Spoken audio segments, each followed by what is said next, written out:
Okay. Sorry for starting a few minutes late. That's from technical difficulties there. Okay. This is the April 27th board meeting of the Murray County School Board. I'll go ahead and call this to order.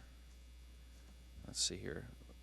We don't need to take the roll call. I think that's going to be logged into the system there.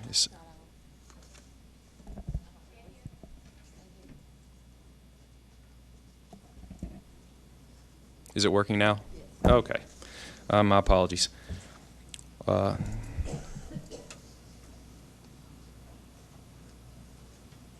we good? Okay, thank you. Okay, so are we still adjusting it?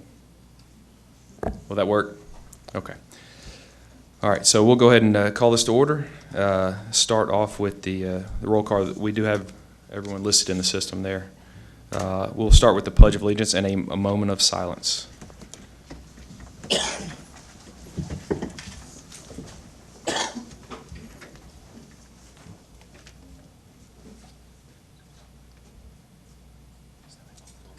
I pledge allegiance to the flag of the United States of America and to the republic for which it stands, one nation, under God, indivisible, with liberty and justice for all.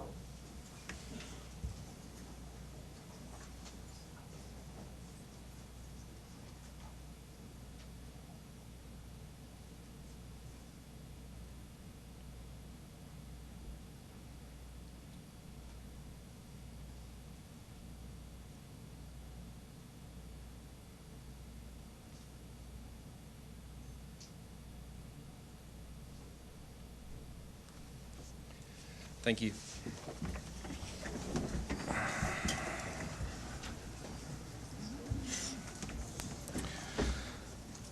Okay, and you will notice from the agenda we do have the mission shown there, as well as the planning horizons. We are currently in the middle of budget, and it seems crazy to be talking about this now, but we will be starting the 2017-2018 school year in August, just a few months away. Okay, we do have an agenda that's been presented in front of everyone here.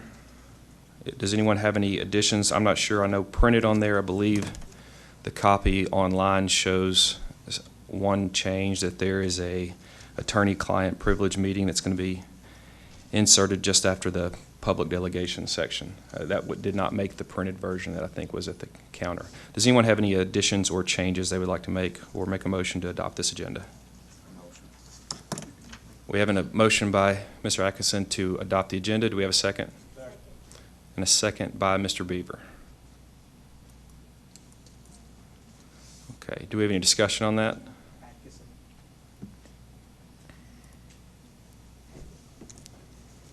Okay. With no discussion, we are ready to vote. Please vote Matt. David, I'm logging in, so I need her to mark mine as yes. Ms. Martin, we can go ahead and verbally. Are you? Yes. Ms. Martin is a yes. Mr. Pennings is yes.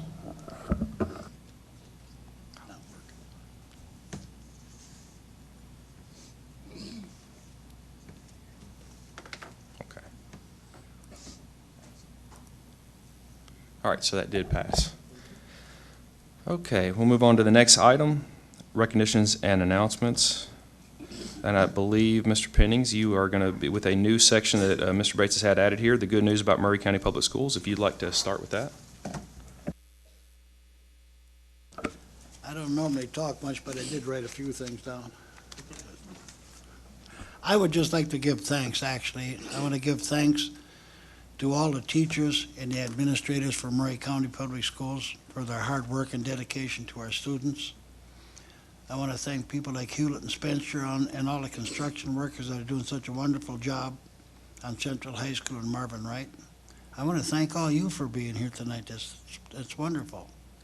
The main thing I want to do is thank goodness that our schools, in my 9th year on the school board, are starting to move forward. And I love it. That's the reason I got into running for the school board in the first place. And then I'd like to thank Murray County voters for giving me the great honor and privilege of serving you for the last 9 years. Thank you. Thank you, Mr. Pennings. And let me clarify a little bit. I know this was a new item that's been added, and I wish Mr. Bates were here to explain this, and I'll try to do as good a job I can. He was wanting to implement something into our agenda in our meetings so that each board member can just share a little bit of the good things that are going on in each of the districts, and maybe just share a little bit of how they feel about what's going on. I appreciate Mr. Pennings for starting that off and helping to get this started, but I think it's a good thing. I know there's a lot going on that sometimes as we move through the daily business of what goes on in the school system, that perhaps some of the school board members can share what they have a personal interest in. Yeah, and also, if everybody will look on the screen, another thing that we wanted to highlight for the good news about Murray County is we have a phenomenal baseball program. I really feel bad because I think I jinxed them.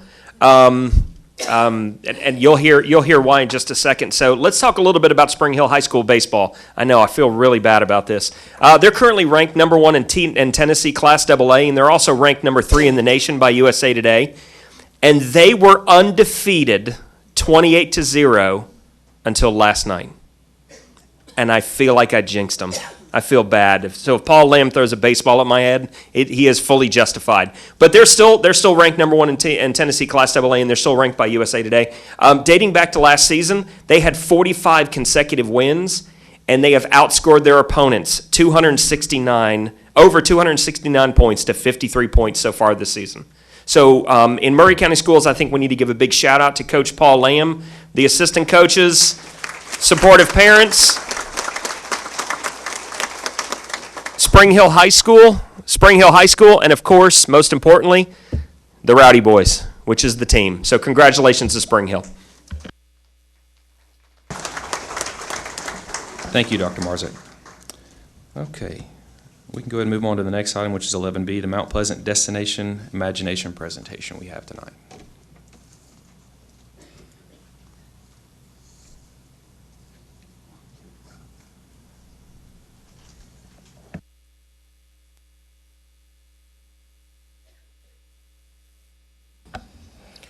Good evening, board members, Director Marzak.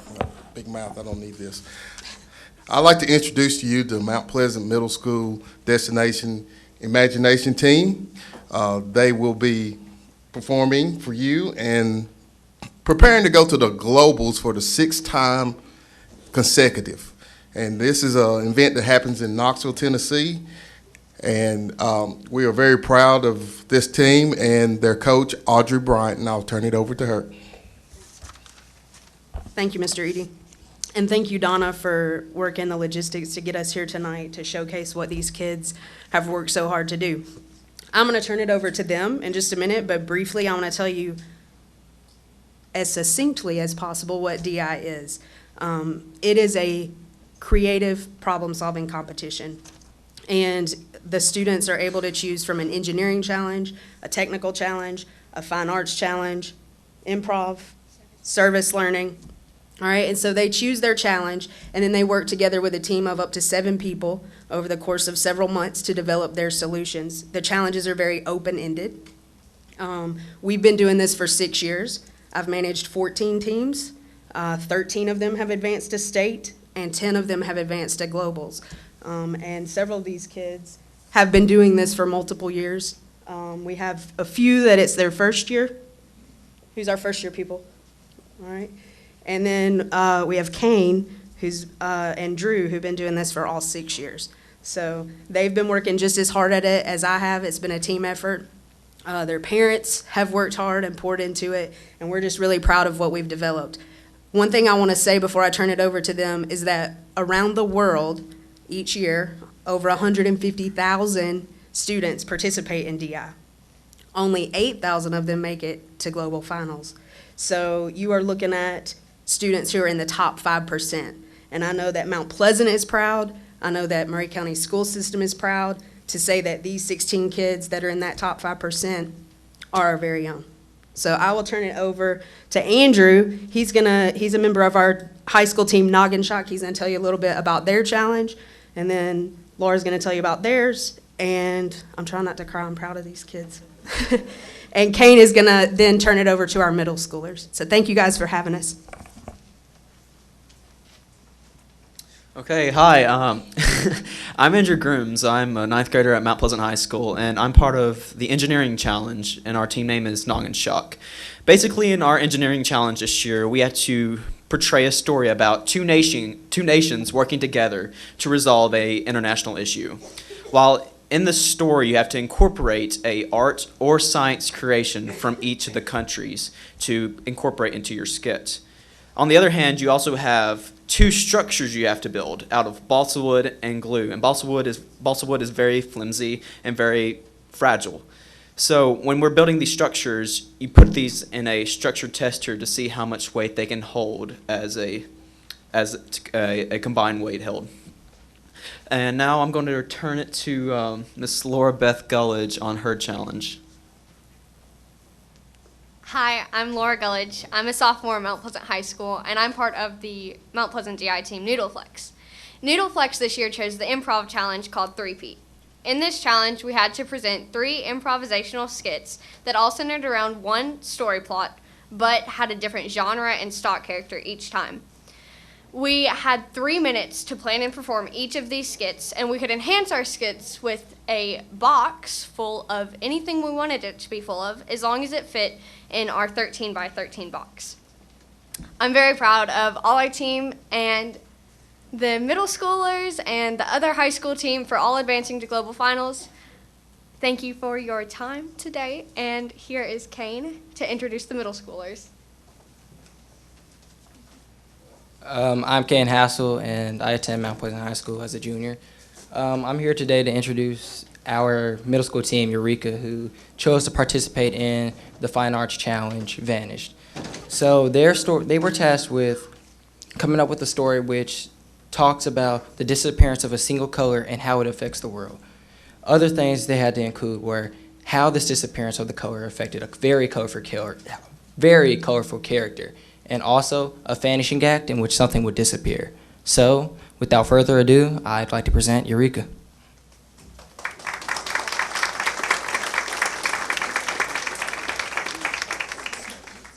First off, Dr. Marzak, would you like to accept this for this scoop?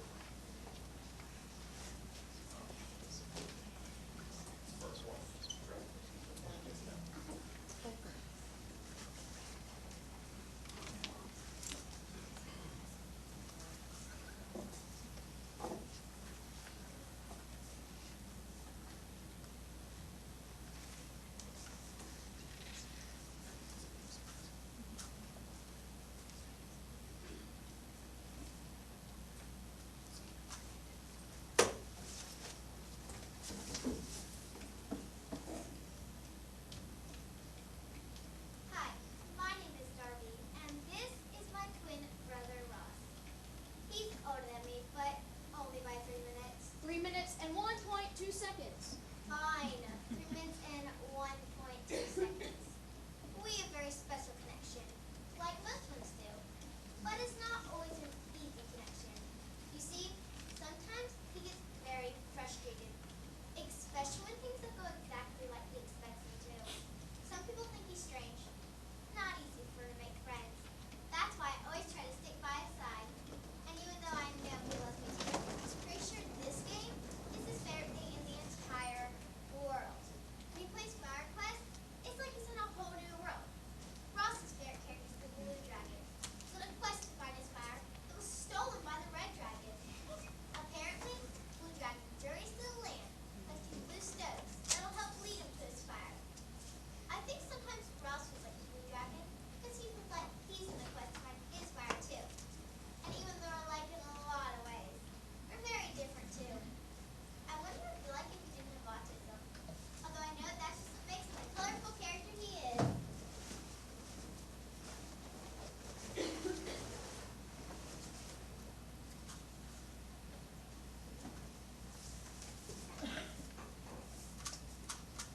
I knew there was something special about Ross right off. The more I listened to his dragon talk, the more I realized that those dragons would help him make sense of his own world. Everything is either blue or red to him. Did you know blue is a common color representing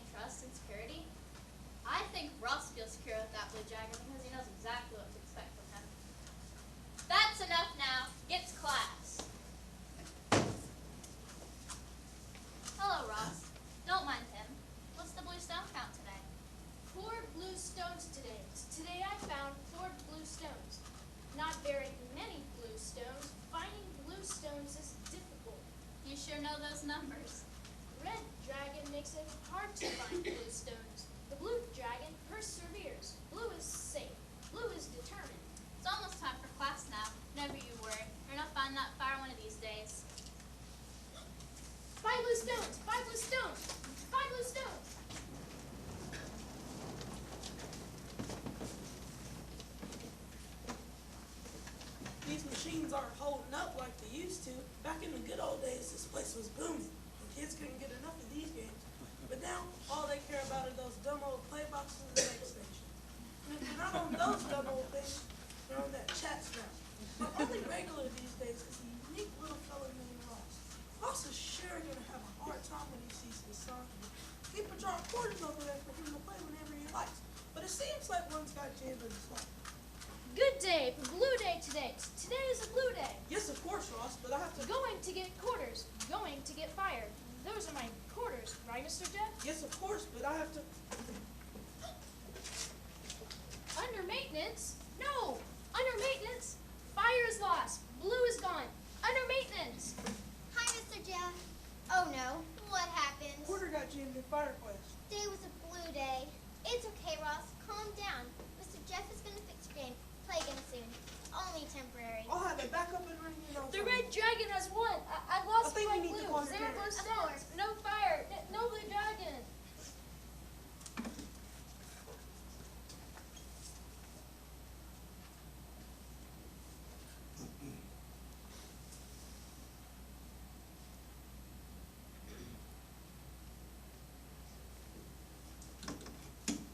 My cape, it's vanished. I don't like being different. My world doesn't make sense. I don't understand anybody and nobody understands me. Now I don't even have the blue dragon to help me. Oh, Ross, it's okay to be different. We're all colorful in our own ways. But you're the best kind of colorful. I'm weak without the blue dragon. Blue makes me safe and calm. The red dragon steals my confidence and hides my fire. I'll have your blue dragon back up and running in no time.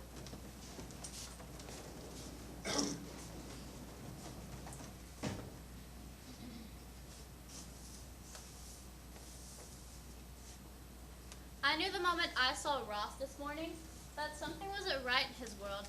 I knew things were going to get even worse since he couldn't find his Rubik's Cube right where it normally is. Ross defines his world through the things that make sense to him. Don't we all do that? Just that, in Ross's case, makes sense to consistency and order. The color represents a fire quest. Without his game, Ross's color lens has been altered, and his world feels completely upside down. He went to the library today. The dragon book he was looking for had already been checked out. Later, I saw Ross on the lunch line. He was expecting pizza, but was offered a Sophie Joe instead. Poor kid. It had been a rough day all around. But when I thought things were going to get even worse, something unexpected and a good way happened. It was as if Ross was getting a real-life blue stone. And that's not all. The kid who checked out the dragon book found out about Ross's rough day. Just like that. Boom! Another blue stone. On any ordinary day, Ross would depend on the blue dragon and the blue stones to bring all the qualities that blue represents to his world. Trust, calmness, friendship, communication, determination, and confidence. But on this very special day, Ross found out that these things can be found even in the absence of blue. That's right. Ross's world is never going to be easy. He will always face challenges. And whether he makes sense of them through his own color system or through the support of those around him, he's always going to be the colorful character he's designed to be. Has he found his fire yet? I think we're all in a never-ending quest to find our fire. And when we find a little, it's our journey. It's no different for us. Well, he may be looking for that fire, but here's a lost something that has been found. Wow! And 3 blue stones. Take that, red dragon. Ross is winning. Go blue!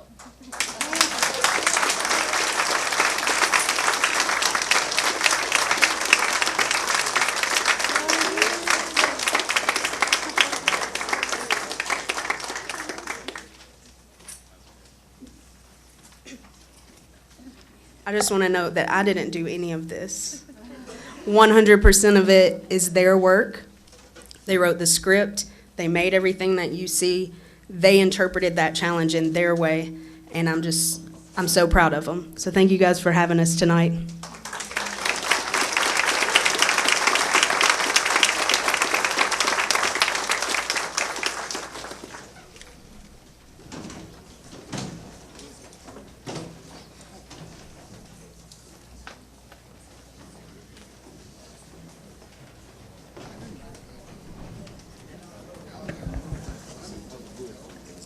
Thank you so much for that presentation. That was very good and very impressive that you were able to finish out the Rubik's Cube there right on time. And to be honest, I can understand how this could make you a little emotional seeing that. That's a lot of hard work that went into that over a long period of time, and it definitely shows. So thank you very much.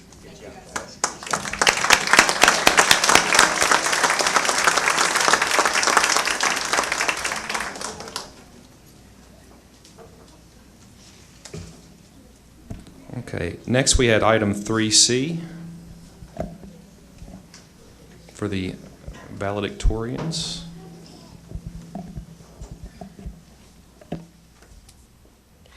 Thank you, Mr. Bates, Mr. Chairman, and the school board members, Dr. Marzak.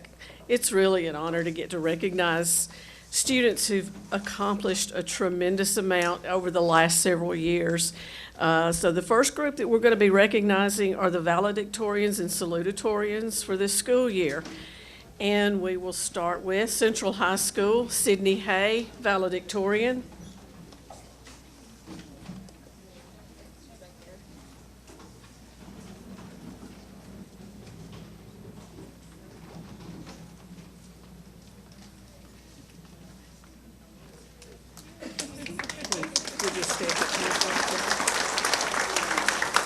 Alexis Sechrist, salutatorian.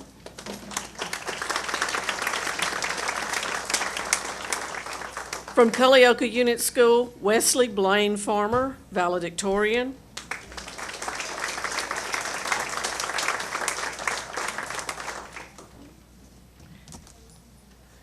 Jasper Stanfill, salutatorian.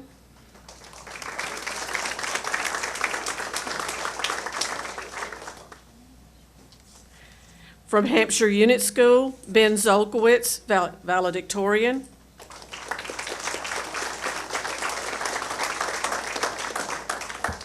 Michaela Henley, salutatorian.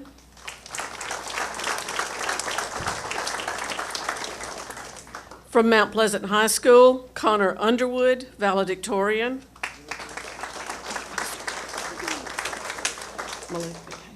Michaela.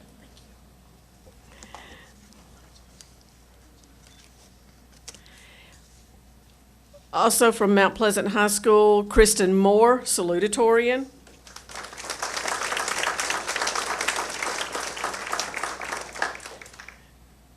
From Santa Fe.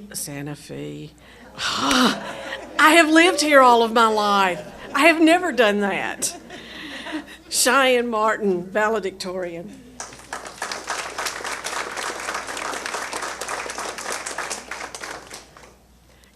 Callie Faulkner, salutatorian.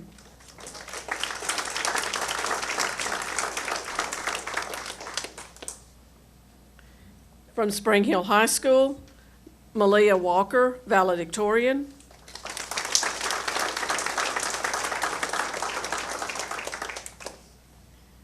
And Amanda Bennett, salutatorian.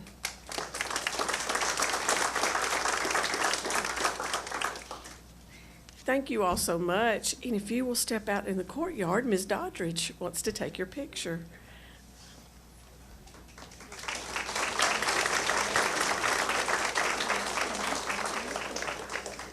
Okay, our next group are the Boys State delegates from Central High School, Drew Williamson.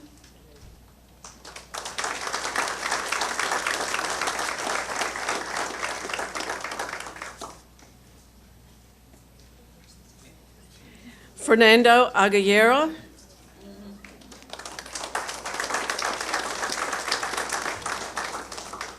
Jensen Petaway.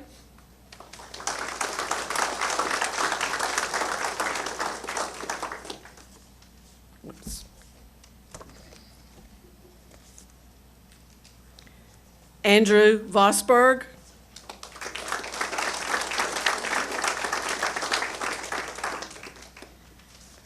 From Culleoka Unit School, Matthew Howell.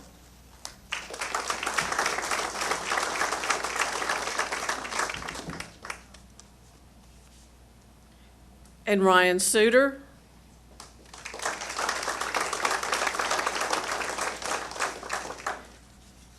From Hampshire Unit School, Danny Grooms.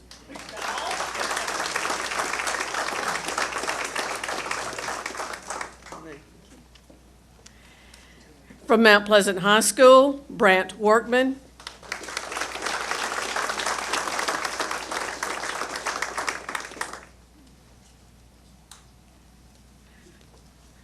From Santa Fe Unit School, Connor Wakefield.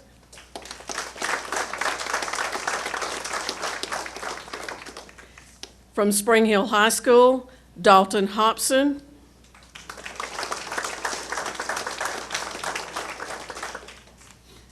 And James Grossheim.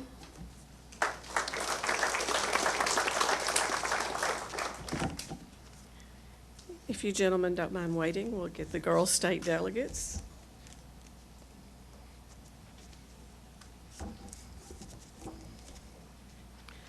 From Central High School, Latreia Powell.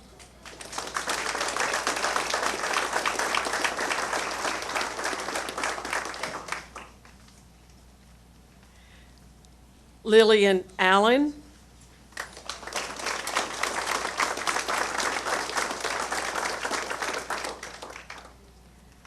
Kaylee Willingham.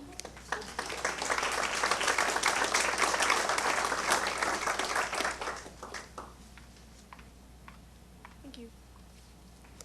Carson McCandless.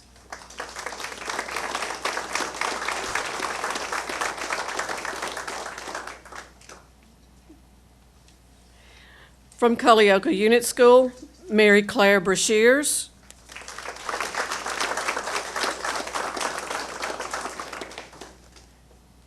And McKinley Stovall.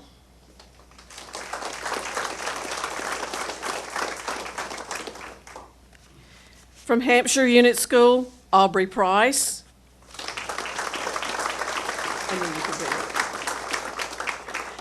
From Mount Pleasant High School, Delaney Lyon.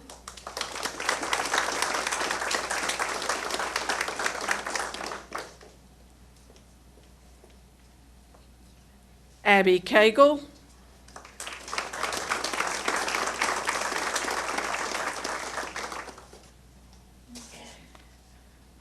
From Santa Fe Unit School, Sydney Church.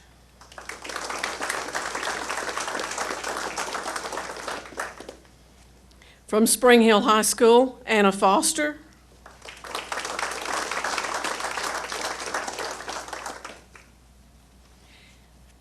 Trinity Kassoon.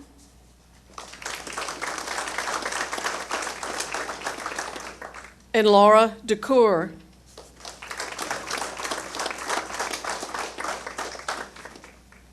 Okay, these are our boys and girls state delegates for this school year.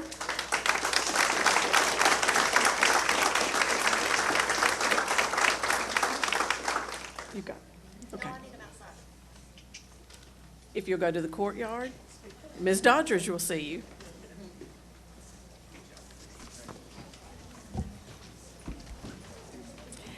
And our final group is Governor's School.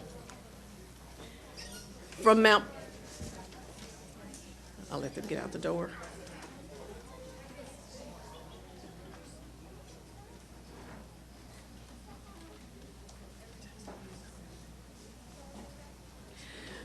From Mount Pleasant High School, attending the Innovation and Entrepreneurship at Tennessee Tech, Rebecca Holden.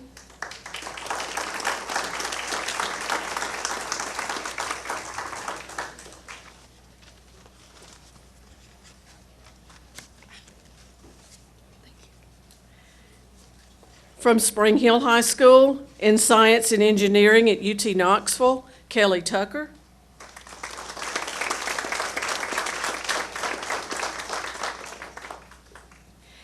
And for the arts at MTSU, Julia Boylan.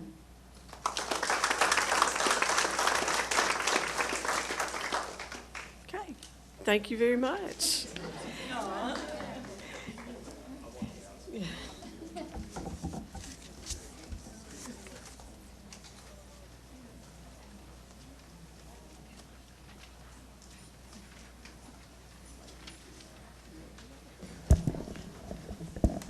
I just wanted to say thank you again. I know that most of them are outside getting pictures right now, but that all of those names represent a whole lot of very hard work that those students put into that, and it's definitely something to be applauded. All right, next we do have, let's see, item D, Attendance Department Awards.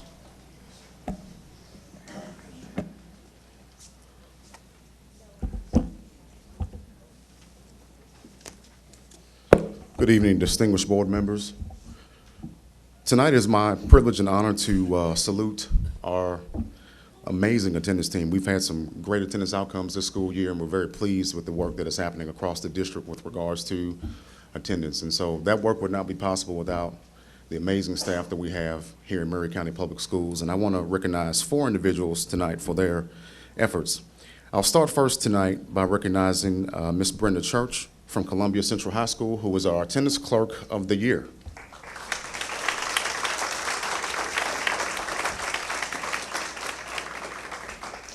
Mr. Moore, if you'd come and stand down, would you mind? We want you in the photo. There you are.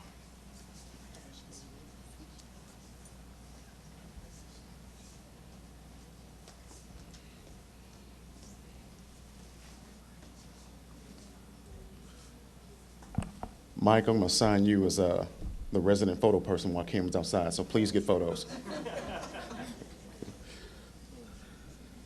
We want to see this in the Herald also.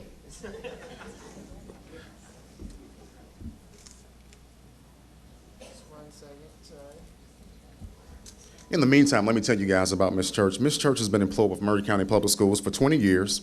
She enjoys sewing, fishing, cooking, and spending time with her wonderful family at the beach every opportunity that she gets. So again, let's salute Miss Brenda Church.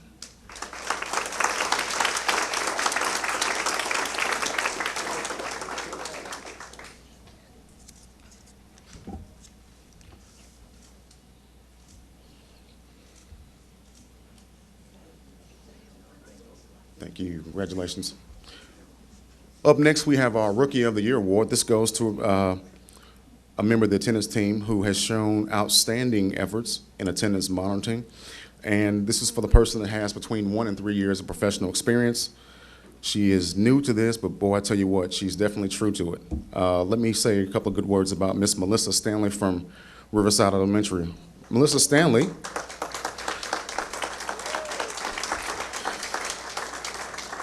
Melissa Stanley is originally from Dallas, Texas, but please make no mistake, folks, she is a true Titans fan. She's been employed with Maury County Public Schools since 2012. She enjoys volleyball, she enjoys reading, and she enjoys spending time with her wonderful children and family. Tonight we salute our Rookie of the Year, Miss Melissa Stanley from Riverside Elementary School.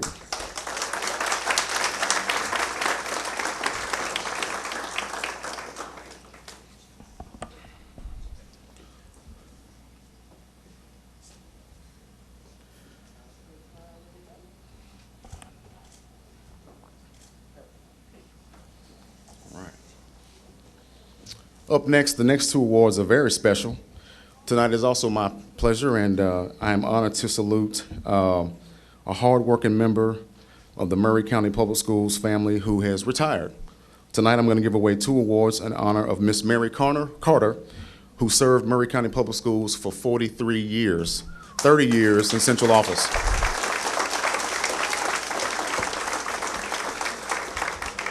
And I just so happen to have her here with me tonight. Miss Carter, would you please come up and join me?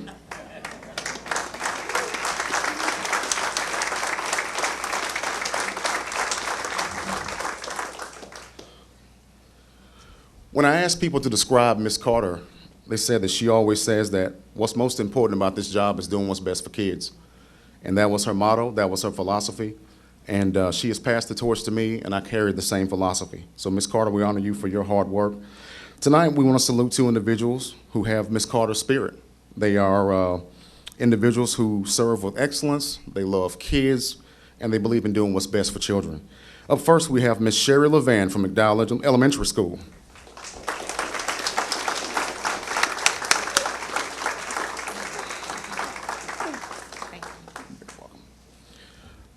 Miss Sherry Levan has been a Titan season ticket holder since 1998. She's been employed with Maury County Public Schools for 17 years, and she enjoys gardening and spending time with her grandchildren. Congratulations, Ms. Levan.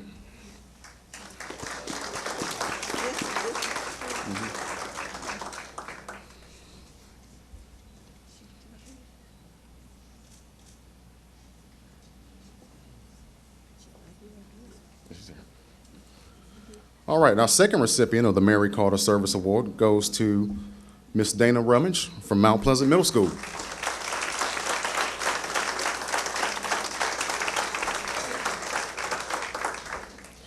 Ms. Rummage has been employed with Maury County Public Schools for 8 years.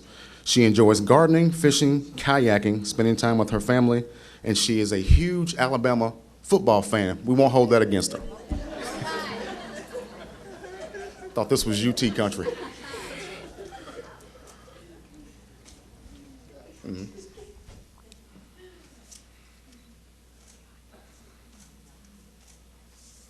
All right, thank you, Ms. Rummage. Congratulations. Thank you.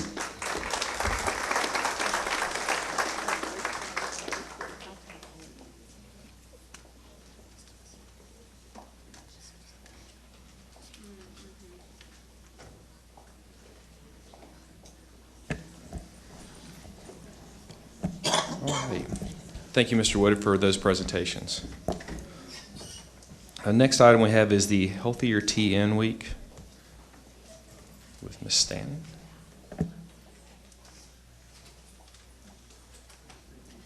Good evening, board members. I won't take a lot of your time. I know you've got a packed agenda, and hopefully you have already seen this on Twitter. This happened actually a few weeks ago. The Healthier Tennessee community is a designation that is received from Governor Haslam. There is a group of several community individuals.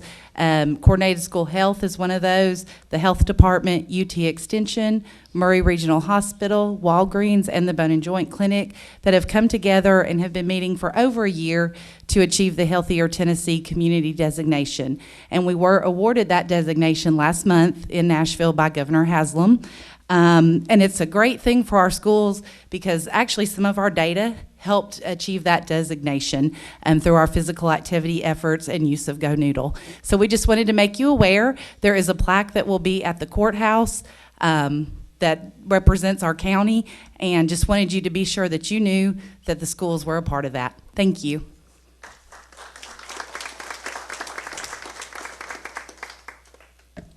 All right, thank you, Ms. Stanton, and that is a good award to have. I know there were some, and I'm going to take a brief break here with this, and I apologize for that, but I believe some people ended up being parked on the street, and I think we were going to try to get some people where they could readjust their parking. Could we take a 5-minute break on this, and we'll come back again at 6:45. Thank you.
Thinking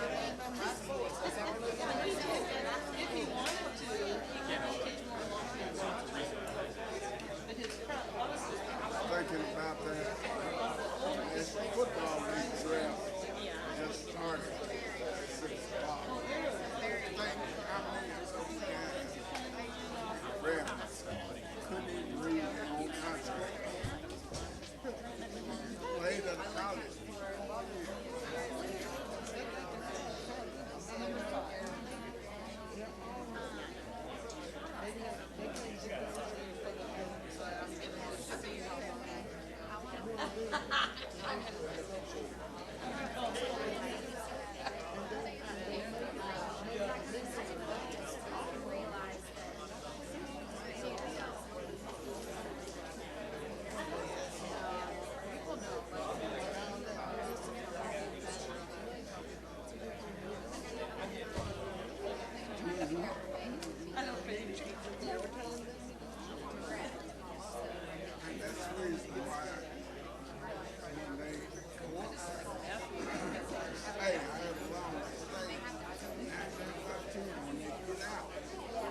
Yeah, this is from last year. If we could go ahead and be coming back to order here shortly.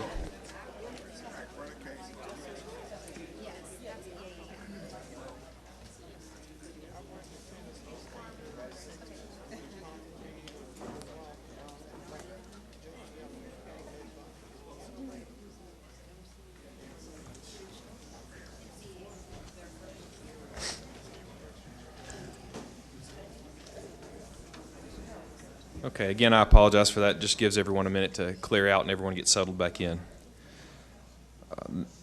The next item we do have is the Murray County Education Association. Do they have anything to say this evening? It looks like yes. Mr. Huebner?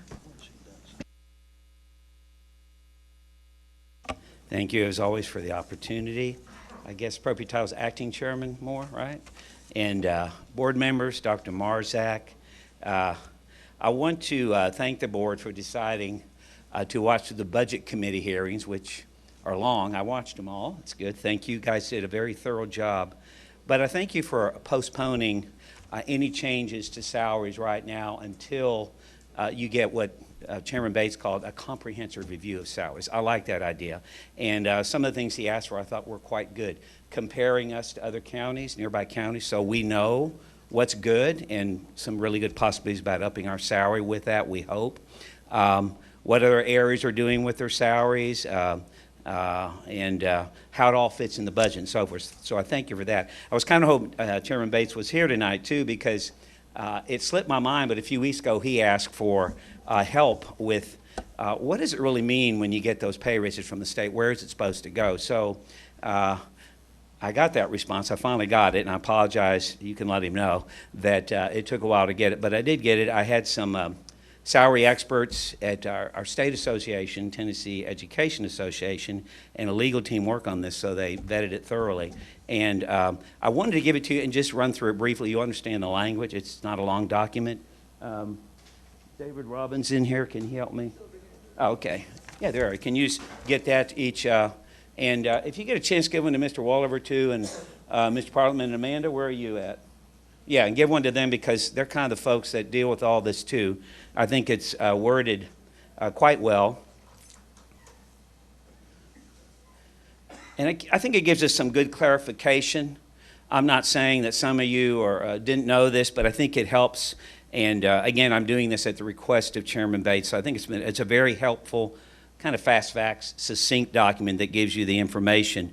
That 4% pay raise that Governor Haslam has fought for, I believe, is part of the budget now. It hasn't been signed yet, but as it says here, that will be delivered by increasing the BEP instructional salary component by 4% from $44,430 to $46,207. The state share of this figure is provided to LEAs based on their local fiscal capacity, and in 2016. Our county received 71.114% of that allotment. And this is just based on state DOE research and figures and so forth.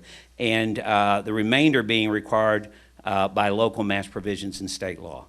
This money is provided for every licensed teaching position, and that was one of Chairman Bates' questions. Where can those salary increases go to. We want better salaries, of course, for everybody, including our bus drivers, the support staff, front office staff, everybody. We want them all to be part of that.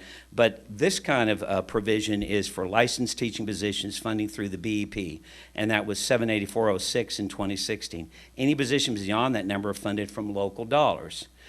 Increases, and this I think is a very important part, increases in the instructional salary component must be spent on compensation for licensed staff.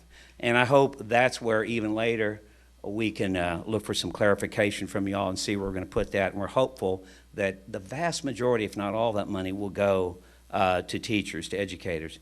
It may not be used, it says, for any other purpose, including compensation for non-licensed employees. Again, we reiterate, I hope you work on increases for them too. They work hard.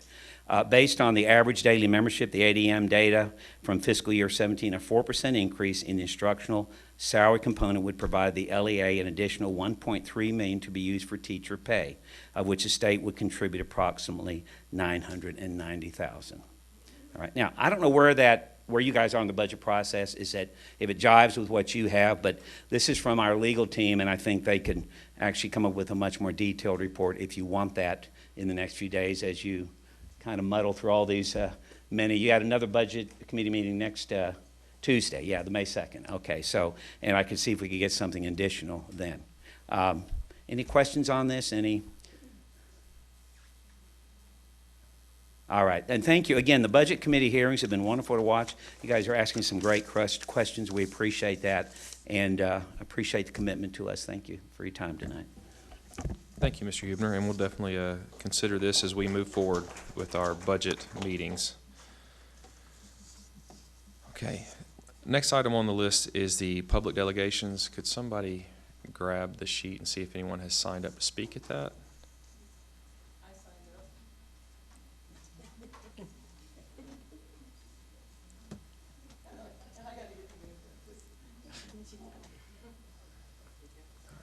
Thank you so much.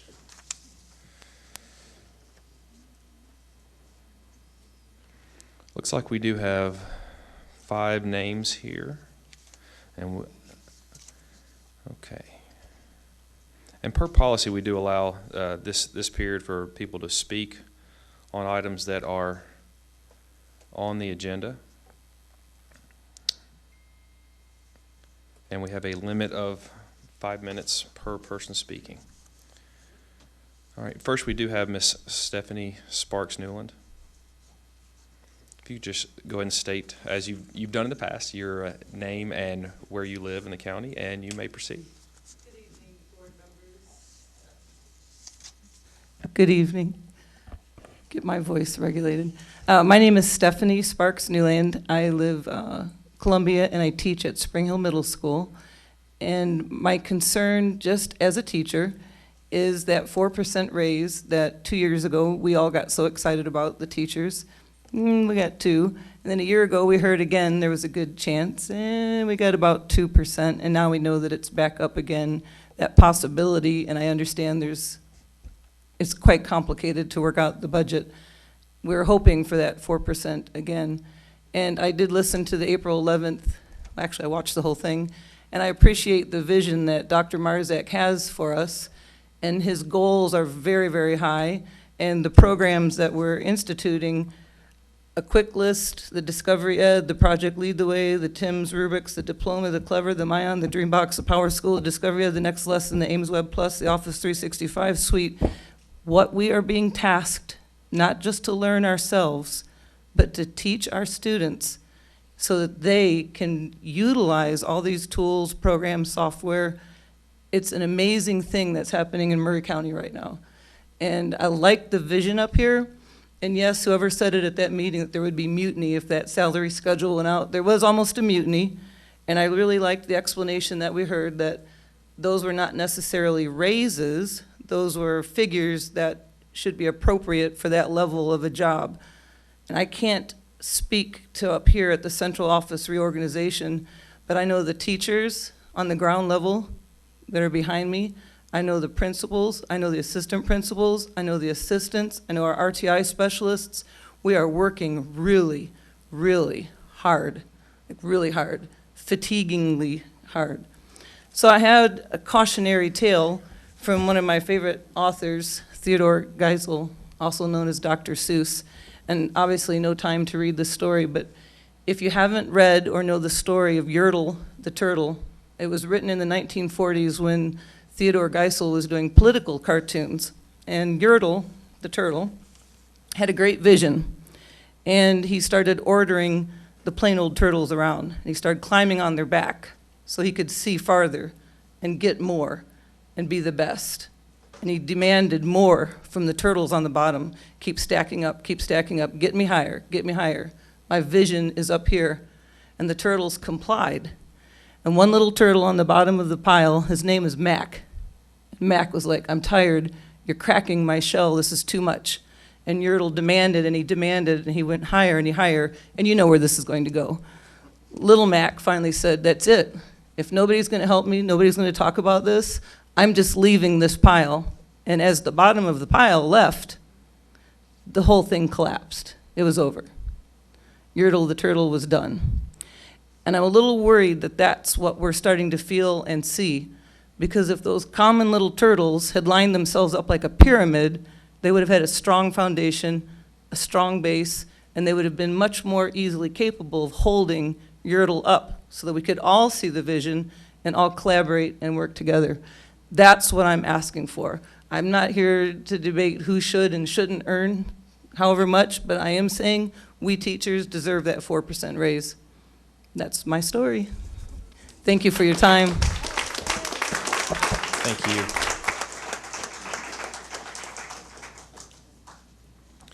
Next, I did have Joyce Johns, and I'm not sure what issue this is speaking on that's on the agenda.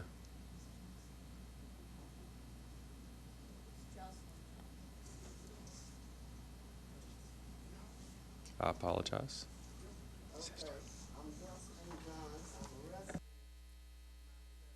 See? Can you hear me? Okay. Good evening to the board. What I have to say is pertaining to the way the school board is conducting with our teachers. The most recent example of Dr. Mozak's poor decision is seen in his administration failure to inform parents of inappropriate case of predators that occurred at Culleoka Unit School. This matter resulted in a national and international manhunt for a troubled teacher and a 15-year-old female with a history of child abuse. Thankfully, she has been found and can now begin recovering from the traumatic experience.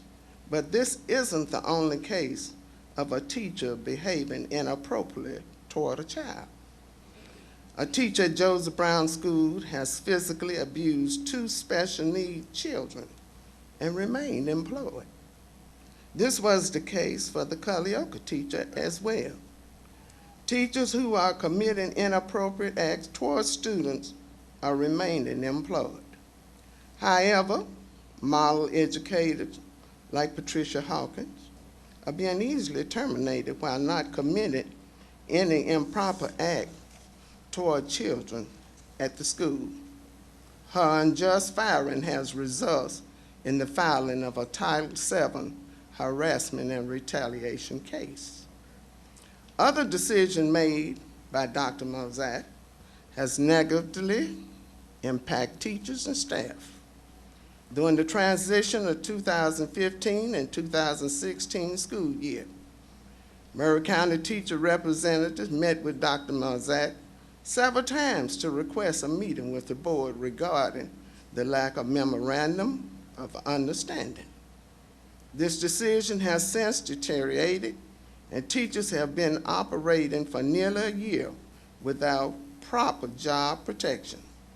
During the present school year, it was revealed that there was a mismanagement of school funds. This resulted in teachers and other district employees not being paid properly and their benefits going unpaid for 3 months. It is still unclear at this time if there was a resolution to these benefits not being paid. Thank you. Thank you, Ms. Johnson. Mr. Pennings? Mr. Chairman, I would like us to adhere to the rules and have only people speak about what's on the agenda. I appreciate that, Mr. Pennings. Yes, I would ask, we do have a few more names here. If you could please make sure that, and again, per our policy, that you would be speaking on something that's actually on the agenda. Next, we have Mr. Green, Dwight Green.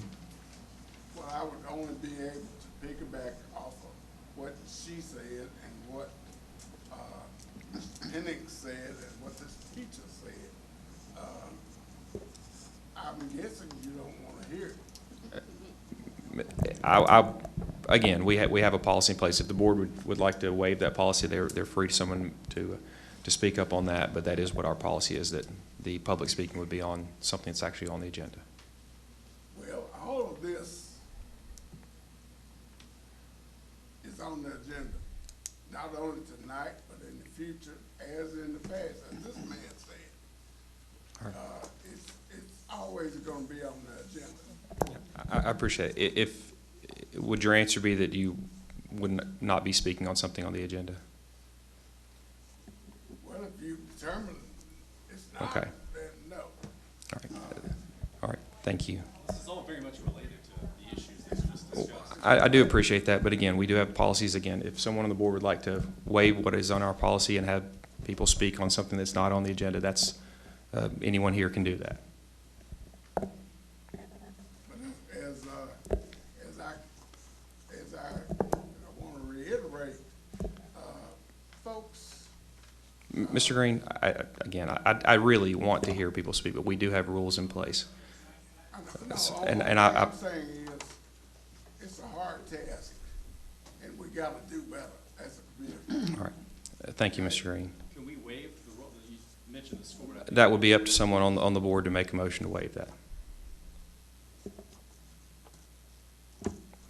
Presumably, we want to hear from the community. I would agree with you, sir.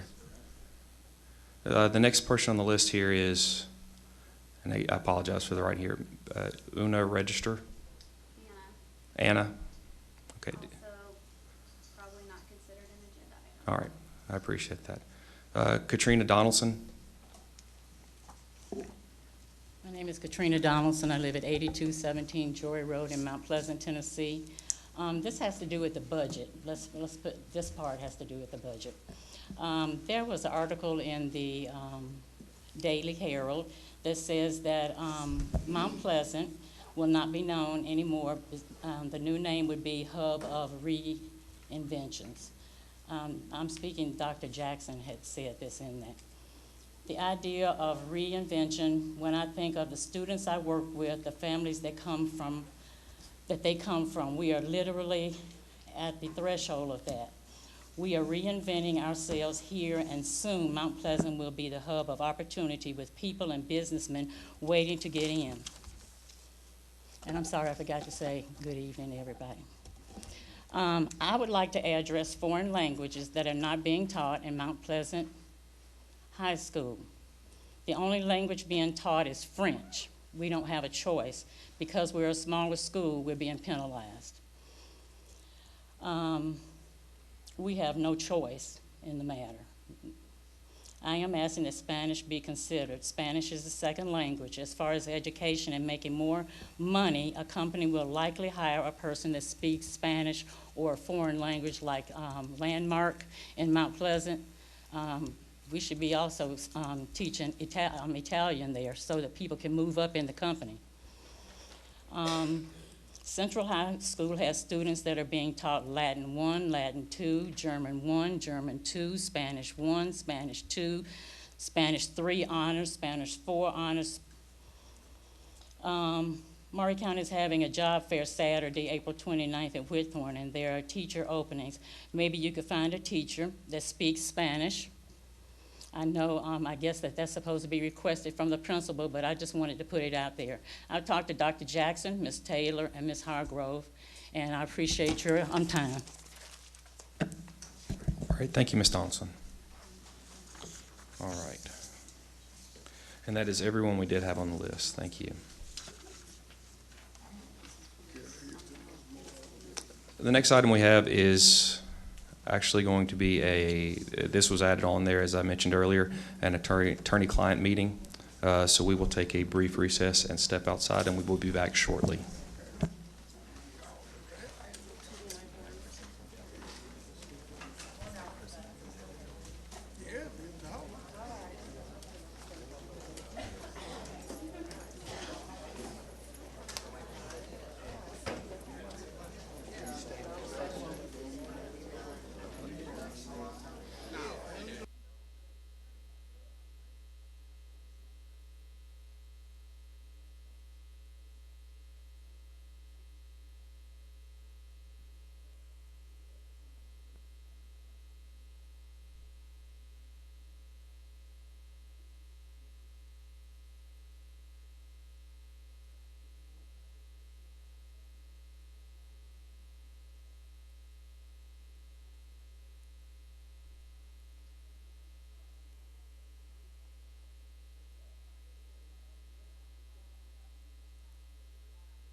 If we could go ahead and be moving towards bringing this back to order.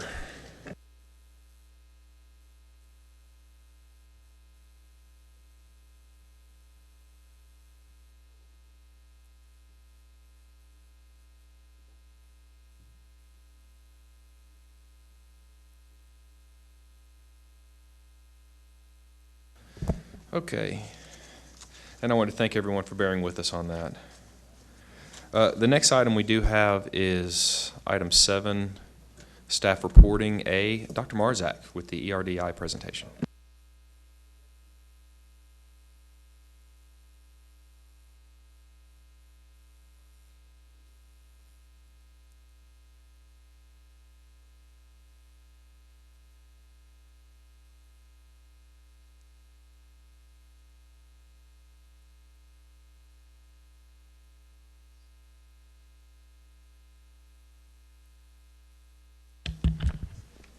Okay.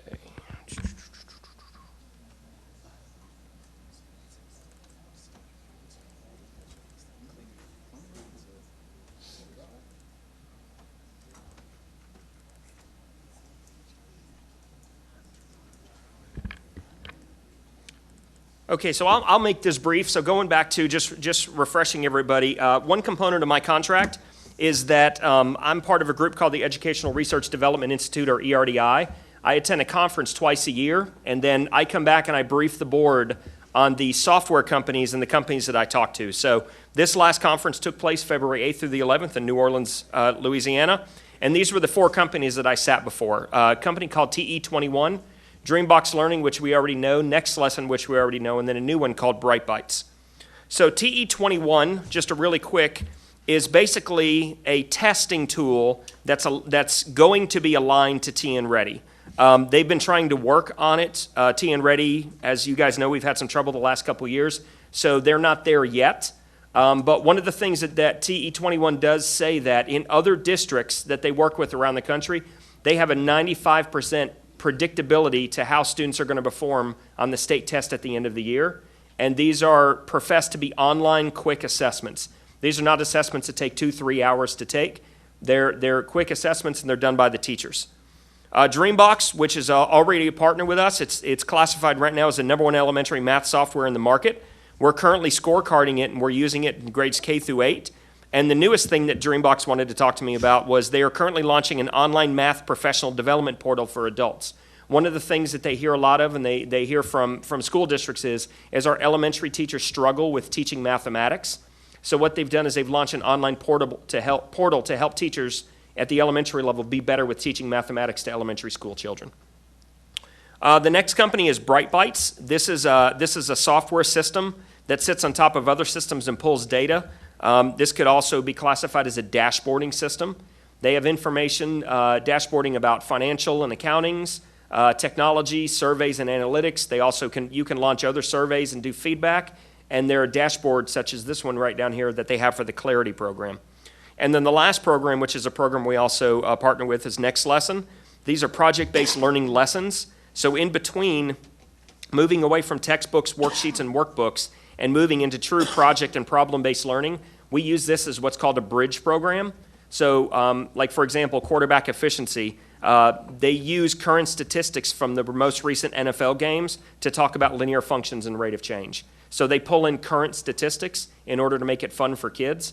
They have both online and paper pencil options, and they update their content almost weekly. So my recommendation is, based on what happens with TN Ready EOCs, there may be an opportunity to partner with TE21, but at this time I don't see it as possible. We currently have partnerships with Next Lesson and Dreambox, but we do not have any, I do not recommend any potential partnerships with BrightBytes. We have other programs such as IO that is currently meeting our needs and that's similar in nature. So that's all that I have.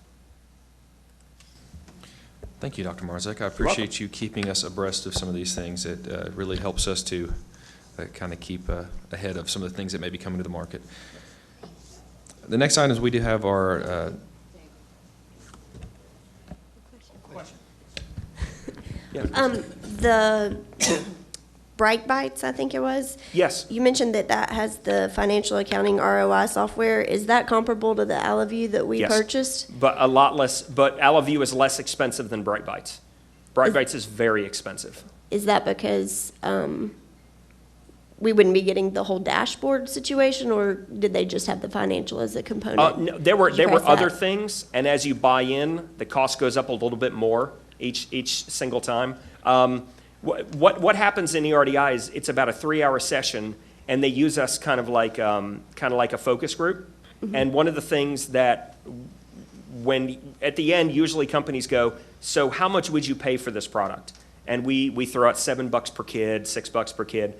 They were up in the high teens, and everybody in the panel was like, wow, that's expensive, based on just what we saw. So pretty much the takeaway from almost all the 4 superintendents, the panel members, is you either need to bring that price down or you need to do some other things. That's way too expensive for what you're offering. So. But that does bring up the point that there is other financial accounting software, and we did a sole source letter, right, with Alaview?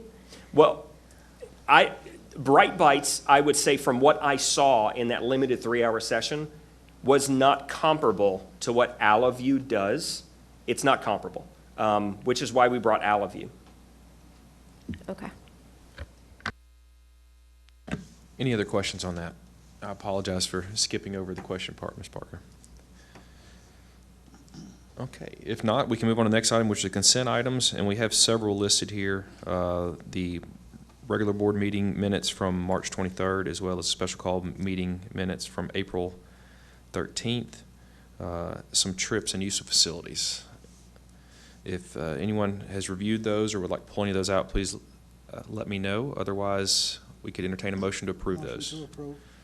Okay, we do have a motion to approve all of those items A through D, the consent items by Mr. Pennings. Do I have a second? Second. A second by Mr. Beaver. Is there any discussion on that? I do not see any discussion.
Ms. Kinzer, if you would like, we could, she would, please log her vote as a yes. It seems that we're still having some technical difficulties with the voting system. All right. And that did pass unanimously. Okay, the next item we do have is committee reports. We'll start with the zoning and facilities, and I will apologize, I was not here for that meeting. I'm not sure if there's anything that Mr. Beaver would like to add to these other than what's been presented in the packet, but we'll take the first item here, which is the agreement between the city and of Columbia and the Board of Education. It's an MOU.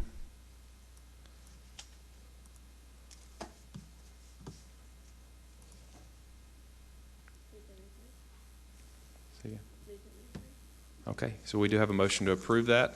Second. You know, actually, it does not need a second since it came from committee, but thank you. Okay, do we have any discussion on that? Mr. Dudley. Thank you, Mr. Chairman. I guess this is a question for our legal representative. I see we've added the changes that we'd asked for. Mr. Wolver, do you feel confident that this will allow the school system to have first use of the fields and to ensure that the property can ever be sold if Columbia stops using it for safety and recreational items? It will revert back to the school system. Yes, we did add those provisions. The provisions were approved by the city, but we did work in the right of first refusal basically for any school or school-related, school-sanctioned activity, and the reverter says that if they if it stops being owned by a municipality or if it ceases being used for either public park or public safety function, then it would automatically revert back, and we put that language in your quitclaim deed. So if any one of those three things happen down the road, then it would come back to the Board of Education. All right, thank you. Any other discussion on that? I would just like to say I did have one thing. This has initially looked like, to me, I've been a little torn on this. I am always reluctant to hand over property, especially in an area of the county when we are seeing a need for property and seeing as how Williamson County keeps going through having a hard time finding property to add, to purchase when it comes to adding new schools. So I'm always reluctant with that. I like the idea of what's being put forward here, but I have to mention that still concerns me of giving up a potential piece of property that we may need in just a few short years. So that's just where I stand on that part. So just a concern. I'm not sure how that'll go, but that's where I am. Any other discussion on that? Okay, I see none, and we do have a motion on that, so.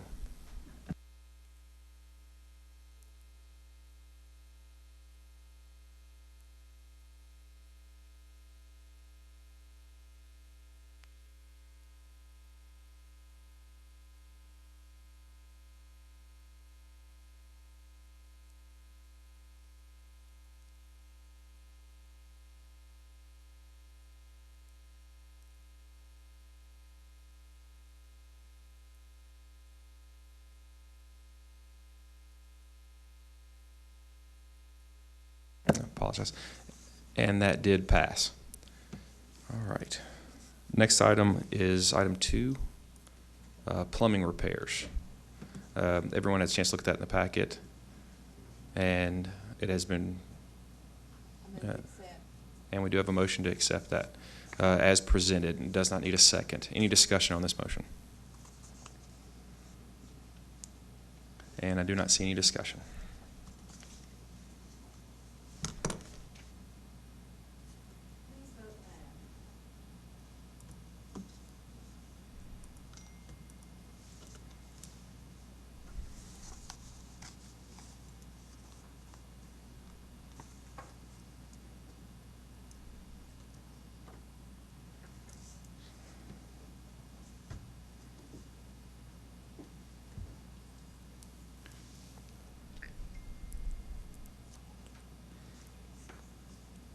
And that did pass unanimously as well.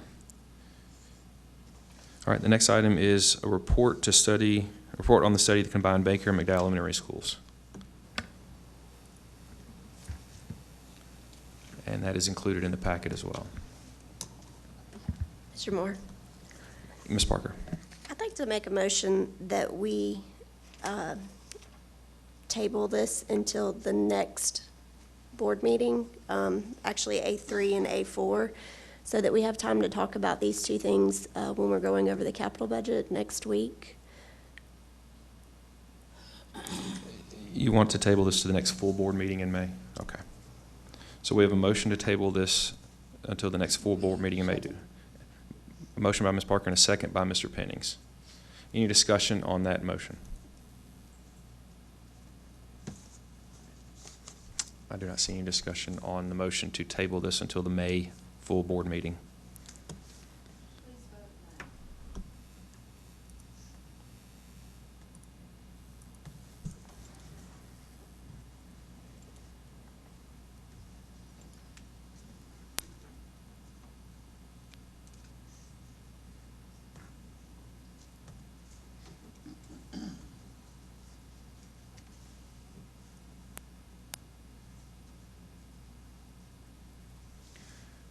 And that motion did pass.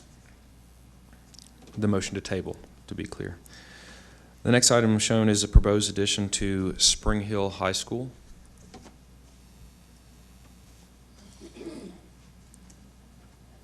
What?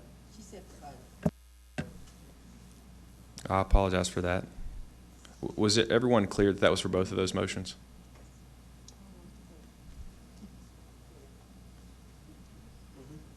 Okay.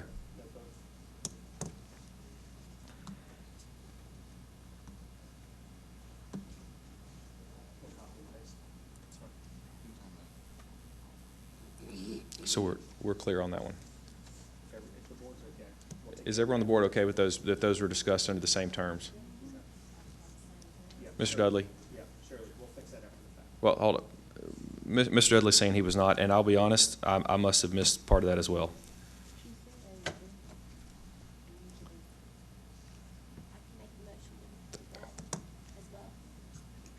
To be fair, I think that would be probably appropriate at this point. So Ms. Parker is making the motion to table this one to the May meeting as well. The Spring Hill edition.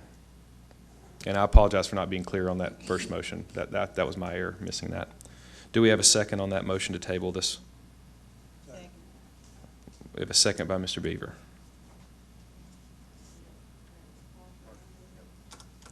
Yeah, a motion by Ms. Parker to table this and a second by Mr. Beaver. Do we have any?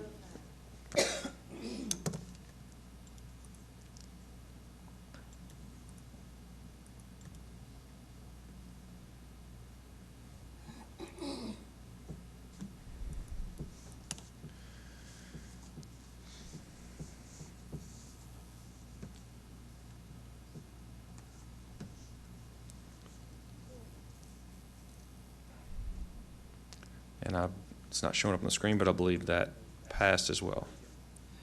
All right. The next item is item number 5, drainage plans. And Ms. Parker says a motion to approve that as presented. Any discussion on that motion?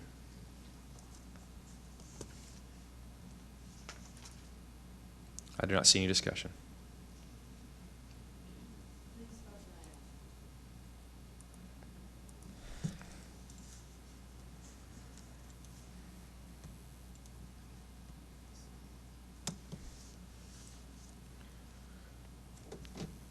And it looks like that did pass unanimously. All right, the next item is a fire alarm for Marvin Wright Elementary School. And again, there's a attachment in there, and we have a motion from Mr. Atkinson that does not require a second. Any discussion on that motion?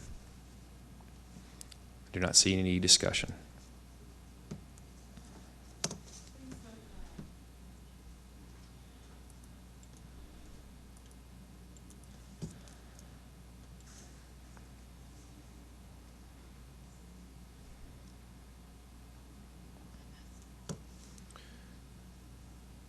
And it looks like that passed unanimously as well. The next item, there are actually several listed here under the train proposals. Did anyone want to make a motion on all these or discuss these separately? We have a motion from Mr. Atkinson to all three of these bids. It looks like 17-066, 17-068, and 17-067. That does not require a second. Do we have any discussion on this motion? And I do not see any discussion.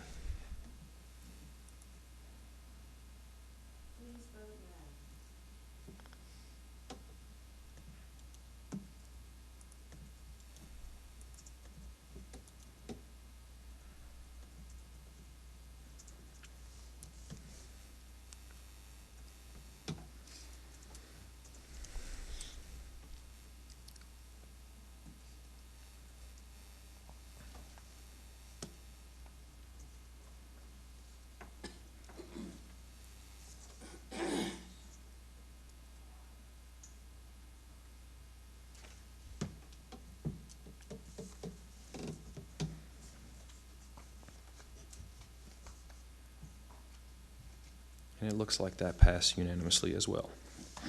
The next item is athletic capital funds request.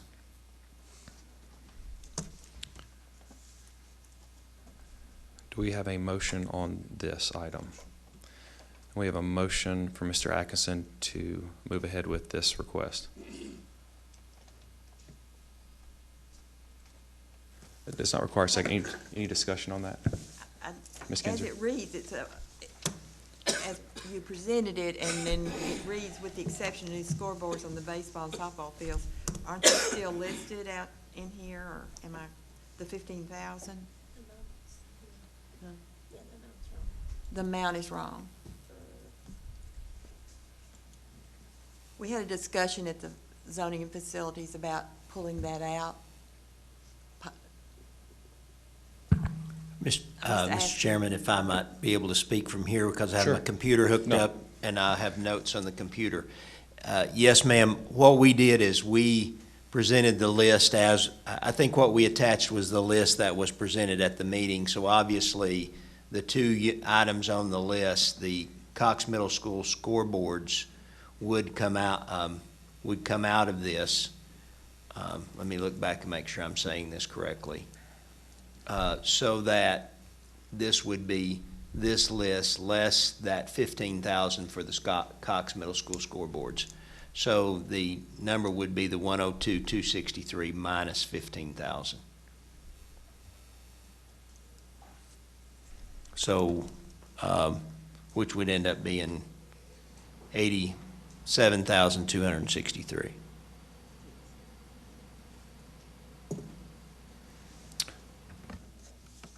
Does that satisfy your question, Ms. Kinzer? I actually did a comment, and again, I apologize, I did not make it to the my own zoning facilities meeting. I guess, what was if someone could answer a quick question for me, what was the rationale here that we would not just apply this money in order of the rest of the EMG report? I guess I don't understand why it was being applied from athletics and switched over to other athletics. It doesn't seem like we would do that with anything else, and I was a little confused as to what the rationale was for that. It was request, we asked the athletics department under the athletic supervisor, Mr. Brown, to look at the needs that were from the EMG report. He brought back this particular one. There's several that are listed on the report, but this particular one of the 102,000 for the lockers, he came back with another solution and asked, since he had found those savings, if he could use it elsewhere in athletics. Okay. And I appreciate him looking for the savings. I guess my own personal view on this is that as any savings would be found, whether for whatever reason, and as we're working our way down the report of the list, our prioritized list, is that we would just simply apply that to the next item down the list, not to do a in-kind swap on athletics or HVAC units or anything else. So to me, I would be opposing this on that grounds alone. I would think that we would simply go down the list, and there are plenty of other items that were on the list, and I don't recall most of these being anywhere on the prioritized list that we had seen previously, or at least not anywhere near the top. That was my own personal opinion on that. Ms. Parker? I would just echo your sentiments with regards to this. I think the thing about this particular request that bothers me a little bit is the fact that there was an error in the EMG report that resulted in the vast majority of this money, from the fact that I think they had designated $76,000 to replace steel lockers that don't exist at Whitthorne. So we're almost taking an error and using it to fund something when those didn't exist before. And I think that with all the needs that we have in our system, HVAC, plumbing, we vote on them every month, I think that those should take priority. I mean, I do think that some of these projects are good projects, but in some instances, I don't understand why we haven't, as a system, just gone ahead and done them, especially if they're under a certain level. And then some of them I thought we were actually pretty close to completing, because I thought we had seen pictures of press boxes and things like that. So I'm a little confused about some of these things on the list too. Any other discussion on that?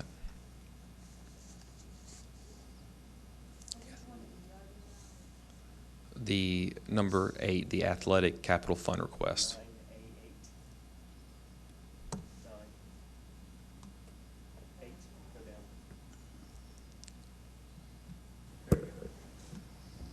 Mr. Atkinson? You're going to put in the change on the vote to, what was it, 87,263? Is that right? That is correct. 87,263 would be the amount you're approving. Yes, sir.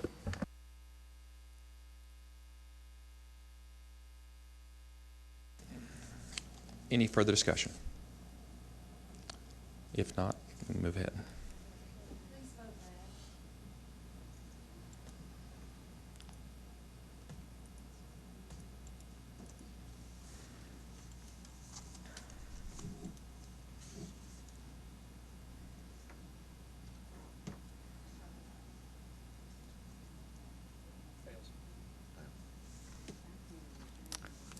Let's get all the votes in first. And it looks like that motion did fail.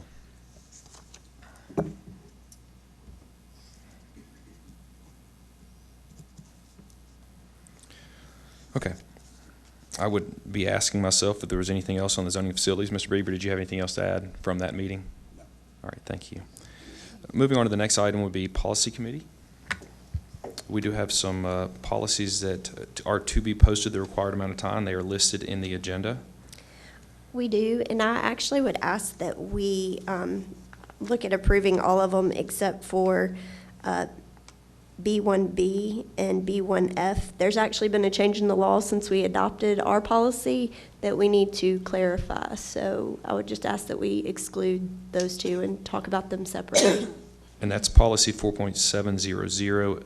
Oh, both of them are policy 4.700, correct? Yes. Okay. So do we have an official motion to approve items A, C, D, E, and G? So made. We have a motion by Mr. Pennings on that.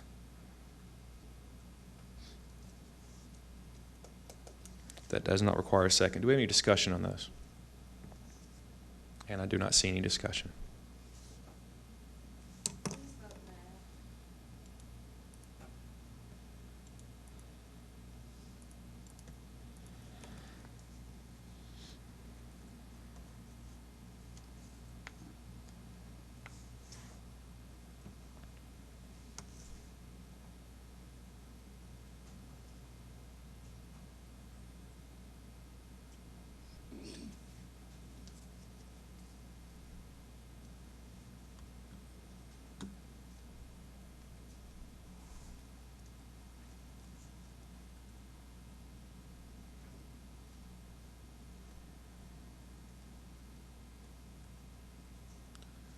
And I just wanted to clarify the language on that. We're not actually voting on 4.700. I think we're going to, technically, you're pulling those to be discussed back to policy, or do we need to vote on that? Okay, that's fine. So, that did pass, all of those except for policy 4.700. If we would like to go ahead and discuss that now. What you have before you, policy B is what was adopted by the committee, but policy F is what we need the policy to state. The only difference is if you look at policy F. The legislature has passed a bill, and it's been signed by the governor, that requires that for this school year, that TCAP scores count as 10% of the student's final average. In the policy that we had proposed, it was 0. So we need to make that consistent with the actual state law.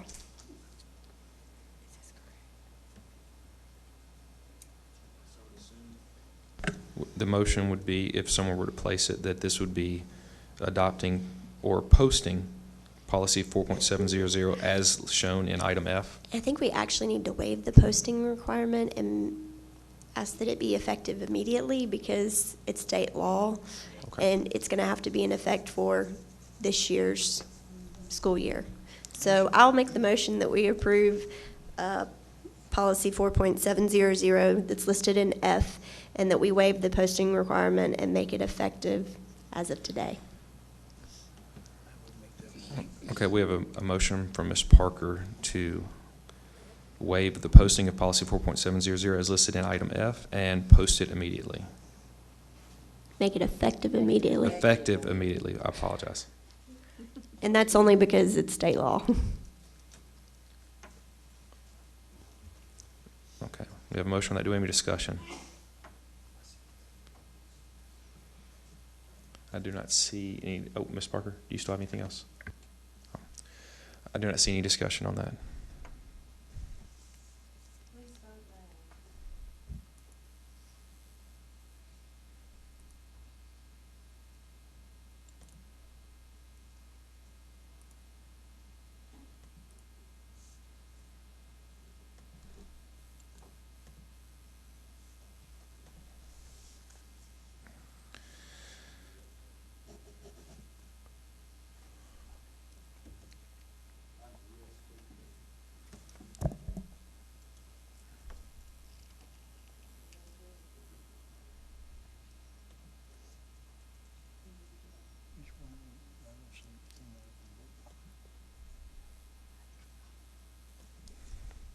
Okay, and that did pass.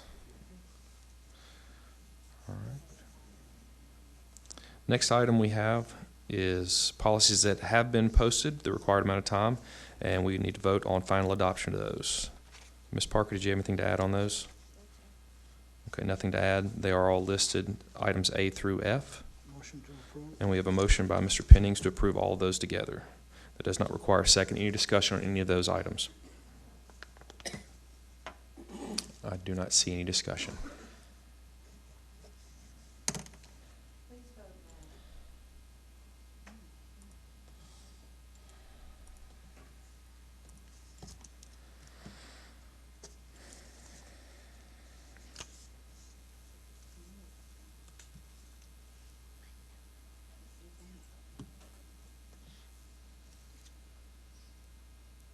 Okay, I'm not getting anything.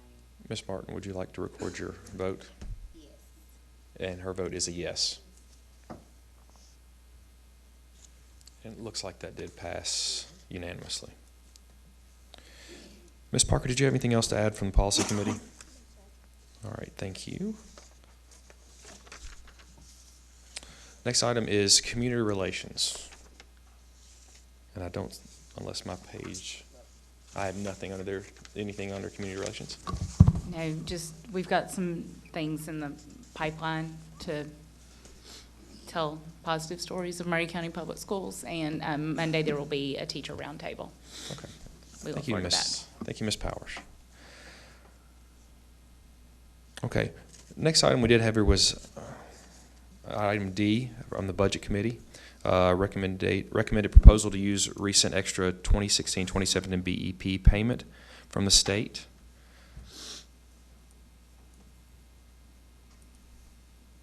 And we have that in the packet as well. Ms. Parker? I had some questions about how the teachers would get access to these funds and when they would be made available to them. And I sent the director some information, or that request today, or last night via email, and he had indicated that that would be available July, right before school started. The only question I have is that assuming that we get a budget approved by the commission and don't have to act under a continuing budget? No, this is coming out of fund balance, so all the county commission has to do is approve the fund balance, and then the funds are available. So it doesn't require that. And you're comfortable putting together some guidelines so that teachers can possibly be reimbursed for this? Mr. Parliament and I talked today, and yes, yeah. And they'll be countywide, correct? Yes, countywide expectations. And it'll be run through the bookkeepers. Principals will be trained as well, so it'll be consistent. Thank you.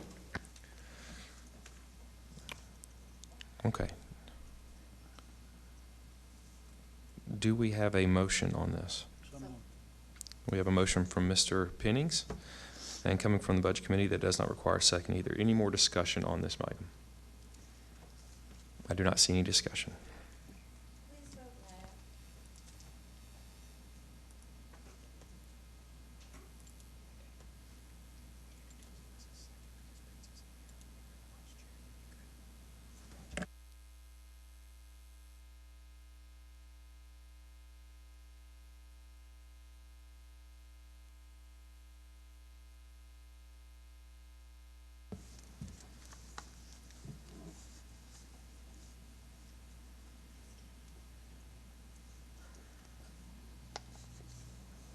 And I believe that did pass as well.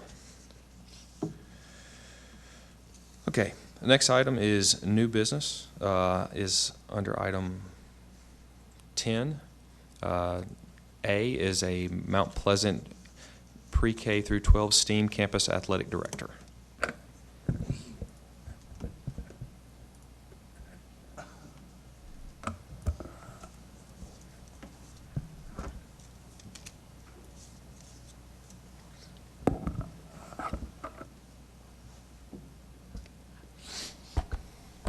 Good evening.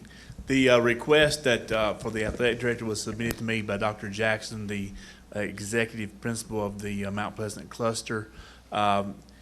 He explained to me that his basis for making the request is he wants to be able to have someone within the schools in Mount Pleasant that will work to coordinate between the three schools, working along with the athletic director in the elementary school to develop the youth league programs, to be feeder programs for the programs in Mount Pleasant, and that to coordinate between the three as an executive athletic director. And so it's a position that would result in an additional supplement. So obviously it has to come to you all for approval. So I forwarded it to you all for consideration. All right, thank you, Mr. Brown. Ms. Kinzer? Well, I have several questions and comments. First of all, Ms. Reedy, you have a AD at your school? Yes, ma'am. All right, and they have an AD at the high school. Do they have one at the elementary school? Do they have any coaches of sports at the elementary school? No, okay. And you're the athletic director of the athletic directors. So in essence, we're asking us to vote for an athletic director over the athletic directors, of which you're the athletic director over the athletic directors. Is that correct? Say it. Okay, and that supplement would be 15%, right? That's what he's requested. Okay. I have a real problem with this because I do believe in equity. I really do. So then that would have to be open to every cluster of schools. Central High School could take all the elementary schools and Whitthorne and have an AD at 15%. They have two ADs at Central, but they split their supplement and they have a whole lot of teams that they deal with. I do believe in equity, and I don't see how we can justify this. I really don't. Ms. Parker? Three questions for you. One, per the coaching supplement, I think the handbook, aren't supplements supposed to be brought to us in February in order to be put into the budget? We moved that to have it in my hand by the 1st of April in order to give them extra time beginning last year. Okay. Mm-hmm. So it's April now instead of February? Yeah. Okay. That may need to be updated online. And then with regards to this supplement, are there any other athletic directors in our county that get a 15% supplement? No, ma'am. What's the highest supplement that any athletic director gets in the county? 12 and a half. I think that's what the coaching supplement schedule says. I would agree with that. So why is he asking for 15? That's the request he made, ma'am. Okay. I mean, Why was it in the paper that he already had an executive AD? I can't answer that. When I was given the letter, I explained to him that I would have to have, that was something that I could not approve, would have to have board approval. Is there a reason why Dr. Jackson's not here to help us get to get some answers on this I part? can't speak for Dr. Jackson. I don't know. I can't speak for Dr. Jackson as far I know as I am a firm believer that our principals have a lot to do, and so I don't want them to have to be here if they don't have to be here. When they submit a request to us, it would be very, very beneficial for them to be present at our meetings. Thank you. Motion to deny. Okay. I'll be honest, I'm not sure how a motion to deny works.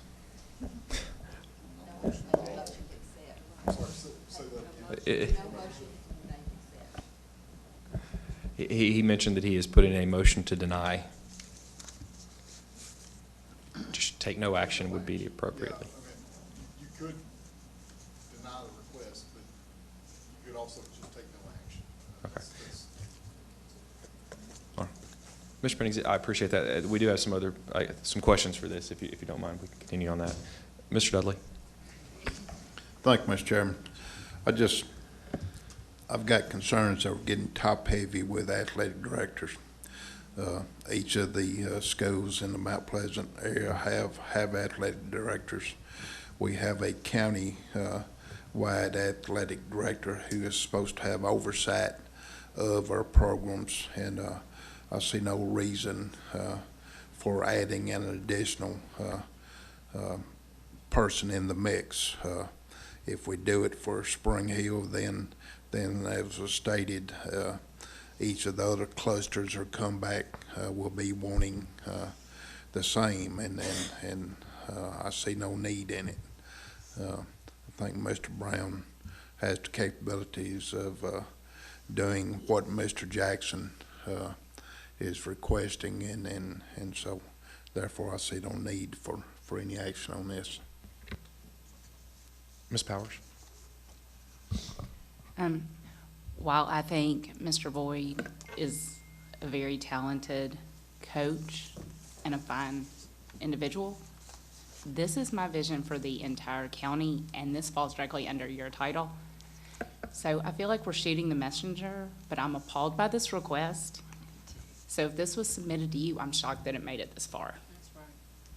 I am appalled by this request. So,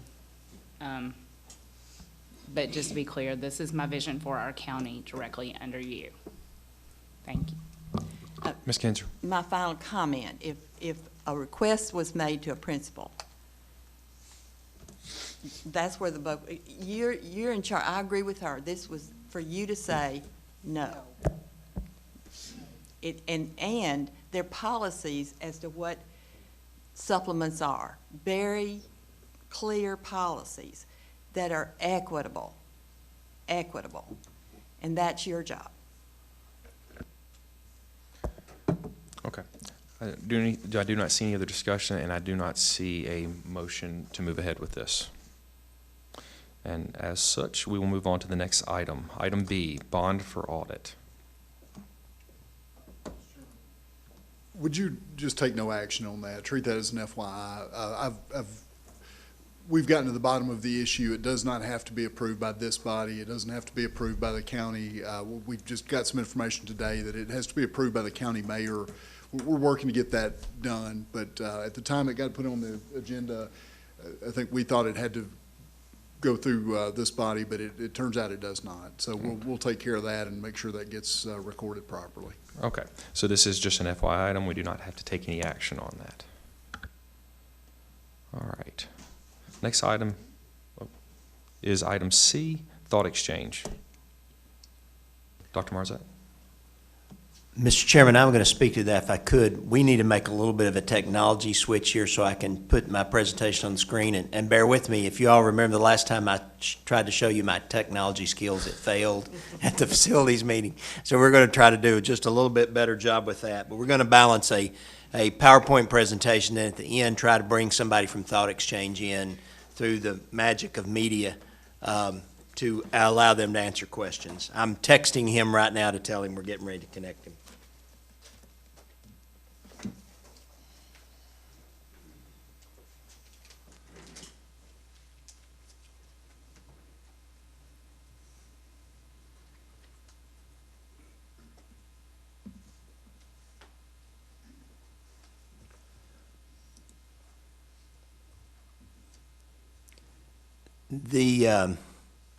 What we wanted to do is talk a little bit about, you see a recommendation in your packet to continue with Thought Exchange. There's a proposal there for actually signing an agreement with them for the program and the cost of that agreement. But we want to talk to you a little bit about why we're doing that, and Dr. Marzak may want to jump in at any point with this. But if you can, we basically based it, let me just jump back a little bit, to the Thought Exchange process we tried with the Baker and McDowell elementary scenarios. So what we're doing tonight is not asking you to vote on that results, but to use that results to show you how we would use this for the future. For this one, obviously, we had a very narrow window of time. Typically, Thought Exchange would operate under a 6-week window, but we were trying to get some information to help you make a decision. So it was limited to a shorter period of time.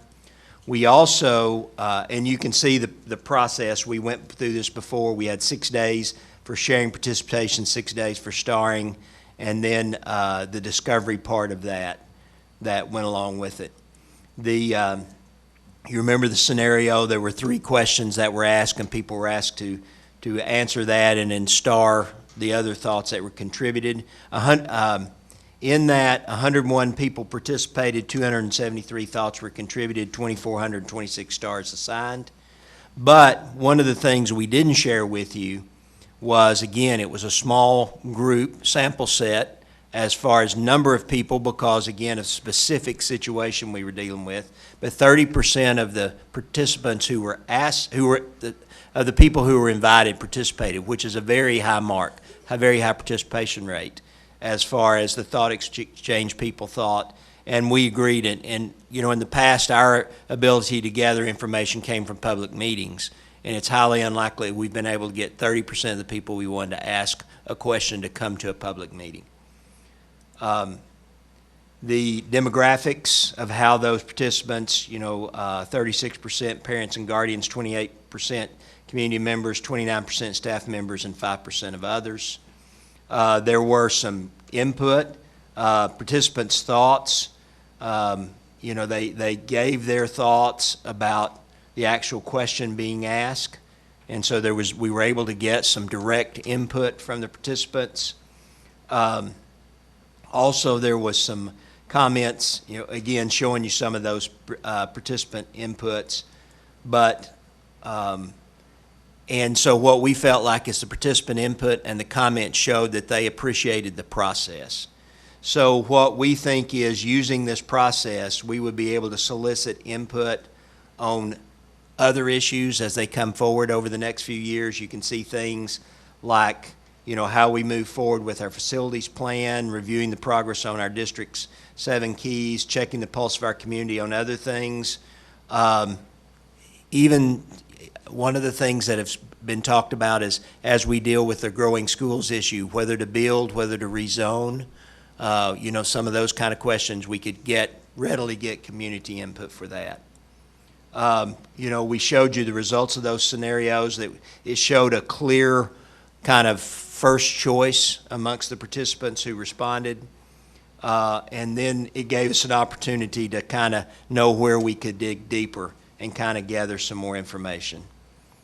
And then they even offered, some response to those, and then gave us some important notes at the end. So really, Thought Exchange helped us analyze the data, but then presented it in a way with the input that they gathered to be able to have a real conversation about the data with the participants and then bring that information back to us. And so that we felt like that built a good, strong way to gather that information that we could use for things in the future. And I'll ask Dr. Marzak if he wants to add anything to that. One of the things that, as we talked with Thought Exchange about and really got deeper into the data, I was really impressed with some of the comments that people made, because it looked like they really took some time to really think about the questions we were asking them as if they were standing right there at that podium. So we're going to have some very critical decisions that the school system, the board's going to have to make over the next decade that I think. There we go. Can you hear me? Okay, not a problem. That I think is going to provide this board some good information to really make some informed decisions, so that more people know about things on the front end than on the back end. So, we have a recommendation to partner with Thought Exchange. You'll see the contract is in there, and even though the date of the contract says March 31st, it's still acceptable because we're past that time with Thought Exchange, and we do have an opt-out annually. So even though we're talking about working with them for at least the next 3 years, we can go on a year-to-year basis. So let's say, for example, over the next year, we run 2 Thought Exchanges. The board does not feel like it is giving the information that we think that we need to make a better decision. We can sever partnership and we can sever ties with them. But I think we're going to get some pretty good data to make some pretty good decisions. Let me just add that we have standing by, if you have any questions for him, Kevin Skelcher, who's the Vice President for Sales for Thought Exchange, and we will try to put him on the screen and let him respond to your questions. If you have any, we'll wait and see if you want us to do that. Okay. Before we get to that point, I think, do we have any action on this, or need more discussion or questions for either the director or the salesperson that would be on the screen?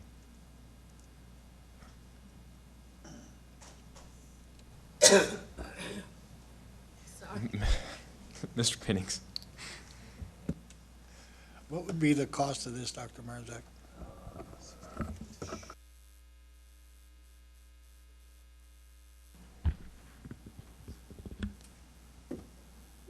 So the cost for year one, getting us all the way through July 1st, 2018, would be roughly $27,400 something. And at that point, if we want to stop, we can stop. If we go into year 3, or year 2 actually, then that cost goes to $25.73, and then the next one is $25.73. Thank you. You're welcome. Mr. Superintendent, and again, I think I was not present for the original presentation of this. Am I reading this correctly, that the sum total of the 3 years is $68,578? Yes. And that includes essentially 5 different engagement processes? 1, 2, 3, 4, 5. Yes. Yeah. So for an average of somewhere around, I'm doing math in my head, 13,000 or so. Hopefully that was close, per engagement, correct? Yes.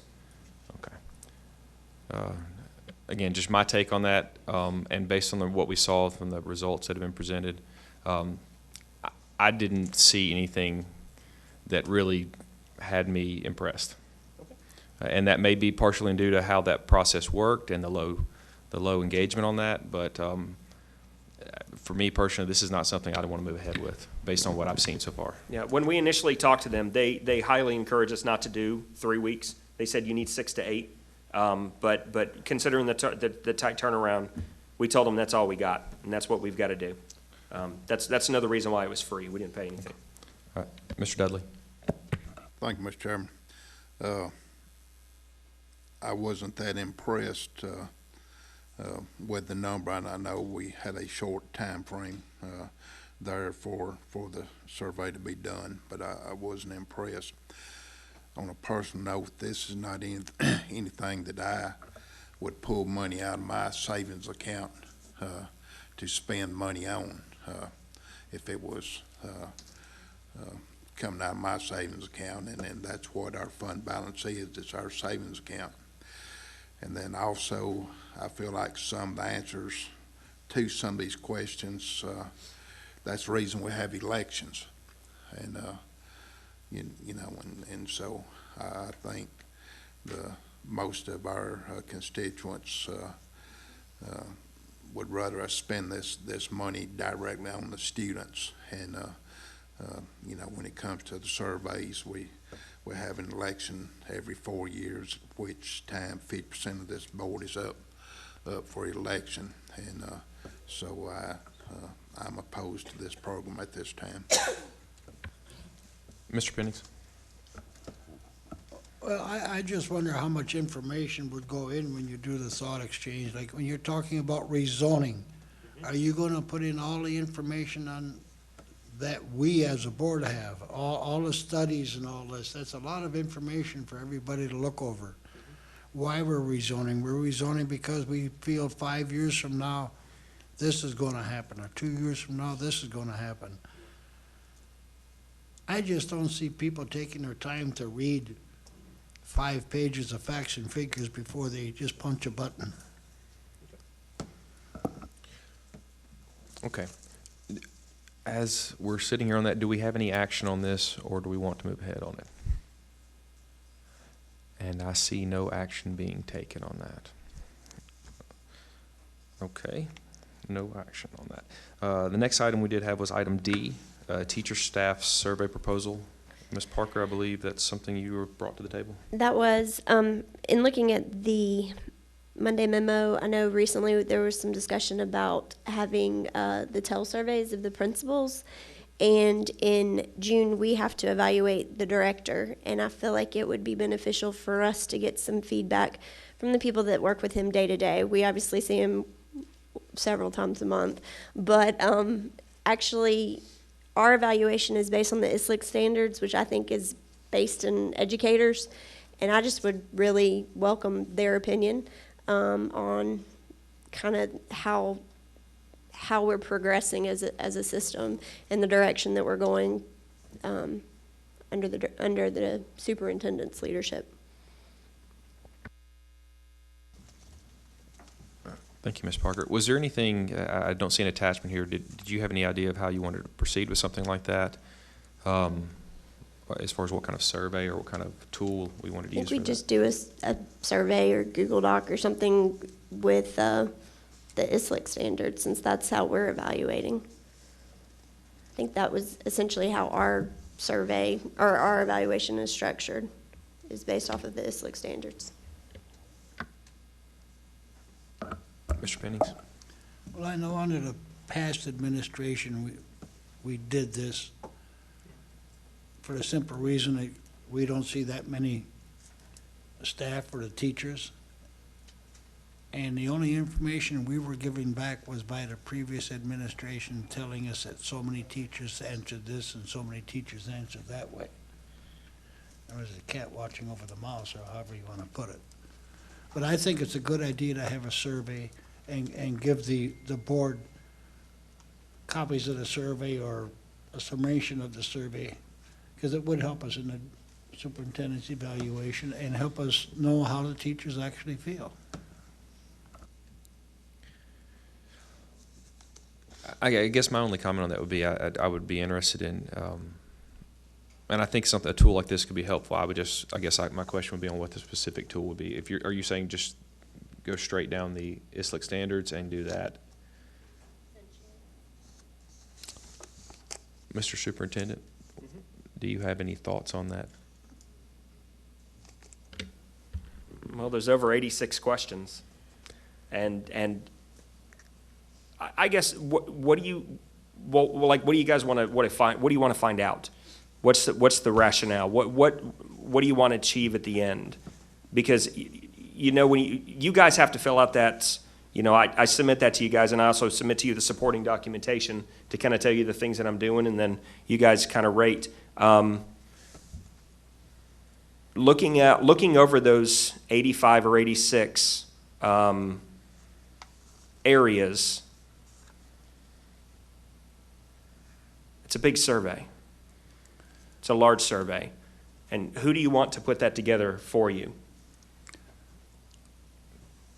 Do you want me to do it? Because, well, then what would happen is we have two competing surveys going to teachers over the top of each other. The TEL survey, which has over 75 to 80 questions, and then the superintendent survey, which has over 85 to 86 questions.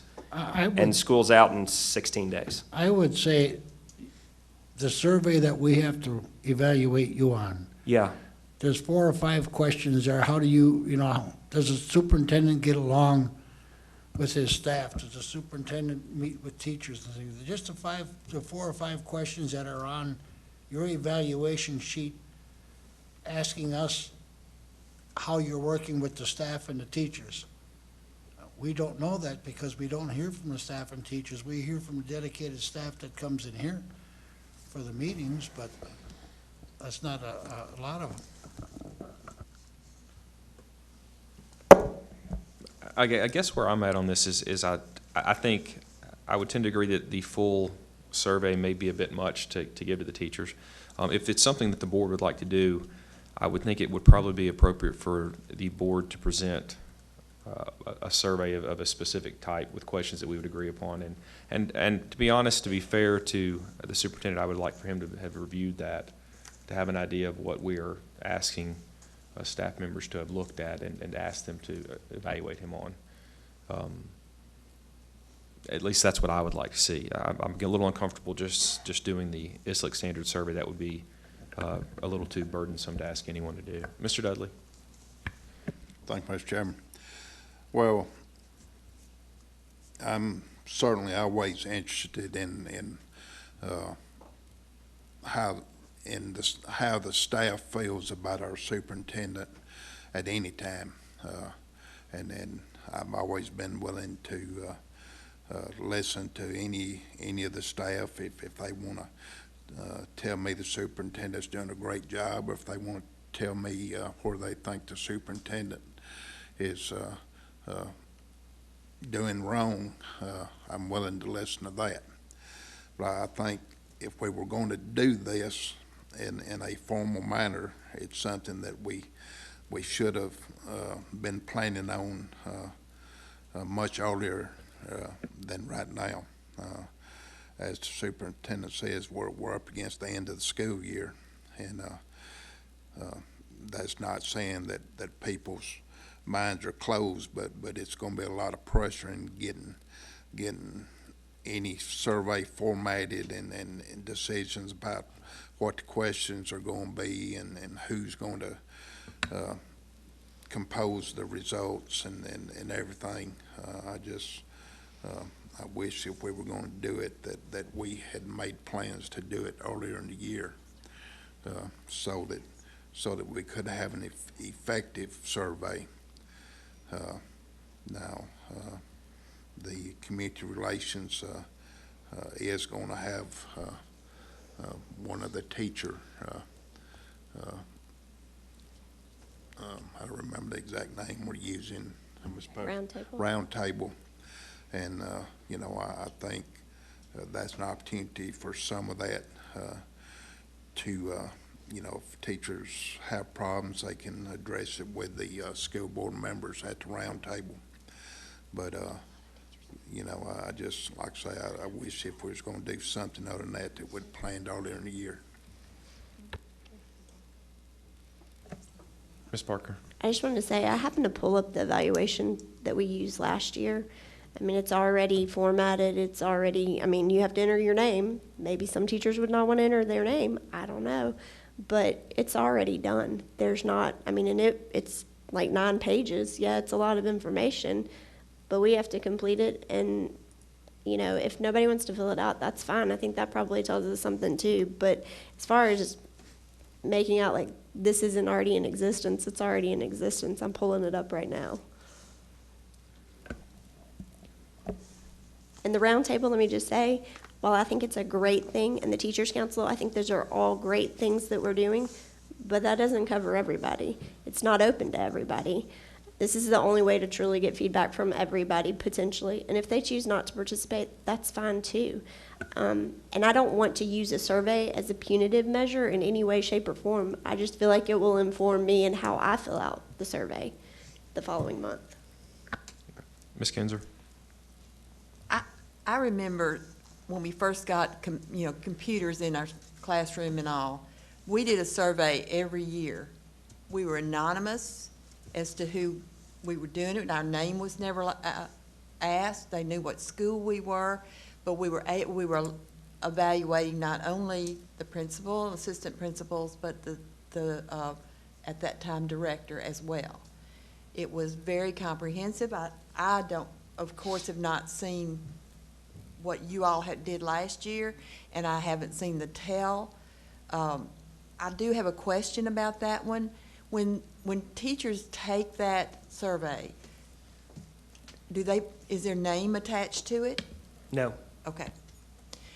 I don't know what that survey was, but it was fairly easy. It was a number of questions, but I really remember that I really appreciated the opportunity, not only to be honest about it, but also to praise those people that I thought were doing a really exceptional job. Ms. Martin? I just think we need to recognize the fact that perspective is huge in this evaluation. We are going to have a certain perspective with our dealings with Dr. Marzek from this point of view. I know myself, I'm in the classroom every day. The people in the administration are not going to think the same way that I do about the director of my school. They're going to have a different perspective. They're going to interact with him differently, and that does not negate my point of view, my opinion, and I think it should be definitely heard if we figure out some kind of way to do it. I do think that the teachers are the people that interact with him, and the principals are the people that interact with him way more than we do. So I think their opinions and feedback is definitely necessary.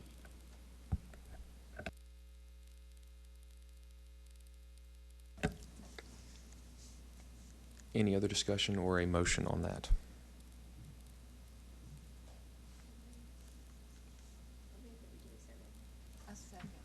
Okay, so we have a motion to do a survey and a second on that. And again, I guess well, that's a motion and a second. So any discussion on that? A motion to do a superintendent survey based on I'm assuming based on the survey that was completed by board members using that. Who made the motion? Ms. Parker? Ms. Martin, did you second or did Ms. Kinzer? Ms. Kinzer seconded that.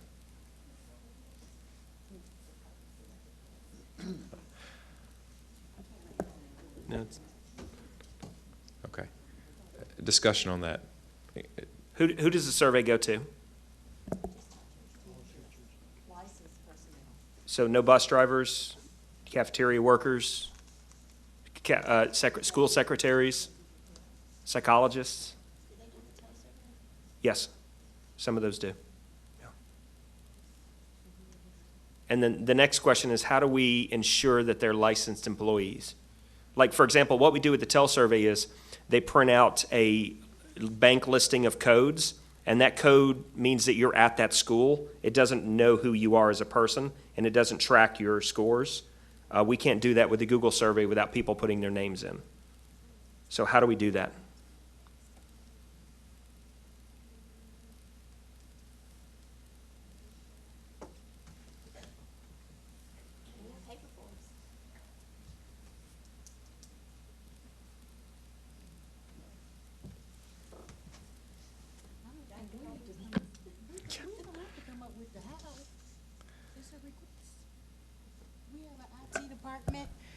Oh, I'm sorry. Go, Ms. Martin, go ahead. We have some IT specialists. Surely someone could come up with a way.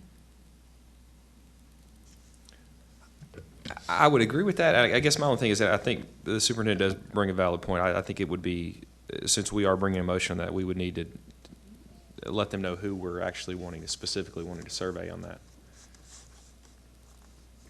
And that would be something we would need to clarify if that can be done and limited to only the people that we as a board have determined we want to survey. Mr. Pennings?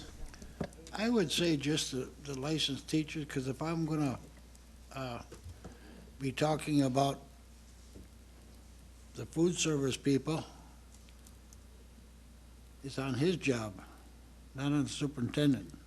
Now, if I have a problem with the survey because he's not doing his job, then it comes to the superintendent because he's the CEO of the company. So all I want to know about the teachers is because, and even the staff, the central office staff, because on the superintendent's evaluation, it asks us to evaluate how well the superintendent gets along with his staff, how well the superintendent gets along with his teachers. And the only way we know is if they tell us. It's the only way we know, and I've had a problem with that since all the years I've been on the board, is they ask us those questions on the evaluation, and we don't know. I can talk to the few that are here, and I can guarantee you that 99 and 9/10% of the people that are going to be here are going to say, oh, I love him.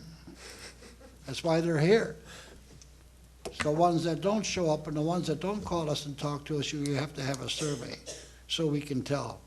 Because they either don't want to or they're afraid to, and I don't know why they would be afraid to, but they don't believe in coming and complaining. Those are the people we need to survey from. Mr. Atkinson?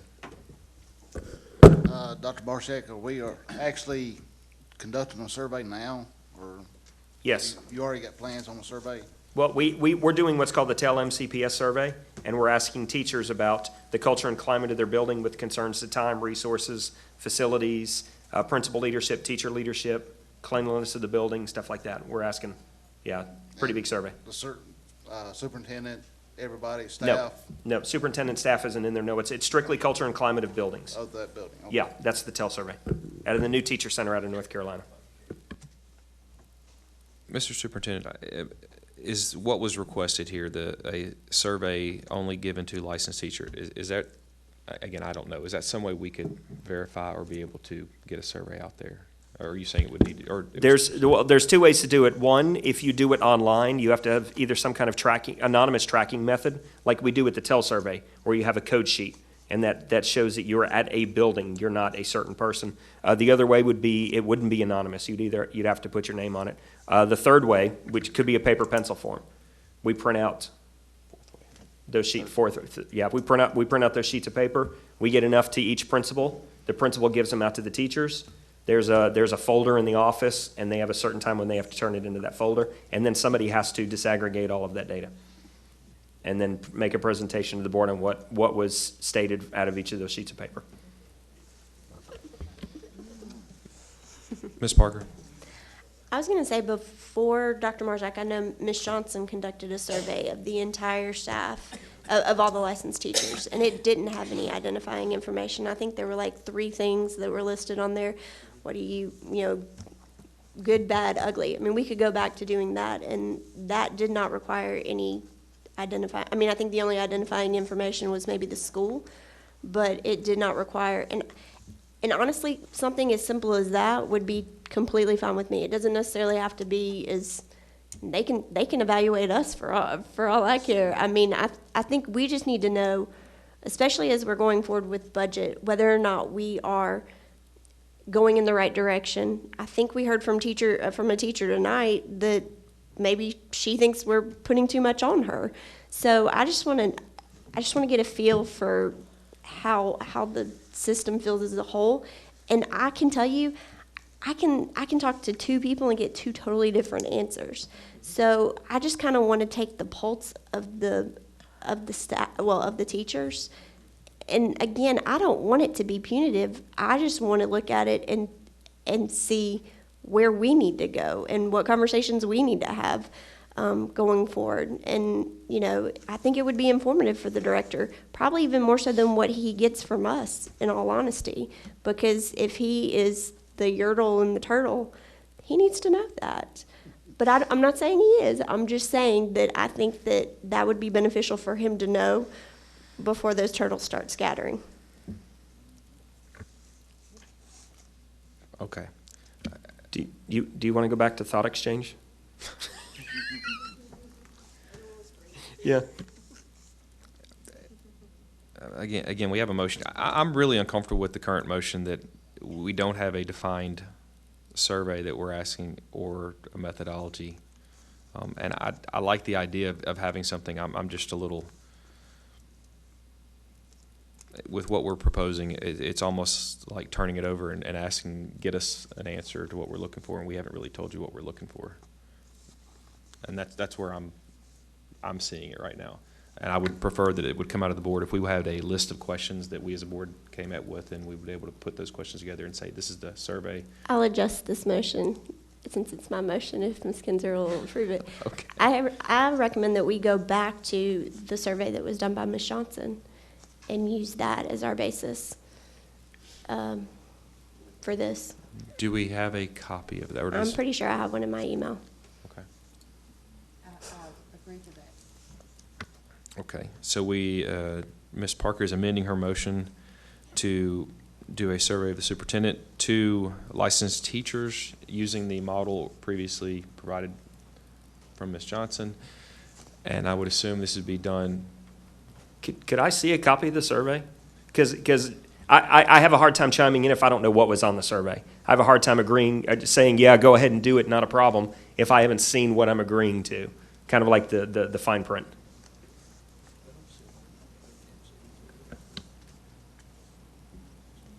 Ms. Kinzer. This may kind of sound bad, but do you have to agree to what a survey we're doing on you? I mean. Well, no, I definitely don't have to agree. You know, you guys are my bosses. You can do whatever you want to do. But one of the things that we kind of started off talking about between superintendent and board was transparency. We're always going to be transparent in what we do. I've been thoroughly transparent with the board chairman and also with the board on many things that have come up. I've also been very transparent with the board chairman, and I hope he shared it with you guys on jobs that I've been offered since I've been here. I've turned in about 4 to 5 jobs. I want to stay here and I want to be a part of the school system. I'm a big advocate of feedback. That's why we do a lot of feedback in the system. That's why I do feedback from you guys. That's why I suggested and recommended the superintendent appraisal there we go. So the appraisal instrument, because I want to know from you guys what more do you want me to be doing inside the school district. Then it is a large appraisal instrument tool. It's a lot of questions that I'm asking from you guys, but that gives me the areas in which I know I need to improve, hence the SMART goals that I shared with you guys around areas that I wanted to improve to bring greater satisfaction, to bring greater growth and greater forward movement in this district. To answer your question, and don't feel bad, no, you are, as my boss, you are more than welcome to do whatever you want to do. I would just hope that I would at least have a chance to look at it and just to, that's what I would hope for. But if you don't want to, that's perfectly fine. Ms. Murphy. I would request, before we vote on it, for us to be able to see it, because I have no idea what she's talking about. I've never seen that survey, and it's very hard for me to vote on something that I have no idea what it is. Mr. Dudley.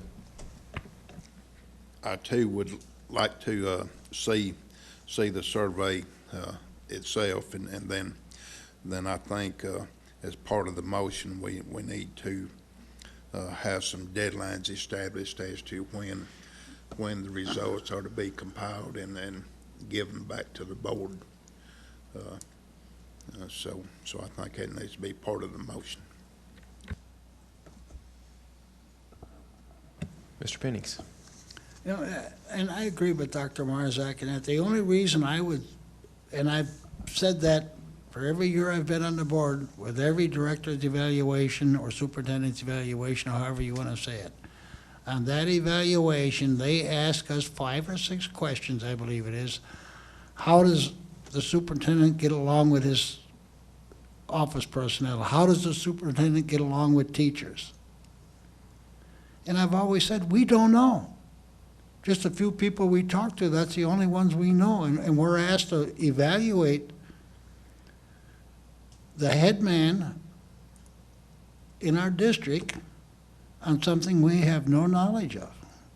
And that's the reason I say, I don't care if you send out just take the director's evaluation and take that section out of it where it's asked us to evaluate how he gets along with his staff and how he gets along with his teachers, and just send that to him, and just let him comment on that. I mean, that's really all I'm asking. As far as, if I didn't think Dr. Marzak was being transparent, if I didn't think he was doing his job, the first person you'd hear it from is from me. Not because I heard it on a survey, and by the way, I'd sign my survey. If you don't sign it, I don't really want to look at it. Okay. We do have an amended motion that is before us that has been seconded. Any further discussion on that? I do not see any discussion.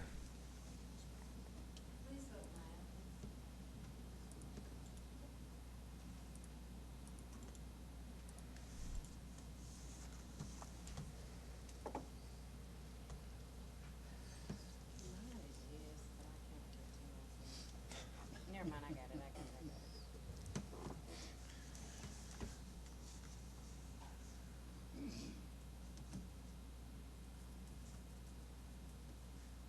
I can't count.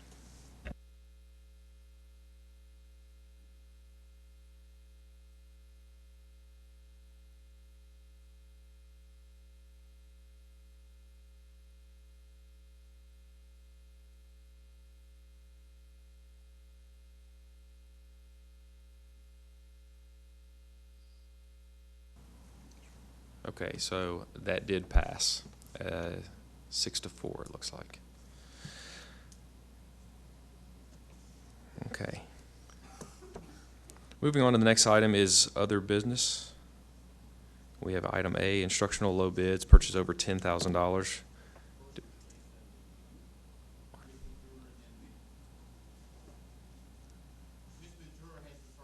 Okay. Ms. Ventura, come on up then. And which bids are you working with here? My bids are 17,513, 514, 515, they do go in order, 516, and 517. Okay. If you just want to go ahead and start with the first one. Sure. Basically, the first one is a math intervention program. What I do is I get together my leadership team. I have lead teachers at every building that I pull together, and we look at instructional materials and supplies that we want for next year. So 513 is a math intervention program that will be used with students with disabilities. 514 is also a math intervention program that will be used countywide with students with disabilities. 515 is a reading intervention program. This one we purchased this last year as well. This is more of the same thing. Those are the three instructional intervention materials.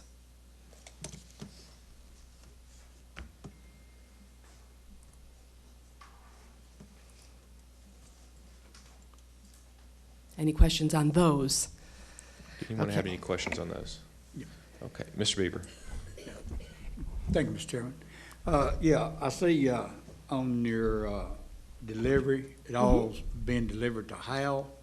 What, and you said it'd be used Yes. around the county? Randolph houses my, one of my facilitating teachers, and I actually have a warehouse there. All my occupational therapy, physical therapy, and all of my instructional materials and supplies are housed in Mr. Ford's building.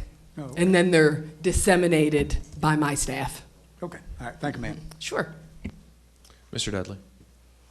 Thank you, Mr. Chairman.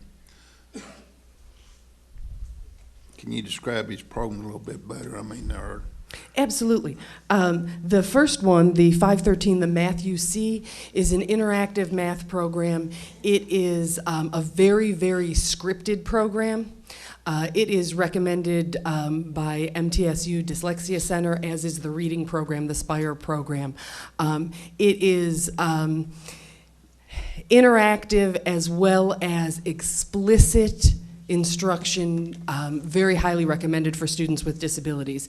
It is designed to be able to assess students, let you know exactly where they are, and then really hone in on the 5 areas of reading that we need to shore up so that they can participate in the general ed classrooms. Okay. The second math program, the Math UC, the Touch Math, is also a very interactive program. It also comes with apps on the iPad, and it is very, very hands-on. It comes with tons of manipulatives, and the apps are very interactive. Okay. Thank you. The next 2 bids that you have in front of you, the 516 and the 517, are actually technology purchases.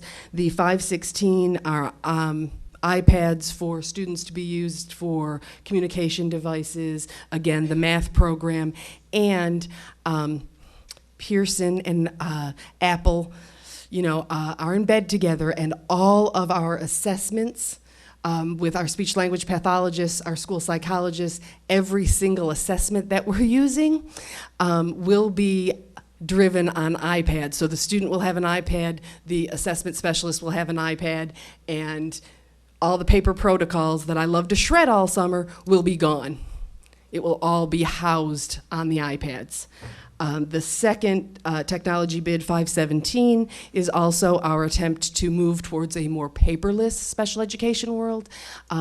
Any of you that have ever been in an IEP meeting or have experienced special education, you know that our kids have a huge purple binder. But the state does provide us with a web-based Easy IEP program. However, we still lack the ability to have signatures. So my goal is to get scanners in every building so that we can scan in the signature pages and again, shred and go paperless, not have to store all that paper.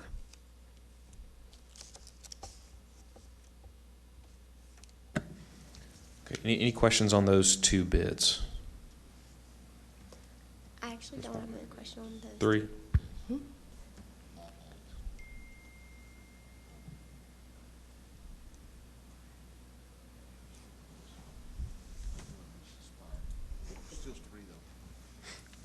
Ms. Parker? Going back to the intervention programs, are there going to be, will they come and do PD with your teachers and things? Is that included in the price? That's an excellent question, yes.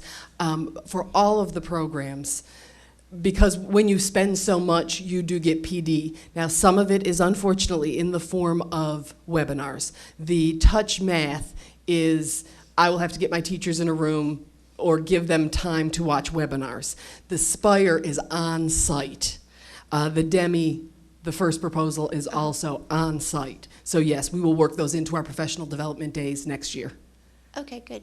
Have you had some of your own teachers already using this and they're comfortable with it?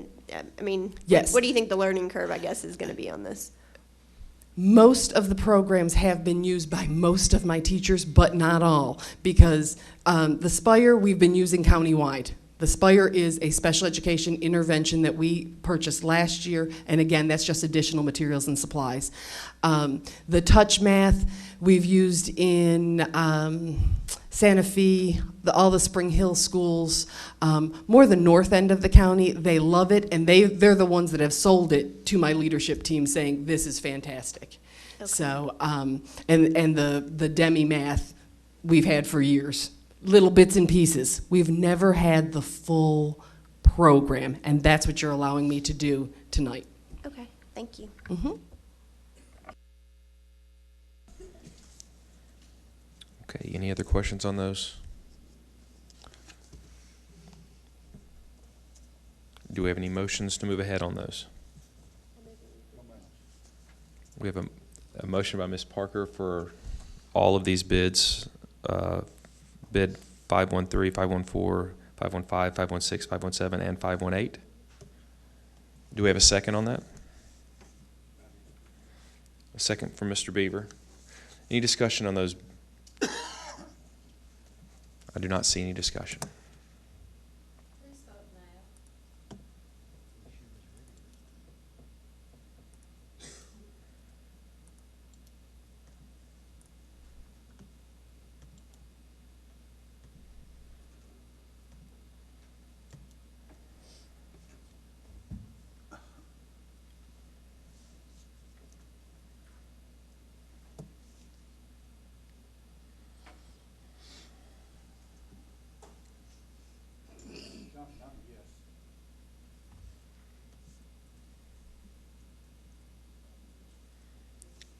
Okay. Yeah, please record Mr. Beaver and Mr. Dudley both as yes votes.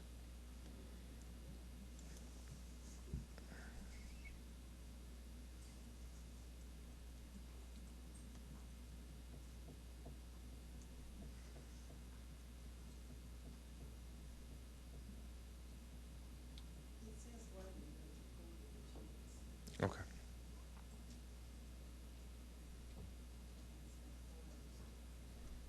And that did pass unanimously on those. And then now we have the next bid.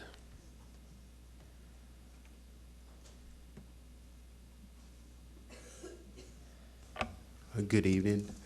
Mr. Chairman, I'm here asking you to renew contracts with Myon, Dreambox, 10 Marks, Interactive Achievement, and Improving Outcomes, which is formerly Longleaf. Shirley, if you would click on the presentation there, whereas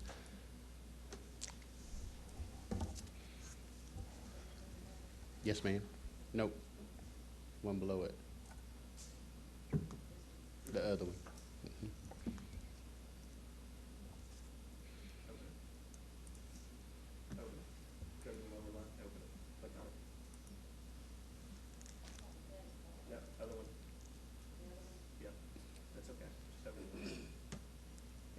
There you go.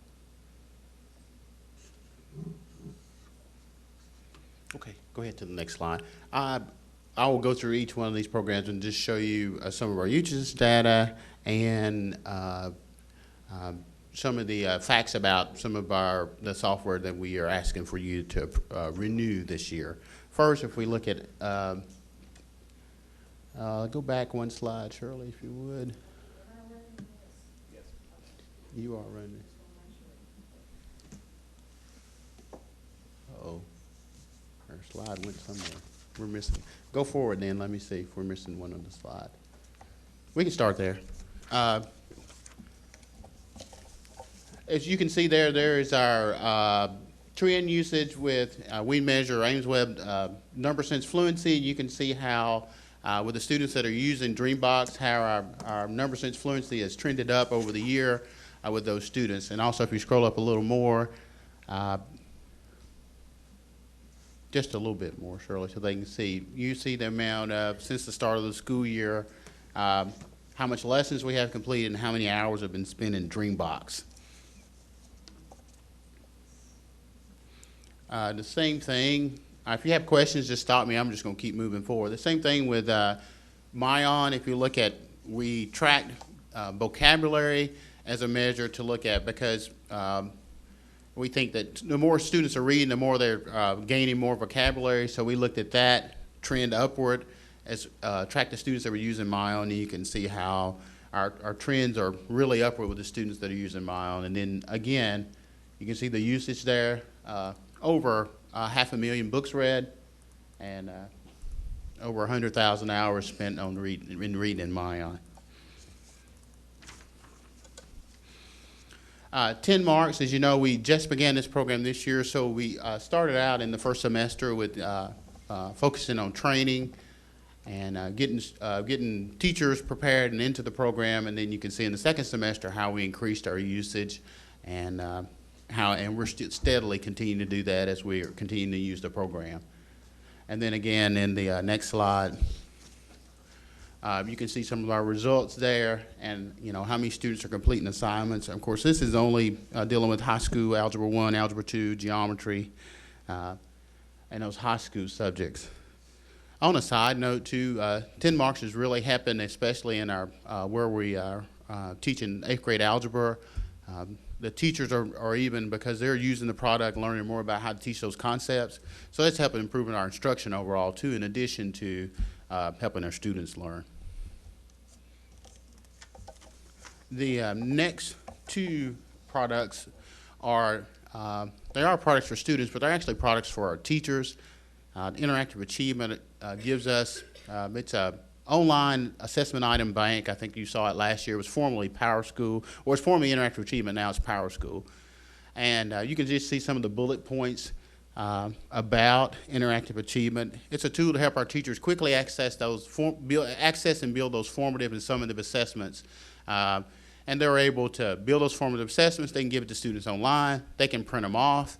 They can allow students to take tests. The neat thing about that program, it helps us be able to, we can submit those tests back into the program. They actually grade it for us so we can get the results right back. And you know how students always want instant results.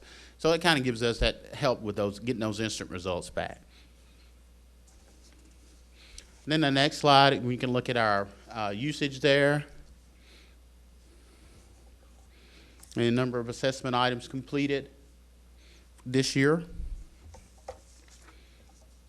And then finally, I wanted to show you, this is a sample of one of the assessment items, and the reason why I wanted to point that out, that these are not just knowledge-based assessment items, these are more rigorous assessment items. And the more, as it takes time for teachers to build, to think and write and build a rigorous assessment item, and we have access to a lot of those in Power School. So we're able to quickly get those assessments items. They're already rigorous and they're where we want them. So to give students that when they're doing formative assessments or when they're doing summative assessments during the year, it gives them that access to those rigorous assessment items, and that's what we want them to do. The last tool that I'm seeking to approval for tonight is improving outcomes. It was formerly Longleaf, and that was the agreement you approved last year.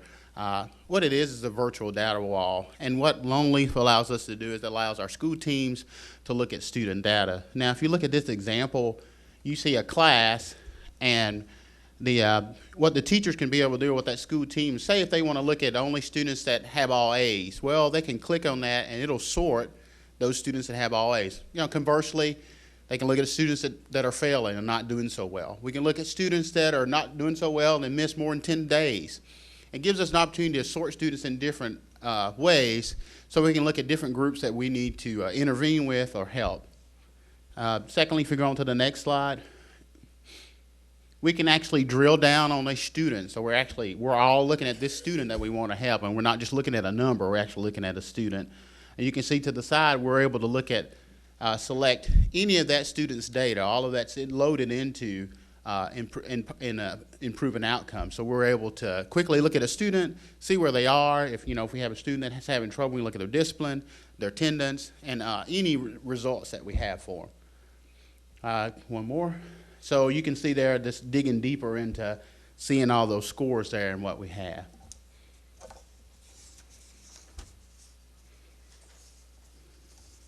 So there is just a few benefits about the program. We continue to work with the teachers to use those virtual data walls. Again, talks about that easier having them to regroup them for interventions or remediations. It allows that.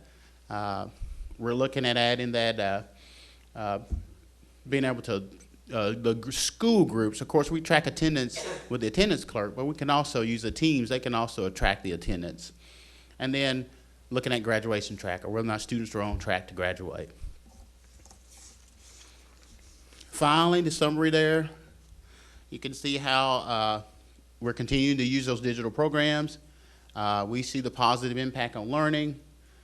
We look at the being able to give that feedback quickly is important. And more importantly, it opens the door for us to really house our RTI intervention stuff on the virtual data wall eventually. So with that, subject to your questions. Mr. Dudley. Thank you, Mr. Chairman. Ms. Gaines, can you go back to slide 7, I believe, the interactive achievement / Power School?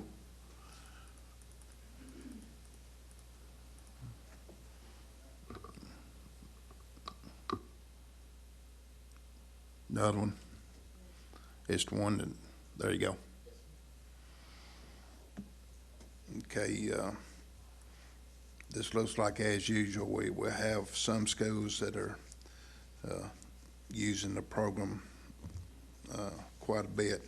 Can you explain what to do with Mount Pleasant Elementary, why they're in the yellow or gold?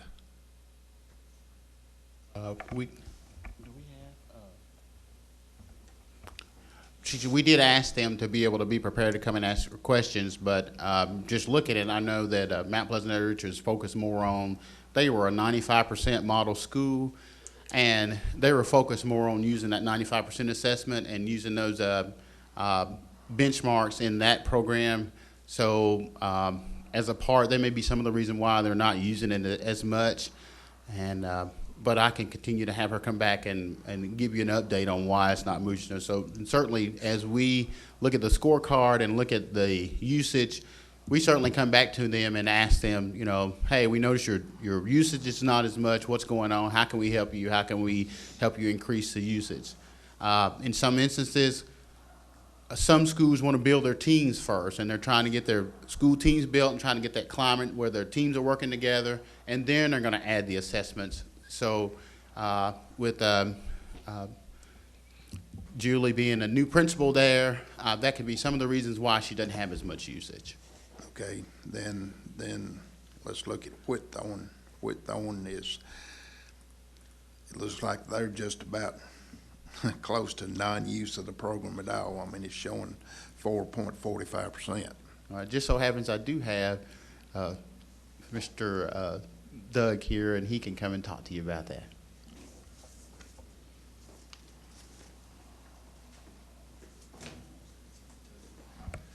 So, Mr. Dudley, we are a school-wide Title I school, and with those funds, we purchased iReady software last year, or for this school year, and we use that program. But through this year's funding with our team decision, we actually moved to another, we actually changed the infrastructure of our building to move towards utilizing this program. We're not going to use iReady next year, so we facilitated teams in our building to create a PLC structure that will utilize this direct. We just haven't used it because we had title funds that we had alternate software to use. Okay, you say you're switching from iReady to this. Will we still be purchasing the iReady program? Those were purchased with title funds, and that's not in our title budget for next year. No, sir. Okay, thank you.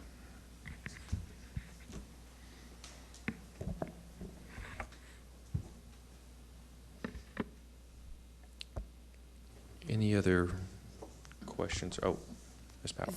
Right now, we're open for discussion about all these programs, correct? Okay. I would love to take this opportunity. There are some people in the audience that I have great respect for as educators. And while I don't want to put anyone on the spot, so please feel free to decline, but if anyone who uses this stuff with kids wants to give feedback, I am all ears. But do not let me put you on the spot.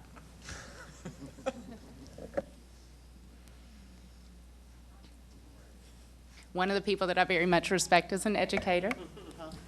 Yeah, it'll be okay.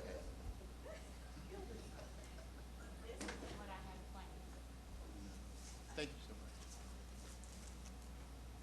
much. Microphone's already on, and you're ready to go. Thanks. My name is Jennifer Anderson. I teach kindergarten at Joseph Brown. In the classroom this year, I have begun to use Dreambox. My students do enjoy it. I look forward to seeing the growth they've had. We haven't had additional testing since we've really implemented it within our rotations, and I get nervous. So I do look forward to their growth. They do enjoy it. What I've seen, that is a very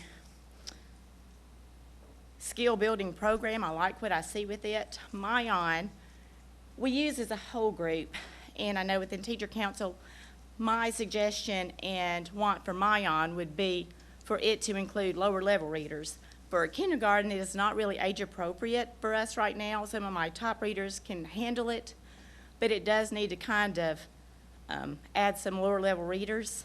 The IO, I have looked at, I don't use extensively, but I love the information it compiles. It saves time with looking at test results, different demographics, attendance.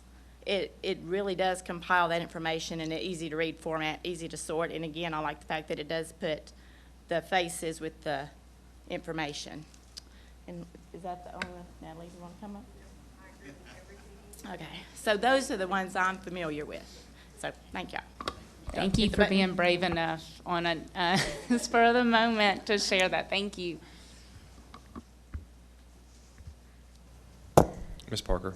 Can I actually ask her a question, since we kind of had a discussion today about kindergarten through second grade and materials that are needed?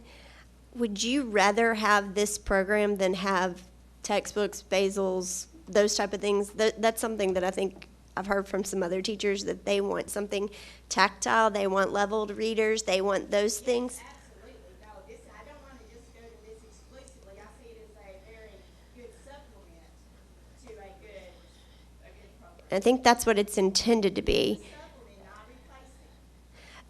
What about with regards to the content on MyOn? Because I know I have a kindergartner too, and some friends that teach, and one of the complaints I've heard is it has great nonfiction, but as far as good literature, it lacks. Yes, it's not your familiar titles. It's not what you're familiar with as far as books that we read as children. A lot of what we use within the context of instruction within the classroom. But you want to add to that? I just feel like in MyOn that they can't self-navigate it. There's too many pictures, it's too wordy, they're non-readers up until this point. Some of them are still Non-readers. And, so if they're using it at home, they're going to have a parent or guardian or older brother and sister that can help them. Do you? And so, and also, like she said, they're not able to use it independently in my class, we use it all group. And another issue I have with MyOn, not with me, but because what I've heard from other teachers is if they are working at home and they have a parent influence at home when they take these tests, their Lexile levels, their reading levels in the reports may be skewed because of that parent assistance. So it's not the end-all be-all for reading levels. To me, I still think that needs to be a teacher-student interaction to determine those. What about as far as controls? I know I talked to a teacher who said that she went into a classroom and a student was reading like a horror story as a first grader, had gotten into that. Right. You have questions that determine student interest, and then they compile and recommend and have a selection of books based on those students. And one of it is Scary and Gross. Do you like that or not? So that would bring up those type of book selections. Okay. Now, I don't know as far as the controls, again, being kindergarten level, we work with it. I have the controls, so we don't go there. But I don't know if there are controls that exist within the program that I'm not familiar with that you as a teacher could allow or not allow. That would be a good recommendation if they do not exist. Do we have? They do. They do. In the administrative portal, the teacher can lock out certain books, certain genres, and certain Lexile levels for kids. They can do that. Just the teachers, not the parents? No, only teachers have access to the administrative portal. Okay. So the teachers lock it out. So the parent would have to contact the teacher, and the teacher would lock it out, or the teacher could lock it out themselves. Does this 100,000+, does it also include for MyOn PD on-site with our teachers? We still have some days left. If they come. But this doesn't? No, not this time. We still have some days left from the previous contract that we're using. And they do webinars free. We've gone back to them and just asked them to do, and as a matter of fact, we've been talking about some of those very things. How can we increase the access through looking at text excerpts where, because that's the kind of thing they have on the assessments, and then trying to look at that way as generating interest in the books, especially in middle and high school, because sometimes students still, some students like books and some students we don't want it to be, pound you over the head about the number of hours you read. We actually want students to really enjoy reading, and we're trying to, Minds is a way to access, another way to access reading. You don't have to carry around a book. Hey, it's on my, if I got internet access, I can read it on my phone. But, so we're trying to work with the vendor to help teachers use the teacher controls or the lesson planners, where they can create some things that will connect to their learning management system so they can make those assignments. And then the students, maybe they're not reading a book, but maybe they're reading an excerpt from a book, and then maybe they'll get interested in that book. So to answer your question, if we, I think we have 2 more days left. If we do have another day, but they've been really good about, the going rate now is $1,500 to $2,500 a day, but they've been really good about reducing that rate, about working with us to see if we can do a webinar and or trying to do something like that so we can get the best bang for the buck. Is this purchase, is it coming at the expense of textbooks, those leveled readers, those things, those tactile things that K through 2 want?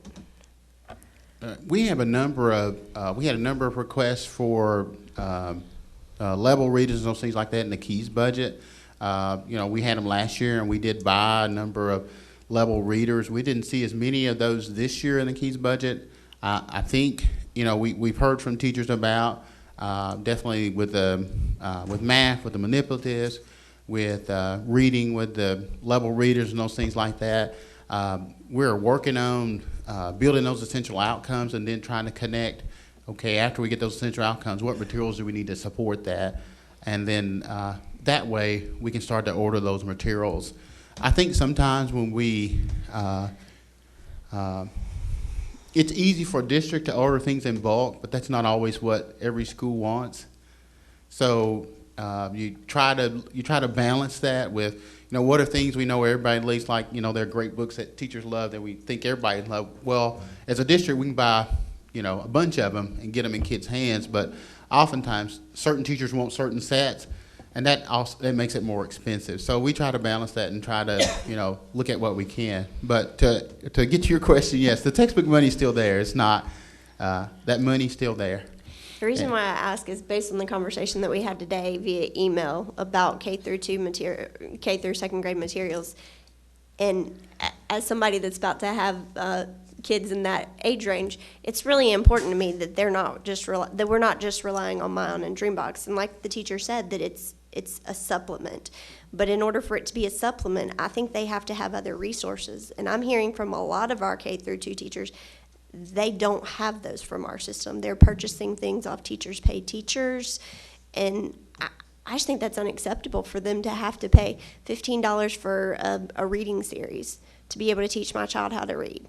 I'm expecting that that's something that our system is already doing.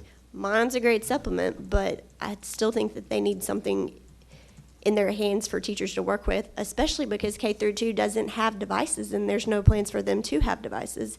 And the idea that devices are going to get passed down, I'm a little disturbed by that as a parent and as a taxpayer, that my child's learning is going to be determined based on how 3rd and 4th graders, whether or not they come online with devices.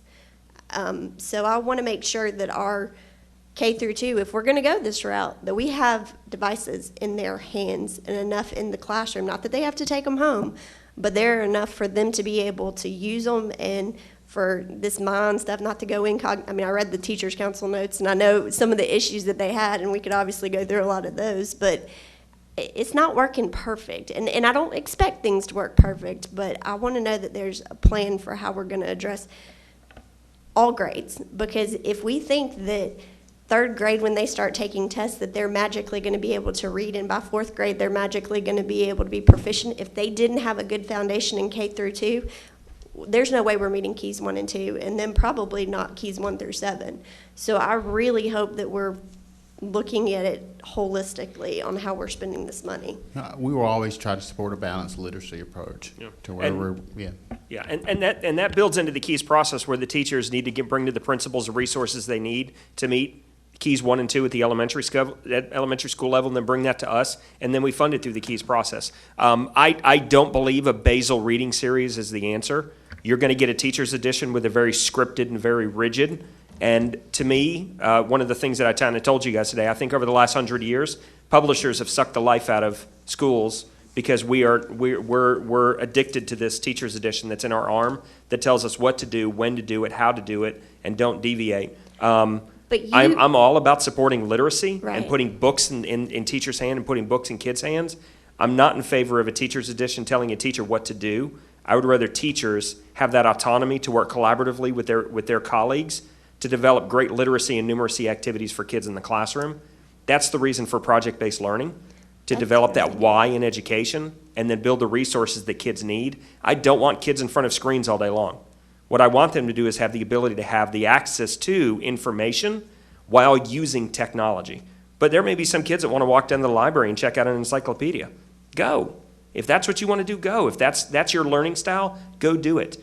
And so we need to provide those resources for kids versus saying we only do this or we only use that, if that makes sense.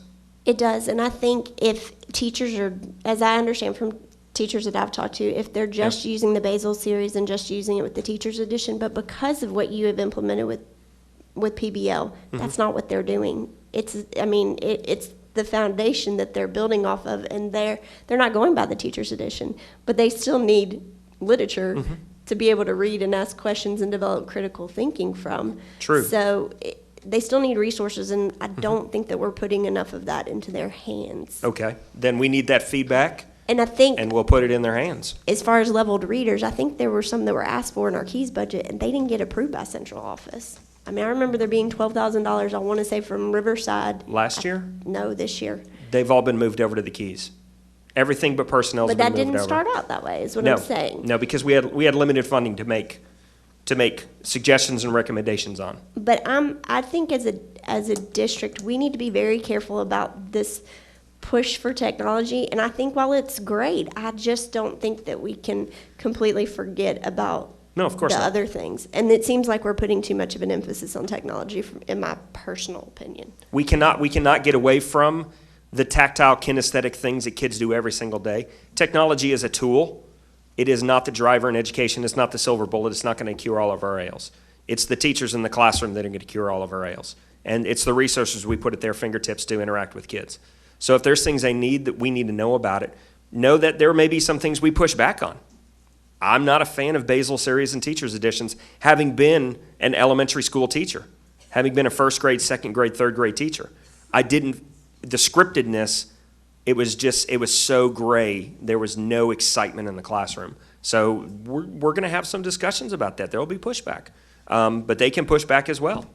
So it's back and forth, but I agree resources need to be in the classroom, holistic resources. What about with regards to Dreambox and not having math workbooks and things like that? I know that's another thing that teachers are wanting something in their kids' hands. So that, and I personally, I will just tell you, when I think of math, I don't do it in my head. I gotta have chicken scratch. And I think what I remember in my math classes was, I don't care what your answer is, show me your work. So I'm worried about us getting away from show me your work, because it doesn't do us any good if a child is able to guess the right answer or guess how to get there if they don't actually know the skill. And I think that's something that you could probably manipulate in Dreambox. You could probably manipulate in mine. I mean, I think you're hearing that as far as parents affecting the Lexile level. I will also tell you, too, if you let one of your children read all the Scooby-Doos, it will lower the Lexile level as well. So there's some kinks, in my opinion, to mine.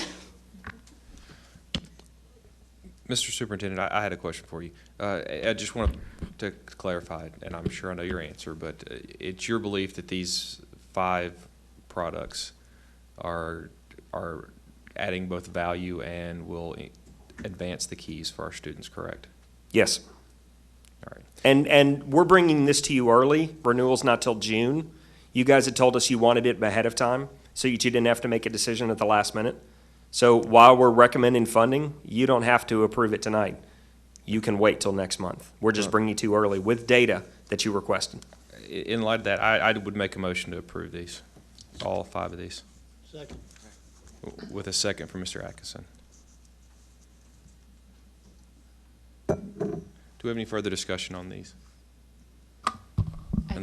I don't have further may I speak? Yes, ma'am. Okay, I don't have any further discussion, but I very much appreciated the discussion that took place throughout the day via emails and the teacher involvement, because I think so often we kind of get sold something and that's all we know. This, I really feel like I have a better understanding. I feel much better about voting on this. This was very fruitful, and your very clear and passionate view about basils, I'm glad to know it, and now I'm pretty firm too, but the conversation that I've been having with teachers for a very long time, they do not have that view. And so as the top, that's got to get down to them. Yes. So that we're all on the same page. And Please. I appreciate the people that sit on my superintendent council, because they give me valuable feedback around things that, like, I've already been in contact with Mayan about some of the stuff that they told me yesterday, that I think is really good feedback that needs to get into their hands. So we use that monthly feedback cycle to continue to tweak and continue to work these types of things so that they are usable, not just a waste of time, resources, and money. Excellent. Ms. Parker? One other question, do we have any potential conflicts of interest with Myon and Dreambox? Because I know that you talked about ERDI Yes. being there at the Dreambox and presenting on their, I don't know if you were on Dreambox, but I know that they've paid for kids to go and present and essentially be spokespeople, and then we've got teachers that are lined up to go to a conference potentially. And Yes, no, they're not paying us. They provided the opportunities in Mayan for the kids to go to Murfreesboro, took care of their lunch, but they didn't pay the teacher, and they're not paying the kids. Okay. So nobody's receiving compensation from any of these companies. Okay. Okay. Any further discussion on that? Nope.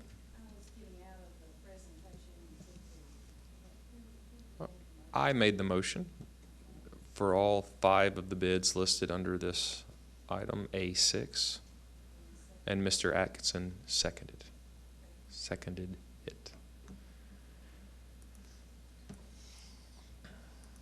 And I do not see any further discussion.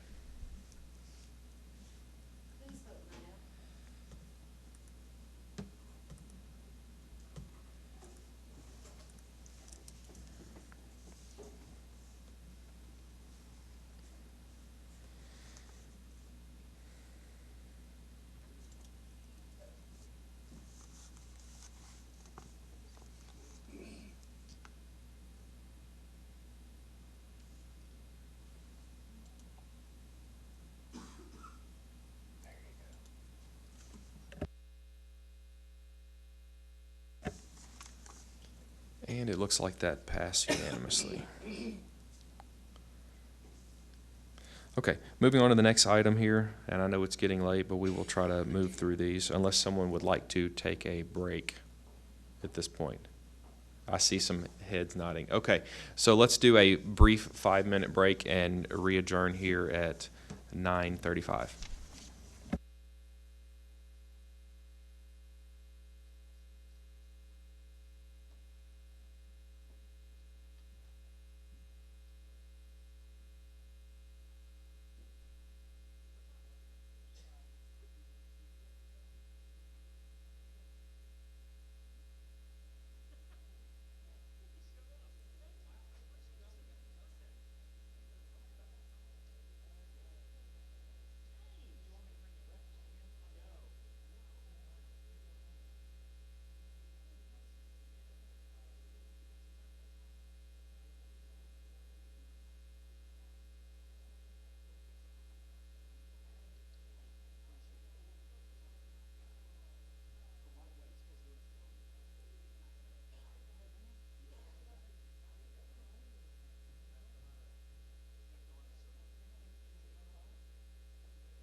Okay, let's start tackling this again.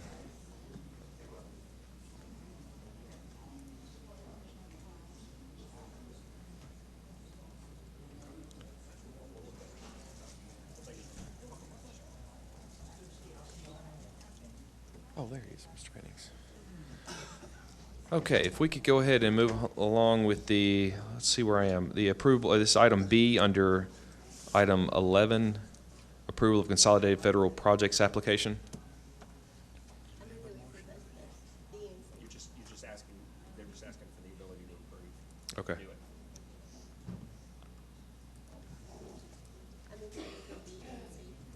it. We have a motion from Ms. Parker to approve both items B and C under item 11B and C, pardon me. And we have a second by Mr. Pennings.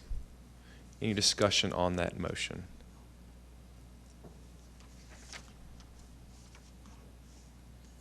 I do not see any discussion.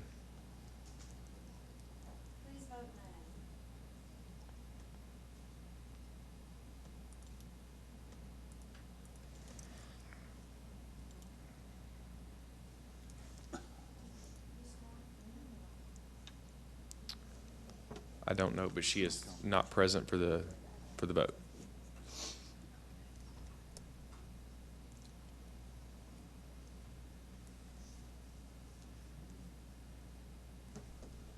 I think that's everybody who is currently present, I believe. And it looks like that did pass.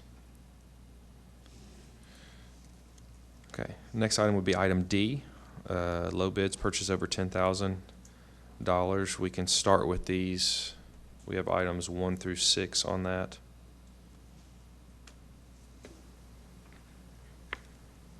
And before you go through a lengthy presentation on those, does anyone have any questions on those, or even a motion to approve those together, or would somebody like to discuss those individually? Mr. Dudley? Thank you, Mr. Chairman. Can we explain the insurance on the devices? That would bid 17040, technology insurance. Yes, that is laptops being purchased by the Career Technical Education Department that they're using, and that is just insurance to protect those laptops in case they get damaged. That's what we typically do. Because it was a large number of laptops, we had to bid it this time. So we bid the cost of that. Dr. Brown is here, and she can probably explain what those laptops are for better than me, but it's to protect the laptops in case they get damaged. Those were the laptops that we purchased for the mechatronics and Project Lead the Way programs. They're already in hand. They do not allow them to leave the classroom because they're right now not covered. But we didn't want to wait a whole year of not having what we need to be able to teach the curriculum, waiting on the bids. And my understanding. We put it out for bid once. And no one. And we didn't get any bids, so we had to go back and rebid So- it again. So we've worked through this process a couple times. That's why Yeah, it's that's why, taken this long right. to get it. And this will be for 3 years, and it is a deductible of $100. And each one of the CTE teachers receives a certain amount of money for the year for materials, supplies, incidentals, whatever. If they have to pay for a $100 fee to be able to get one repaired, at worst case, it would come out of that fee, but we should have money in contracted services to pay that $100 deductible. But a $100 deductible was the cheapest amount of insurance for 3 years. But if each of these devices, our cost is how much? Over $1,300. And then if one comes up lost or missing, they pay us how much? Well, we have to pay the $100 deductible, and then it's replaced, Then they completely replace them. Okay. unless they can repair it. All right, thank you. Ms. Morency? I had a question on the theater stage lighting at Mount Pleasant High School. Yes, ma'am. This is from the Lowe's grant, correct? That is correct, and this is actually the first one. I think there's several things they're doing to refurbish, but this is the lighting, And of course, we had to put it out to bids because of more than $10,000. And this is all the lighting? It just seems really low to me. It's the theatrical lighting package. I'll have to get the file because I was not specifically, Mr. Hall's the one did the bid and worked with Dr. Jackson, his school down there, so let me grab it. Well, okay. I've got it here. I don't know exactly what the lighting is for, but he told me this was a first phase of things they were doing, so there may be more lighting to be done, but this was the first, Because I know there's the lighting that's, the light bar that's already there, but there's also lighting on the stage that needs to be done. And it would seem to me that it would be, if this is just part of that, why didn't we do it all at the same time, all the lighting? second, Okay, sorry. I'm just not sure. Okay. The first phase is to replace the front stage theatrical lights. Right now, there are only 4 lights that work and going to be turned on by the circuit breaker. We had a specific written, we had a specification written, posted the base bids in the paper. This was the low bid. Why they chose to just do that section of lights first, I'm not sure, but this is just the first phase and just is the lighting that covers the stage, the front of the stage. Well, I'd like to pull that out and let's look at that a little bit more, because I think that we have the money for it, so I just don't understand why we're doing that, the lighting in 2 different parts. And I'm sorry, I can't answer that. I can try to get Mr. Hall on the phone if you want me to. And see if I can get an answer, because I just don't know that. Or there's nobody here from Mount Pleasant High School, and he's the one who worked on that in our office, so. Well, I have to tell you, I asked today, I asked the same question, and nobody seemed to know the answer to it, so. Yeah. Let me, while you're doing this, I'll at least send him a text. All right. Mr. Dudley, did you have an additional question? Well, I've got a question about the intercom system here. Yes, sir. I think I might be able to answer that one better. I'll take that question. I do know a little bit more about that, and I apologize on the other. Okay, I guess is this something that's been on one of our request sheets, or is it what is bringing it to the top of our expenditure list, I guess? Actually, and this is from budgeted funds, we budget to replace 2 to 3 intercoms or things like that per year because we have those kind of replacement issues. Our tech department, actually, Mr. Schuyler was doing a walkthrough of the school and discovered the intercom here wasn't working and nobody had reported it as not working. And it had been working, we found out for a couple of years. They've been using their phone system for an intercom system as well. We make intercom systems a very important part of the school. It's part of the safety plan, and so we're trying to get it replaced. Okay, so it's not, is it coming from the EMG funds? No, this is coming from regular normal budgeted technology funds Okay, that we thank you. budgeted for these kind of issues. Thank you. Okay. I did have a question about the device insurance, and I will preface this by saying that I am cheap by nature, but it sure seems like we could replace an awful lot of those computers with what we're paying for insurance on this. I guess the per unit cost It is per unit, and you're looking seems at pretty expensive to me. 300 and, do you have that right here? 345-ish. I've got it right here. Excuse me, I don't have the, here we go. 152.80. 338 devices. I knew it was right around 340 or so. Yeah, $152.80. It's $152 per unit, but it's 338 devices, and it is over a period of 3 years. Okay. So How many do we anticipate having to replace under this program? what I would hope none, but, you know. And that's I what would hope none insurance is too. for.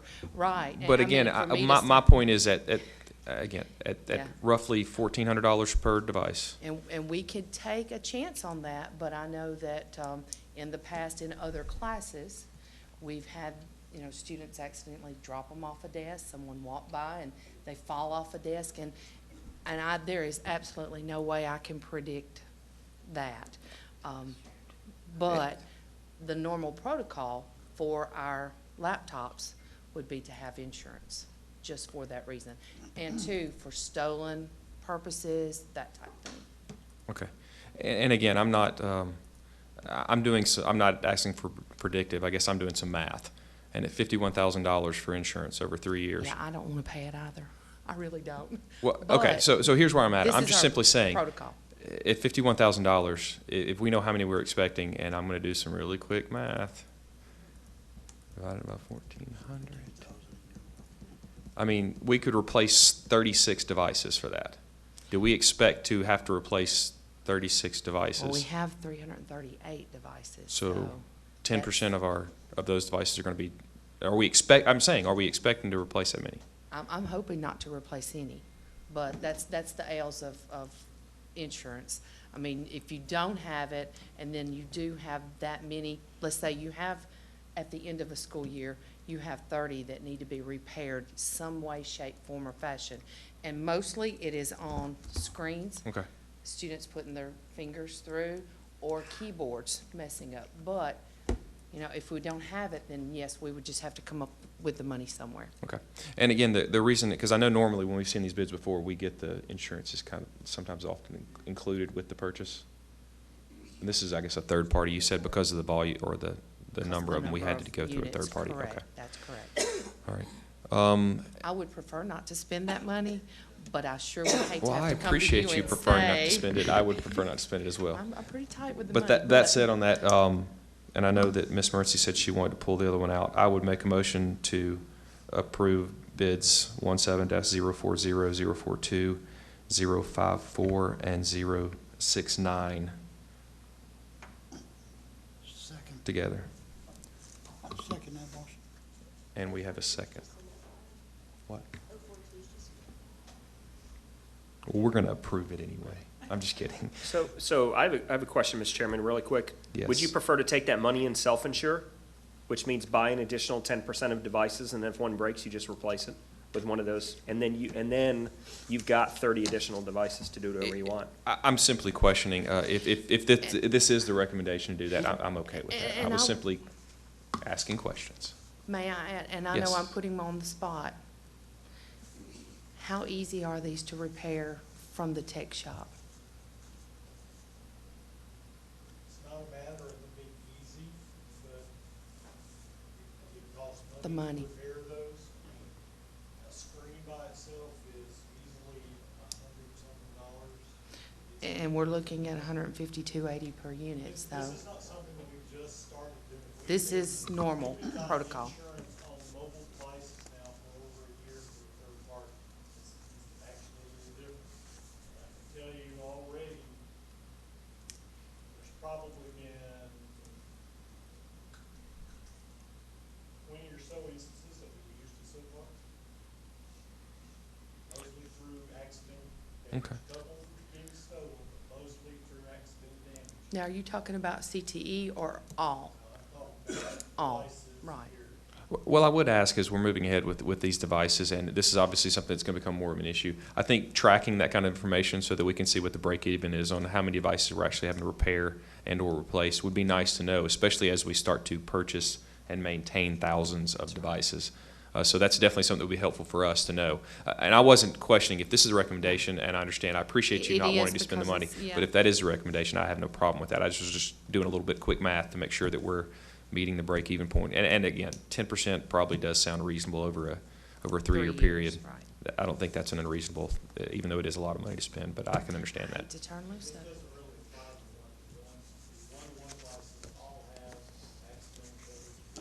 Okay. But we did, with this particular unit, it is a little bit different because of the speed necessary, the memory, the hard drive and all, because they had to be able to handle the innovator and the engineering programs. All right. Mr. Dudley? Well, thank you, Mr. Chairman. I just say I'd like to agree with your line of questioning and your statements as we get into purchasing more technology type instruments. insurance is going to become an issue, but I don't want to try and self-insure until we have some data showing what our loss rates are, whether it be from damage or theft or whatever. And so I would like for our technology department or whoever to try and track that data so that we will have something to base future decisions upon. Because at some point we may say, well, it's cheaper to self-insure and just purchase or repair extra instruments. But, I'd like that to be based on some data that we compiled. So, I'm in support of it, purchases the insurance at this time, but in the future, I'd like to see if we can come up with some figures. Okay, so to recap on the motion, I know she's looking at me when she needs this. We would be, and I was, Ms. Parker corrected me on that, so this would be for bids 17-040. 042 is an FYI, so it's not necessary. 054 would be included as well, and 069. So it would be 3 bids. I made the motion, and Mr. Penning seconded it.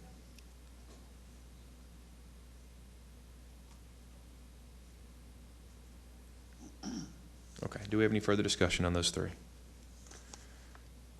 I do not see any further discussion.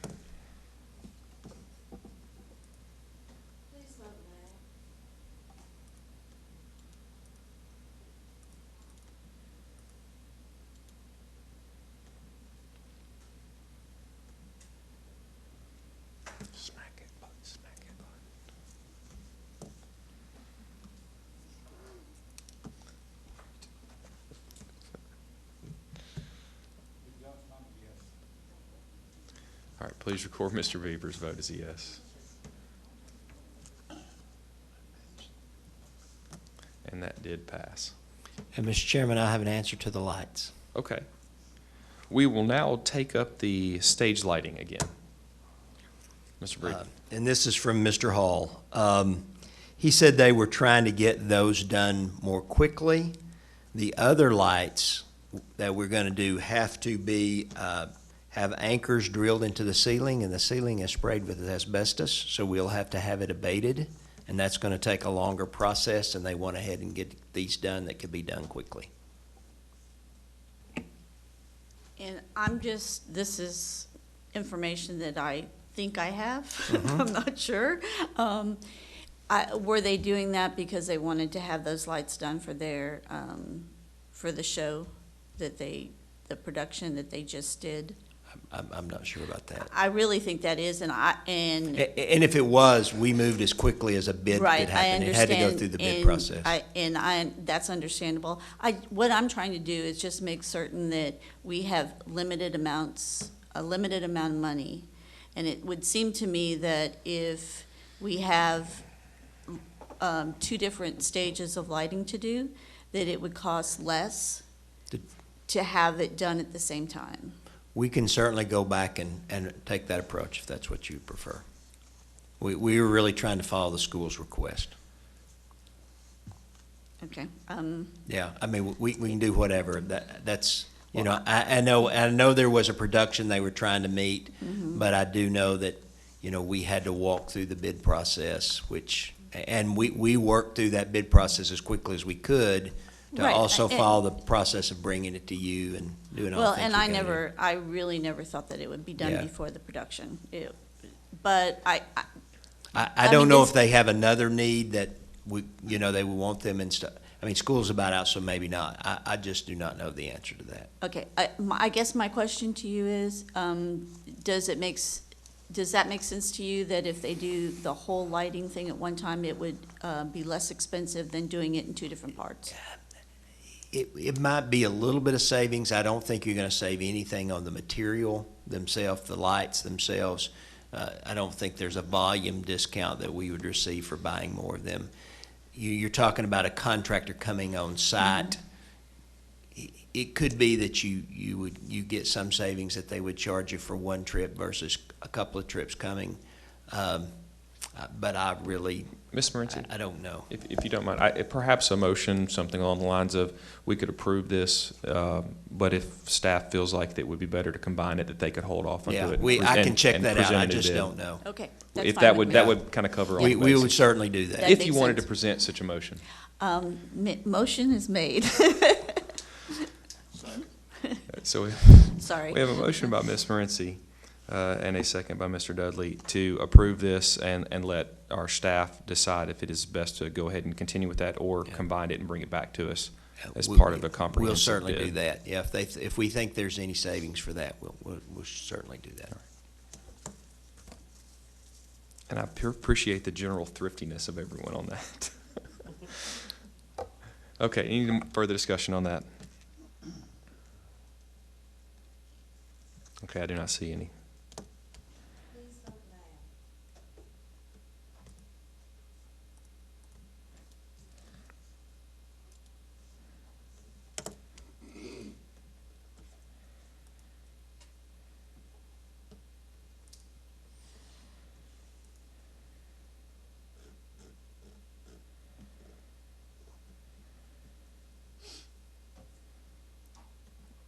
And it looks like that one did pass unanimously as well. Okay. Moving on to item 5 under there would be, no, I'm sorry, item 6, which would be contract renewals. And I believe there are several listed within that. Just as Mr. Gaines shared with you, contract renewals for software, these are for contracted services primarily that we use through the operations area of the school. That, again, these will renew on July 1st, but you'd ask us to bring them to you in April. I can go through those if you'd like for me to, or whatever the pleasure of the group is. I know this is, the documentation has been for us to review. Would anyone like him to review these, go over anything specifically? Yeah, we did attach information if they were changing. If they were the same as last year, we didn't provide any additional documentation. Because I know, actually I do have one question, and I've asked this before. On the Raptor system, do we have any data on have we actually stopped anyone from coming into our schools, or has that actually done anything? I know I have stopped at least 3 when I was an administrator. Okay. That's been 2012, 13. I stopped 3 in 1 year. Okay. I'm looking at Mr. Fairman because this is their expertise. Mr. Safety. Yes. Oh, that's going to stick. I think it's not a joke at my house. We are currently and have been working with Raptor over the last month to get more data from them and actually touch base. What we found was, and Mr. Breeden and I have kind of been working with them and found that the system was purchased, it was put into place, and it was just kind of left alone. And some schools were doing an excellent job of using it, of going through, having everyone in their system, whether it was a parent, whether it was whomever that entered the building, and some schools really weren't. And what we've been doing is collecting that usage data so that we can go to the schools, and we actually talked to principals last month at principals meeting about the discrepancies that we were seeing in the usage. So what we're starting to do is see the things there. Now, I can speak that when I was principal, we did stop folks. What happens is when you scan that license, any alert that comes up, whether it's tied to our student information system or whether it's something that comes back as part of that background check, it alerts the folks there at the desk. And we had several incidences where we did stop folks. But we are working to make sure that across the board that it's used better. We have schools where we have to present our licenses when we go in, at least once a year. And then we have schools where they never ask us. So we're working to get some consistency even amongst the staff visitors that are there. I was wanting to talk about the bid 15-066 GCA services.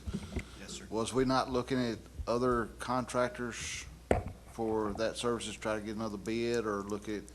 No, sir, that was not the direction we were given by the facilities committee. We were not given a direction to do that, so we're returning back GCA. After they made their presentation, as far as I know, there was no recommendation given to us at all on that. So what we did, I think when they came, we did talk about that they would bring back a recommendation to provide a higher wage to try to deal with turnover issues, and so that they are showing an increase in their contract to raise their wage from $9 to $9.50 an hour. But we are bringing them back because we didn't hear, we had them come, I think, at the February meeting at the Facilities Committee and make a presentation, and we didn't hear anyone tell us not to rehire them, so. Is this for, And maybe we misunderstood, but I know no official action was taken. is this for a one-year contract? This is a one-year contract, yes, sir. Mr. Beaver. Thank you, Mr. Chairman. On GCS, have they improved any after our discussion back in February? And as far as cleaning and We have not done another Oh, you haven't analysis. done We were asked to bring in analysis in February. We have not done another analysis, so I'm not sure I could answer as far as improved because we haven't done an analysis. Okay, all right, thanks, sir. Ms. Powers. Well, my question was very much in line with Mr. Beaver, and I apologize, I missed the February facilities meeting, so I did not hear that exchange, but my things that I'd seen with my own eyes from GCA and also feedback I'd received just was not impressive.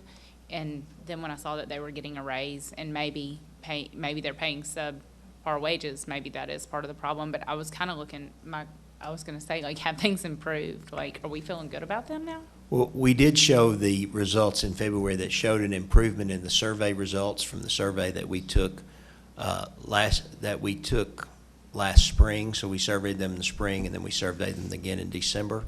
And there was an improvement in services. We did show some things that we had put in place to try to track what they were doing more as far as giving feedback. So all we have to go on is the results of the surveys and then the principal administrator evaluations. And it did show a favorable results and an improvement from that. Now, we also noted that didn't show they were perfect by any means. There were still areas that need to be worked on. And so we'd continue to work on those. And again, we didn't get a direction from the committee to do anything any different, so we were recommending renewing the contract.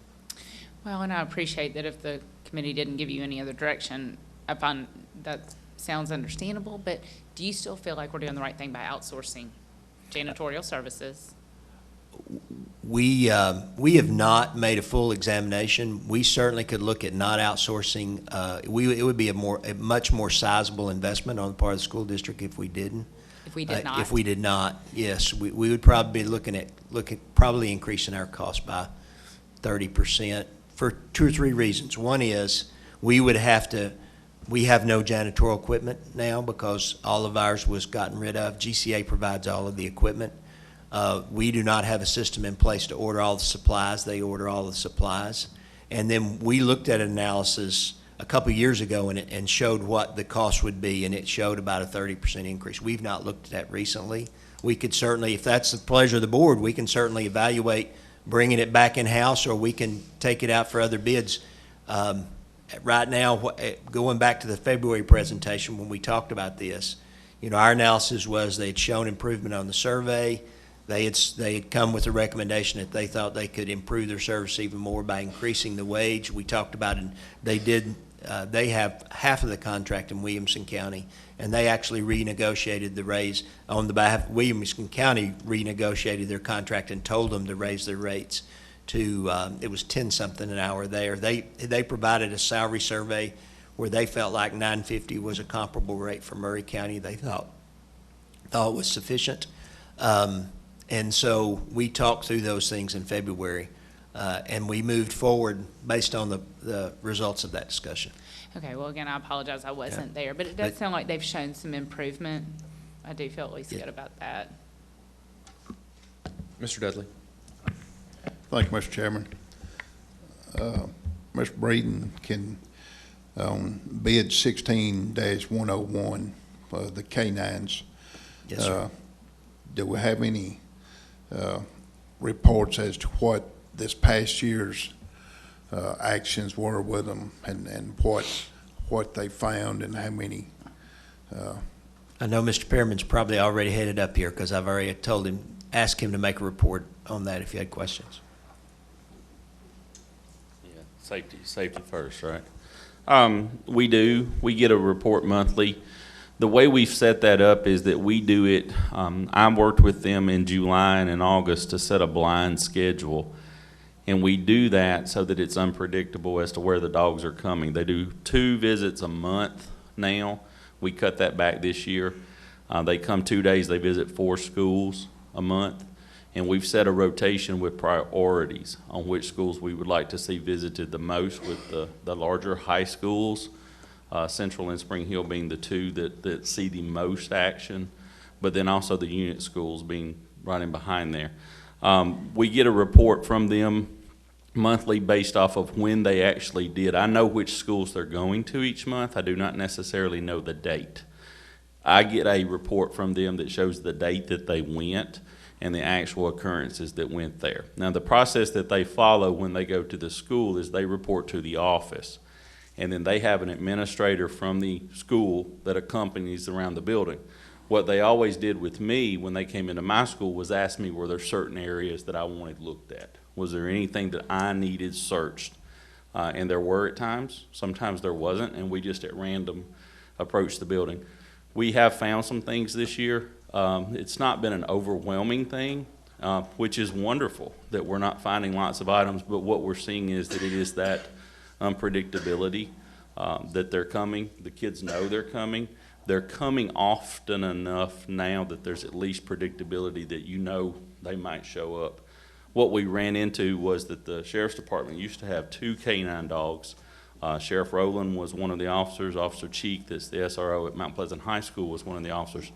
They only have 1 dog now.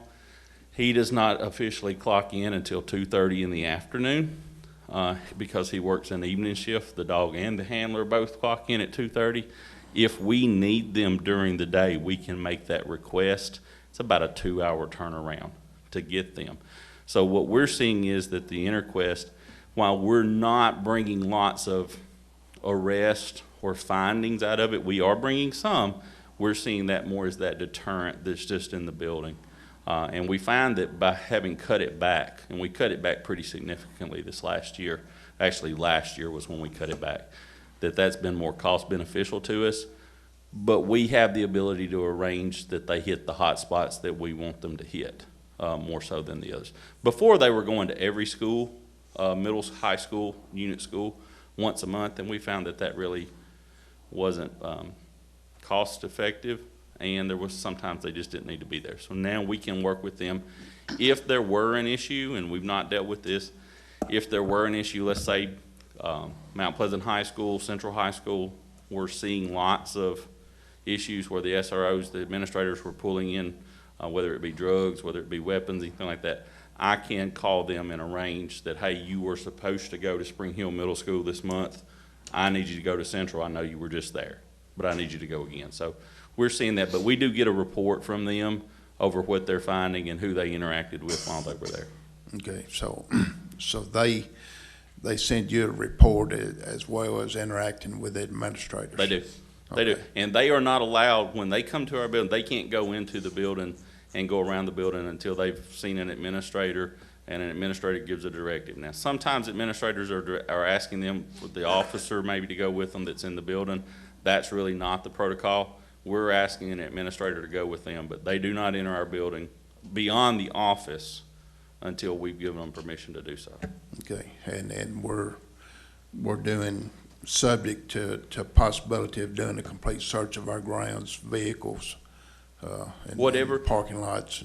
They are there for whatever that administrator asks them to do. At the high schools, they run parking lots. At the middle school, that's not necessary, so they may run specific areas of the building. The only thing they can't specifically do is search a child. So you can search a classroom, you just have to remove those children from the room, which is very, very easy to do, and then go in, search the room, and then come back out. So, but yes, it's whatever. If the principal says, hey, I need you to go down to the football field with me, we think somebody's hiding something down here, then that's where they go. Okay, well, and I certainly wouldn't want to remove elementary and middle school parking lots in its entirety because we could have employees. We have had some teacher issues, yes, we have. Okay, Not this year, but in the past, we have. okay, all right, thank you. Yes, sir. My next question, I guess, goes back to Mr. Breeden. On your school dude contract, I know last year you had made some additions, and we're trying to better utilize that program. And can you tell us about the results there? Is it? I have it on my computer. Let me grab it.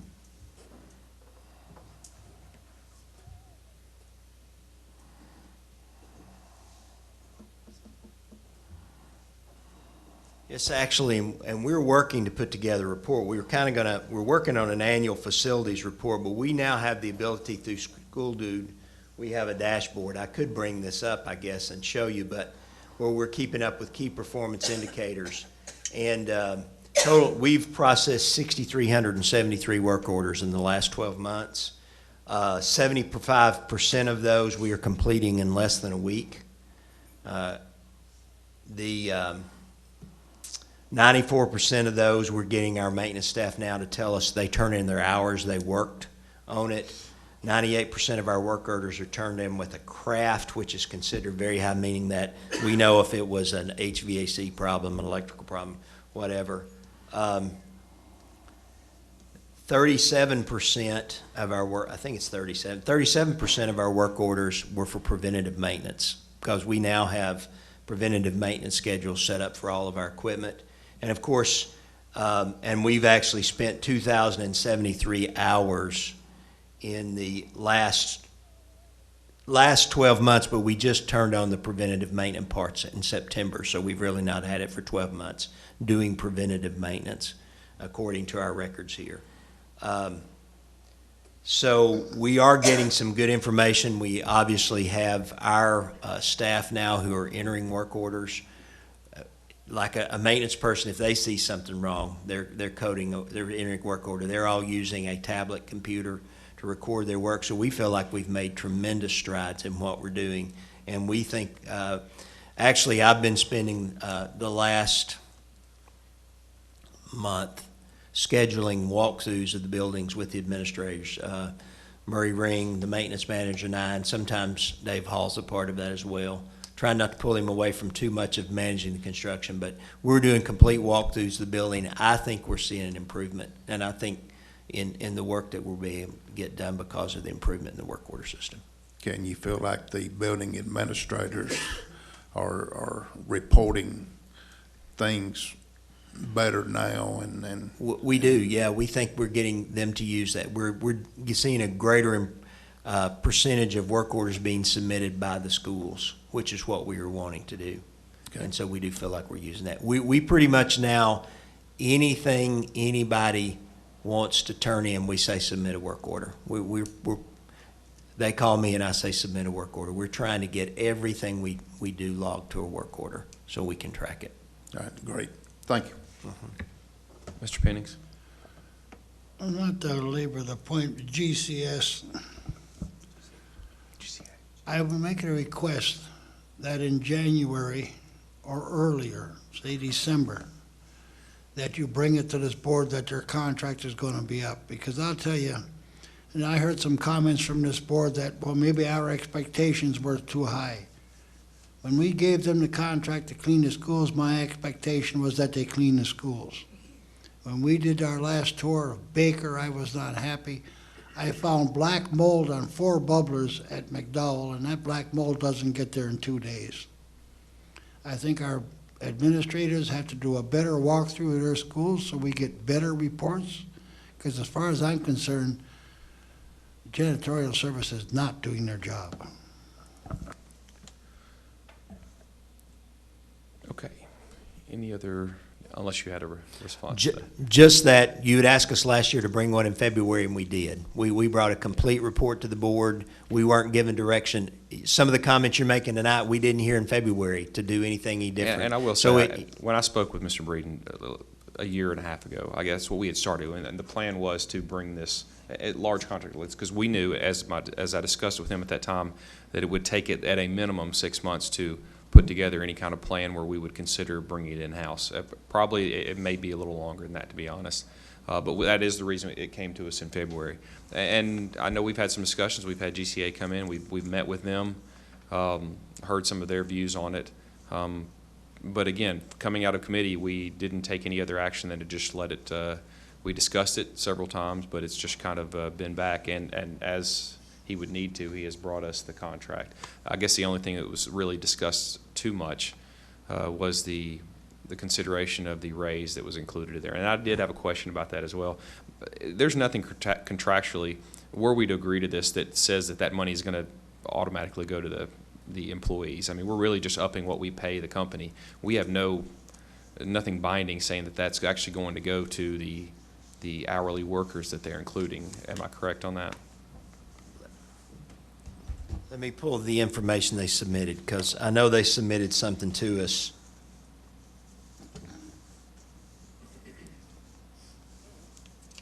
We have not done anything contractually. We could, if that's what you want us to do. If you want us to write that into our contract, we certainly could go back and make that change. My only concern, I guess my concern with that, and I understand that their intent, that they feel like that would help improve things, I guess, and I'm probably where most of the rest of the board members may be as well. I'm not fully satisfied that we're getting good services at this point, and I appreciate that they're saying that they would like to try that. I'm just not sure that that's going to solve the problems that I think we're seeing, and I don't know how, again, I don't know how everyone else feels, but that's where I'm at. And I guess to go with what Mr. Pennings is saying as well, we may need to take a very serious look at bringing it in-house. Now, and I appreciate you giving that information about roughly a 30% increase, and that's probably still correct, if not a little higher. It would be an expensive proposition for us to take that on. However, that would be something over the next few months. Perhaps we as a board should discuss what our standards are and what we expect for cleaning. If that's what our standards require, that we bring that in-house or take other measures, then maybe that's what we need to do. And let me just suggest, Mr. Chairman, that bringing it in-house is certainly one option. We see very few school districts who are considering that.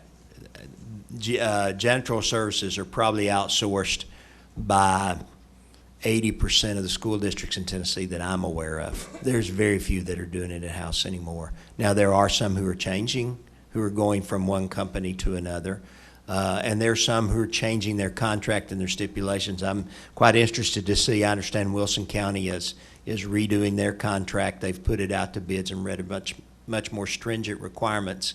I spoke to their head of finance last week about that. They're supposed to be presenting that to their board next week, so we'll see where that goes. It is not too late. It is probably too late to put this out for bids to change contracts. It's probably not too late to find a bid that another school district's already done that we could piggyback on, and that's why we're bringing this to you in April. If you want us to go another direction, we can certainly go out and find contracts that other school districts are using that we might could piggyback on and bring it back to you and try to make that turnaround. We have set summer cleaning schedules. That's typically when we do our floors and those kind. Whether we could still make those or not, I don't know if we changed at this point. And I want to think, I know we've discussed in the past, but it's definitely worth remembering, whether we change services or bring it in-house, we're more than likely still pulling from the same pool of potential employees, one way or another. So that's something to be mindful of. That's not a magical fix to just change, either bring it in-house or change that. So I think I would like to see us definitely look at how to really address this problem. And if we were to approve this and there is a raise that would go to, or some kind of wage increase that would go to the employees, if that would help, I think it's something we would want to monitor, that we actually see some benefit from. Looks like a little over $200,000 increase over the one-year contract, to see that actually gets us some kind of result above what we're already getting. Okay, any other discussion on those? We do have some bids here. I didn't know if there was a motion to move ahead with these contract renewals, or if somebody wanted to pull any of these out or bid on or vote on these separately. We have a motion from Mr. Dudley to approve all of the bids as listed under item D6 for the contract renewal. Second. And a second from Ms. Kinzer. Any further discussion on that?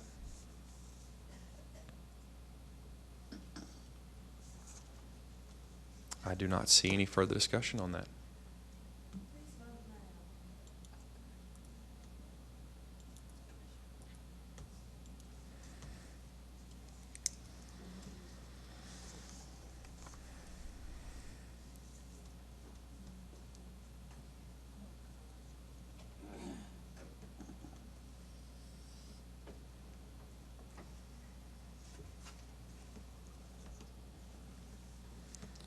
And it looks like that has passed unanimously. Okay, moving on to item E, Finance, we can start with Mr. Parliament and budget amendments. I don't know if we want to do this like we typically do because you've got probably 30-plus budget amendments this month. A large majority of those are due to the time that we're spending now going through where we are at this point in the year and correcting where budgeted dollars are versus expenses, and that's directly related to audit findings and things like that to eliminate those. So that's the majority of those. We can talk about any one of them that you want to, but. The board, I don't know if, Ms. Kinzer?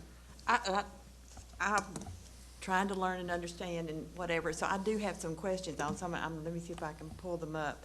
Can we go to 45, 41? I've got to get there myself.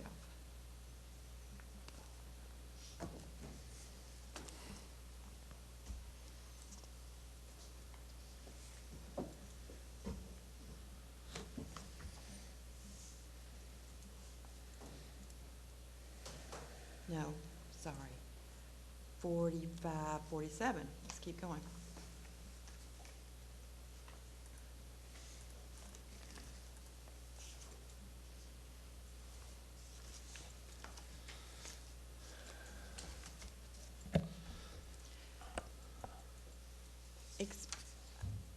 I'm just not clear.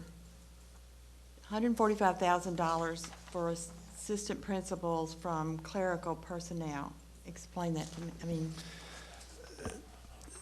That's basically due to a misbudgeting during the year from last year's budget. So what we've done is looked at where our actual expenses are as of March 31st and identified areas where budget dollars existed that were not being used and needed to be moved within that category. so it wasn't new personnel or anything, just, or No, ma'am. there wasn't enough in that for assistant That's principals? correct. Or And again, from my experience, it's really tough to do a budget now when you're Right. trying to predict where everything's going to fall 12 to 18 months from now. So Well, I've got a couple more, but you're probably going to answer them somewhat the same way, but I'm just really, if you look at 45, 49, you had career ladder monies, and then we moved them, we're moving to guidance, $1.1 million.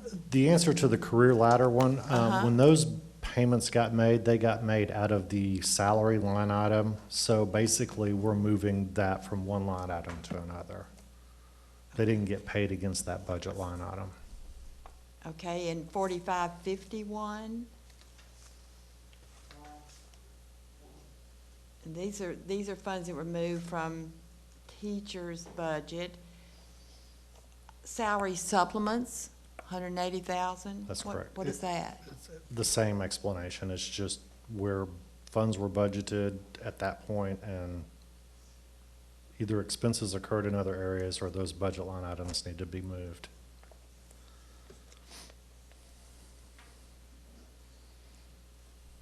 I think going forward, the way we're looking at this now as an executive team will eliminate the need to do this at this point next year, because we will be looking and diving into this a lot closer on a month-to-month basis versus waiting until March and trying to figure out where we're at.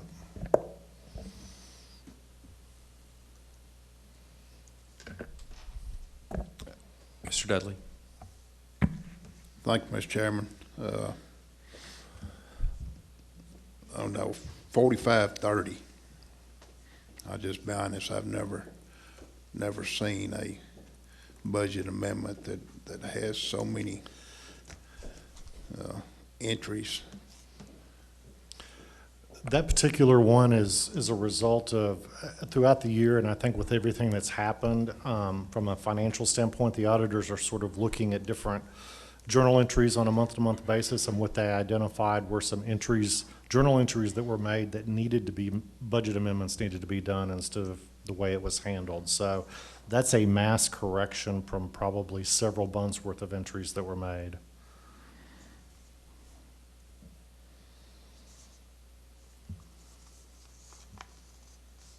And it's taking funds from what and moving them to where or what?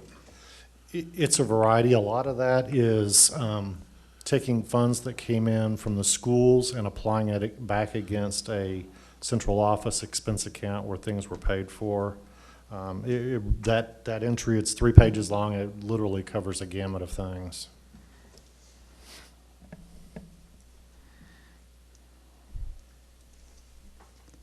Okay, thank you. Mr. Parlin, if I could, I know, and to some people that are newer to this process, to some extent every year we get some budget amendments moving things between items to adjust for an annual budget, just the way the process works. Okay. I think, and for me, part of this that's a confusing, and this one would be as a good example of something that is not that. So really we would have kind of two kinds of budget amendments being brought to us tonight. Correct. One would be movements between items just to bring the budget into alignment of how we actually spent money through the year. The other would be corrections, things that were done incorrectly, which that happens in any accounting system. Perhaps moving forward especially over the next few months, as we clean some things up, it may be helpful that when you bring these to us next month, the next few months, kind of give us a little pointer on which one of those, that may help us to look at, is this an error that was just something was put in the wrong item under the wrong category and needs to be moved, or if we're actually fixing a budget thing, that would be helpful. Sure. You know, 4530 clearly is things were incorrectly put in the wrong category and we're having to fix that. Some of the other ones would be just moving them between items. I think the next one, 4532, would be an adjustment under budgets is what that would fall under, trying to get things moved to the way they were actually spent rather than where they were budgeted. Well, actually, Or is that not? 4532 is the sale of that. Wrong one. Yep. But it would be another one that would fall under that category, correct? Okay. Correct. All right. Any additional questions on these? Yeah, Mr. Chairman. Mr. Beaver? Yeah, thank you, Mr. Chairman. Yeah, Mr. Palmer, I've been looking at just the history of the general budget, and how does this reflect on what we're talking about on the budget amendments? What you're looking at there is a report out of Skyward that shows actual expenditures year-to-date through March 31st as compared to total budget dollars for the year. So basically, when we look at that report on the right-hand column, you're seeing we're basically 9 months through the year, so we're 75% through the year. So what I did is went through and identified, we're definitely already over budget here. We need to do a budget amendment, or we're potentially going to be over budget in some of these items. And that's where we had the discussion of, do we need to move funds to cover that? Sometimes we did, sometimes we didn't, so. Okay, I'm just gonna pick one here Okay. and ask you about, it's under, physical services. It's 72,510. Do you have a budget amendment number so I can look at the same thing? Kind of number would I be looking for? This is in the history here now.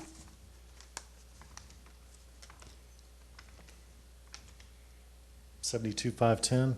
Yes, sir. Okay. Okay, it says other charges. Okay, and it says monthly activities, $467. And you step on across, it says year-to-date activity, $983,804. And it shows that we're $981,804 over budget. Correct. And that's just one of them. You know, Right. I went through and highlighted them, you can see, you know. Sure. And I just wondered, you know, That's a specific example where in December, we were paying our medical insurance on a month lag. So, for example, November's bill we were paying in December, and that's when it hit the expense. In December, and Skyward offered what's called insurance tracking, where when a payroll runs, the insurance that comes out for an employee immediately hits the expense account. So we ended up having 13 months worth of expense in 12 months for the year. So, and that happened in December. So what I decided to do at that point, and I talked to Chairman Bates and Dr. Marsack, is I moved across the board that extra payment out of everybody's budget and moved it down into my budget, just so that when we got started on budget process, they were looking at a 12-month number versus having to calculate that extra amount in there. It's not a cash number. We didn't pay 13 periods this month. It's basically, from an accounting standpoint, it's like going from an accrual accounting method to a cash accounting method. We're realizing the expense as soon as the employees are paid. So on this, we'll see all the corrections that you're talking about next month.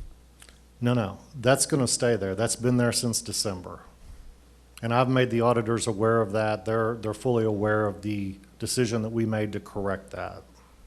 Okay, let's just take certified substitute teachers and just regular education program. And we're showing, let's see here, $53,000 over budget. That same.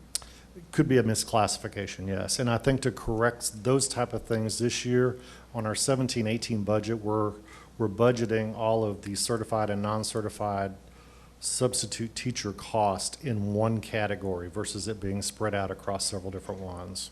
So it'll be much easier to manage there. Okay. All right, thanks, sir.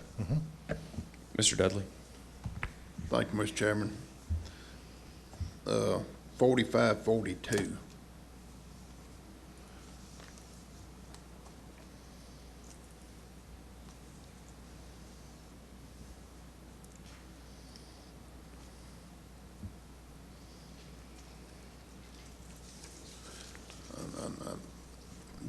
I mean, one thing is what's all the handwritten notes and then everything, and then can you explain some of what's going on there?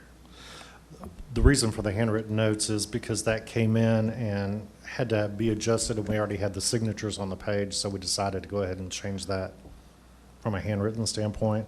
But basically, this is the same thing where you've got the IT budget needed to be adjusted for several items, and money was taken out of the 72410 budget to cover that. So we're actually moving budget categories to cover that.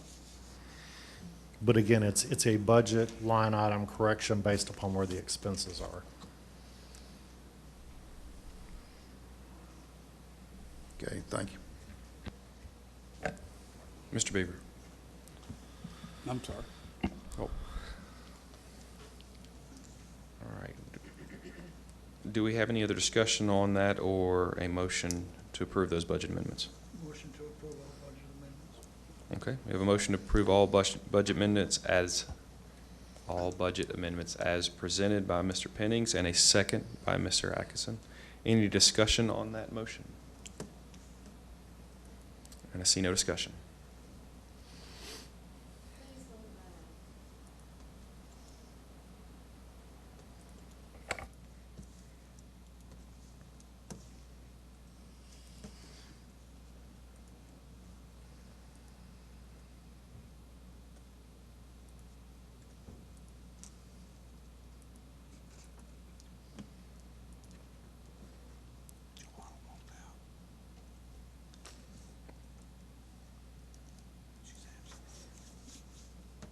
All right, you can go ahead and close that. It looks like Ms. Martin is not present for the voting on that, and that did pass.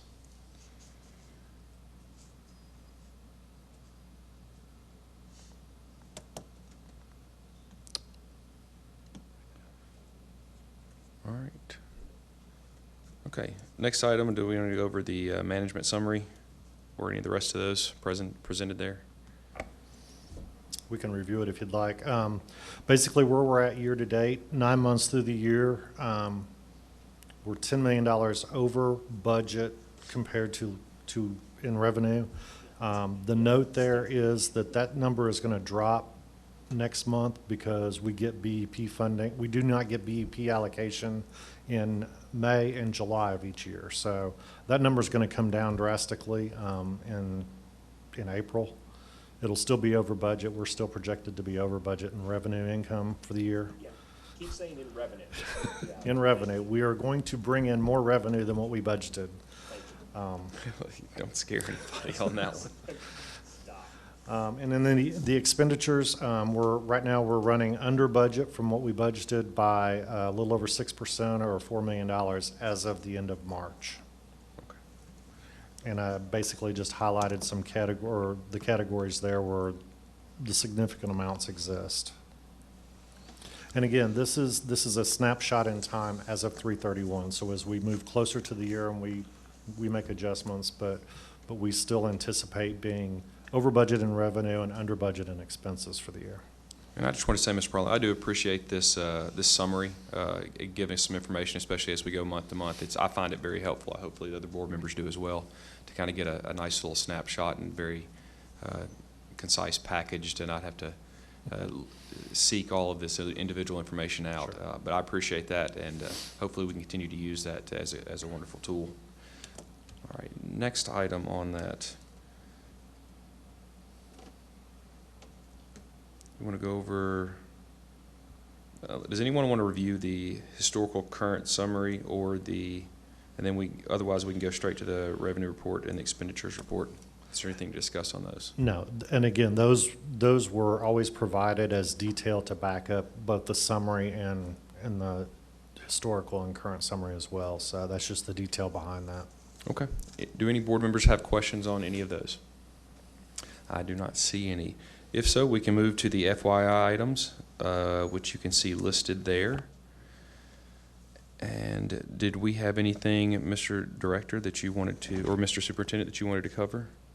No, just there's quite a few things in schedules of dates and meetings, so please make sure that you go to the Murray County website, go to the school board meeting and check those out so that you know what's going on. We've got some budget committee meetings coming up, as well as graduations, because we're heading into the middle of May, so it's graduation time. Thank you, Mr. Superintendent. Yes, we do have several, as Mr. Bates would hate that I not mention, that we do have some budget meetings coming up. Please be mindful of those schedules as we are continuing to stay abreast of that. And those may change as we need to add or remove from those. So with that said, we can entertain a motion to adjourn. We have a motion and a second on that. All in favor of adjourning, say aye. Aye. And we are adjourned.